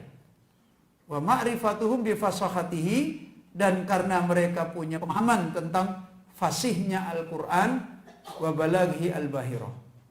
Dan dulu orang-orang musyrik yang belum dapat hidayah, mereka bisa mengatakan hada laisa kalamal basar. Ini bukan omongan orang. Itu mereka bisa mengatakan seperti itu. Nah, sementara hari ini fitnah sudah begitu besar sampai orang memahami Al-Quran itu kebenarannya doni. Kebenaran yang bersifat don itu bisa benar, bisa salah. Itu kan aneh. Padahal yang berpikir seperti ini orang Islam. Dulu orang musyrikin Quraisy bisa mengatakan ini bukan kalamnya Muhammad. Walaupun mereka belum dapat hidayah. Ya. Jadi pernah ketika ada orang musyrik datang kepada Rasulullah sallallahu alaihi wasallam ingin mempengaruhi Nabi, dia paling pinternya bahasa Arab dan berbicara kepada Rasulullah dengan hebatnya bahasa dia, Rasul cuma bacakan ayat. Ya, ma anzalnal qur'ana litasqa illa tadhkiratan liman yasha. Apa kata dia? Cukup Muhammad, jangan dilanjutkan, tutup. Mereka paham. Ya, tutup. Setelah itu dia mikir, hada laisa kalam. Ini bukan omongan manusia. Habis itu dia ragu, syak. Karena kalau mau kembali ke sana, dia utusan orang musyrik. Nanti nasibnya bagaimana? Ketika syak, Allah tutup, tidak diberi hidayah. Tapi dia udah paham. Ini mereka dulu. Maka dari sini, sebagaimana diterangkan, sekedar mereka mendengar Al-Quran dan ngerti bahasanya, wabalaghatil bahirah, dan tingginya maksud-maksud Al-Quran yang mereka dengar, mereka dapat hidayah. Bahkan bukan cuma itu, sampai ada anak-anak pun seperti itu di zaman dulu. Masuk Islam, anak-anak, karena sekedar sampai di rumah Nabi baca Quran aja, dia langsung dapat hidayah. Ini sebagaimana kisah yang dibawakan di sini seorang sahabin jalil At-Tafil Ibnu Amr Ad-Dawsi, itu di halaman 28. Ya. Dia dilarang oleh orang-orang untuk mendengarkan Al-Quran. Jangan dekat-dekat Nabi Muhammad, nanti dia baca Quran. Jadi dulu itu dihalangi orang ketemu Rasul sallallahu alaihi wasallam, jangan sampai diperdengarkan apa? Al-Quran. Ya. Tapi anak ini diberi taufik oleh Allah. Dia mengatakan, mazalu yuhaddiruni. Mereka orang musyrik selalu mengancam saya min sima'il Quran, dari mendengarkan Al-Quran. Hatta khasyautu fi uduni, sampai mereka menakuti di telingaku untuk memotong telinga. Tetapi wa aballah, Allah menghalangi maksud mereka, illa an asma' ma yaqul, sampai aku ditakdirkan mendengar apa yang Nabi sallallahu alaihi wasallam berkata. Saya katakan pada diri saya, fakultu fi nafsi, ketika itu saya ngomong pada diri saya, celaka kamu, innaka labib, kamu itu orang cerdas. Maksudnya dia ngomongin dirinya sendiri.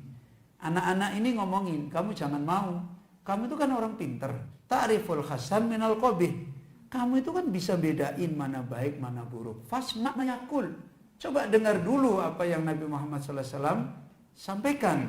Fa in kana ma yaqul Muhammadun haqqan qabiltahu, kalau yang nanti disampaikan Muhammad sallallahu alaihi wasallam adalah benar, kamu terima.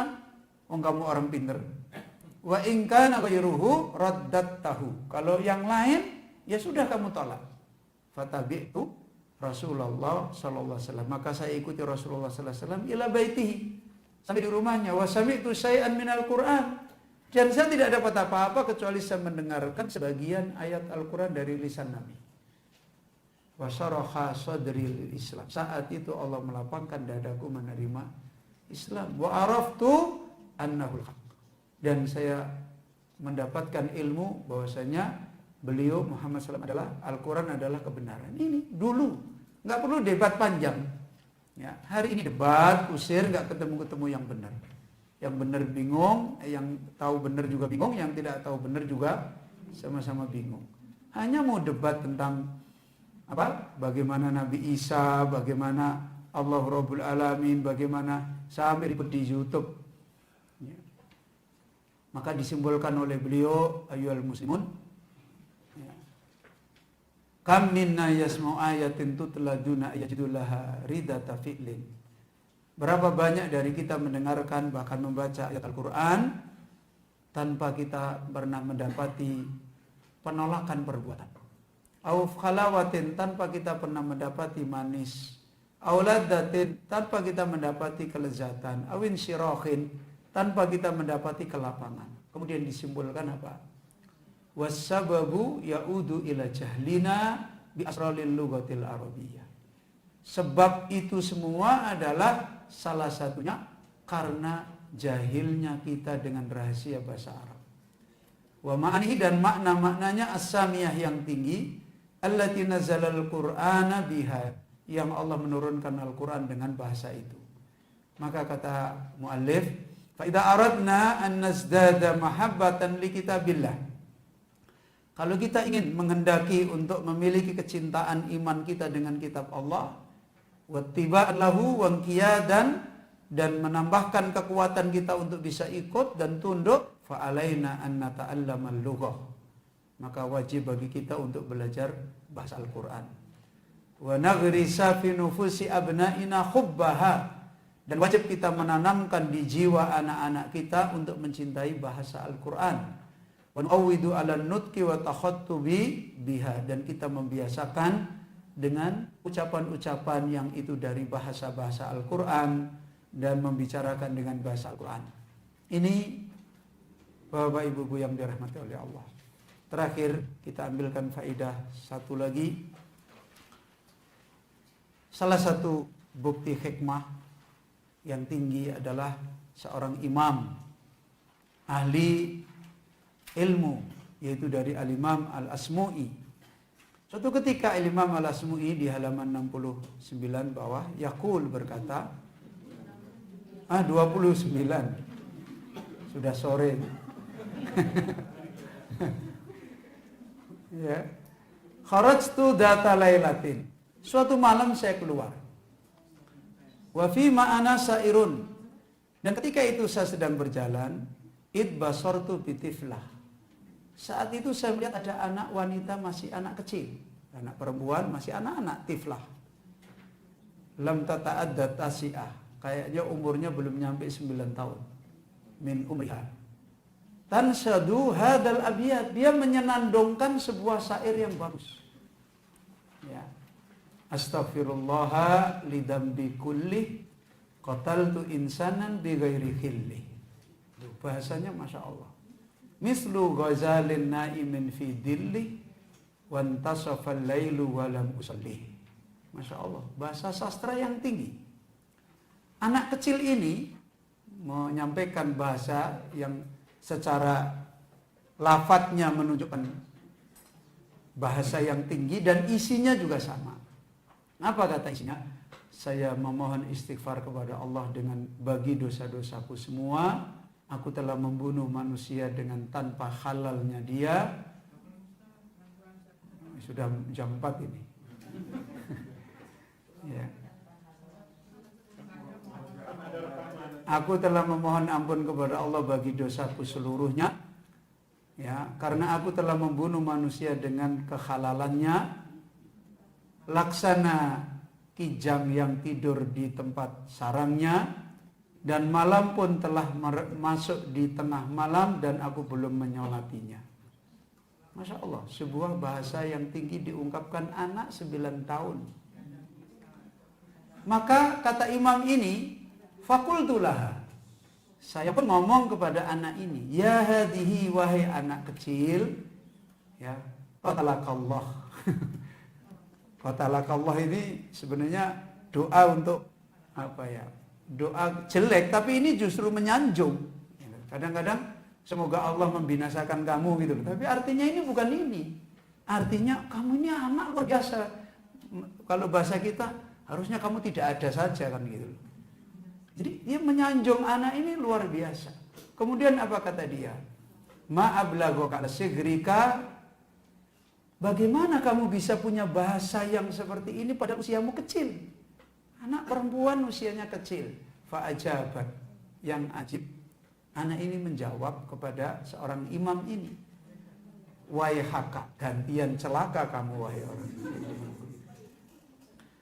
Ab'adahada, bahasaku ini bahasa remeh, jauh. Dia bilang, abaka ahada fasohatan, bahasa kayak gini kamu kagumi. Padahal ini bahasa rendah, bijani biqaulillah. Kalau dibandingkan dengan ayat ini. Ini anak 9 tahun. Sudah bisa membandingkan syair itu dengan Al-Quran. Padahal syairnya ini dikagumi ulama, syair yang hebat. Tapi anak ini ngomong ke orang alim, loh kamu ini gimana orang alim kok begitu? Ini nggak ada apa-apanya dibanding Al-Quran ayat yang saya bacakan ini. Masya Allah. Begitu dalamnya dia. Ya karena dia belum kena macam-macam ilmunya. Allah berfirman, wa auhayna ila ummi Musa. Coba lihat ayat ini. Kami Allah wahyukan kepada ibunya Musa. Apa wahyunya pertama? An ardi'i, untuk ibunya menyusui. Wa in khifti alaihi, kalau engkau takut dengan menyusui Musa, fa'alkihi fil yam. Apa? Lemparkan ke, coba lihat. Nyusui takut kok malah suruh buang. Ini bahasa yang tinggi. Dari ketidak mau yang risikonya kecil, disuruh tidak mau yang risikonya besar. Tapi ini kaitannya dengan kekuasaan Allah. Kalau ibaratnya saya mau menolong Musa dengan wasilah kamu menyusui. Tapi kalau kamu nggak sanggup, ya sudah kamu lepas saja biar saya sendiri yang menolong. Masya Allah. Ini dalamnya Al-Quran. Jadi kemudian wala takhafi. Pertama Allah memerintahkan lagi kamu jangan takut. Wala tahzani, kamu jangan sedih. Kemudian Allah mengatakan inna radduhu, kami nanti yang mengembalikan dia ilaiki kepadamu. Wa ja'iluhu minal mursalin, dan bukan tak kembalikan tok jadi anakmu. Kami jadikan dia rasul. Ya. Apa kata anak ini? Lihatlah ayat ini, wahai orang, qad jama'a fiha subhanah. Di dalam ayat ini Allah mengumpulkan baina amroini. Ada 2 berjodoh-jodohan. Loh, ini dalamnya anak 9 tahun. Dalam ayat ini Allah menggabungkan 2 yang berjodohan. Amroini 2 perintah. Nahyaini 2 larangan. Wa bisyarataini 2 kabar gembira. Loh. 2 perintahnya mana? Ardi'ihi wa alkihi. Susui, kalau kamu gak bisa buang jangan di laut.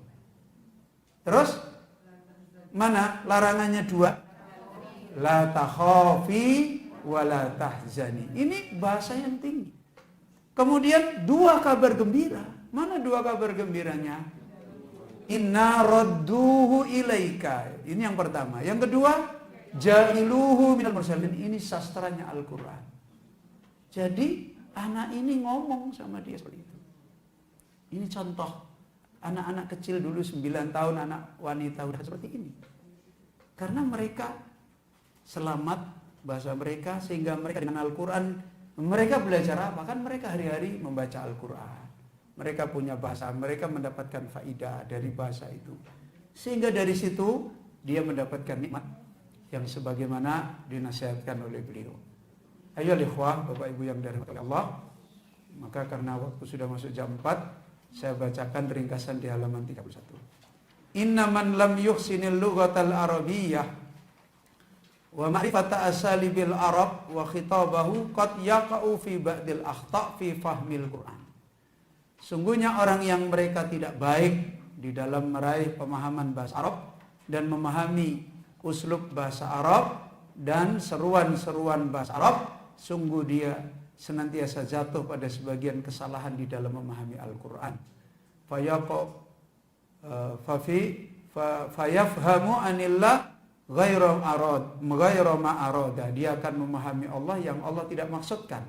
Fayaqa'u fil khairah, dan dia terjatuh ke dalam kebingungan, wal istibah, dan kerancuan, fil murad, di dalam memahami maksud. Ini insyaallah karena tadi sudah janji jam 4. InsyaAllah kita tutup jam 4. Mudah-mudahan Allah Azza wa Jalla memberikan taufik kepada kita semua di dalam kajian kita hari ini.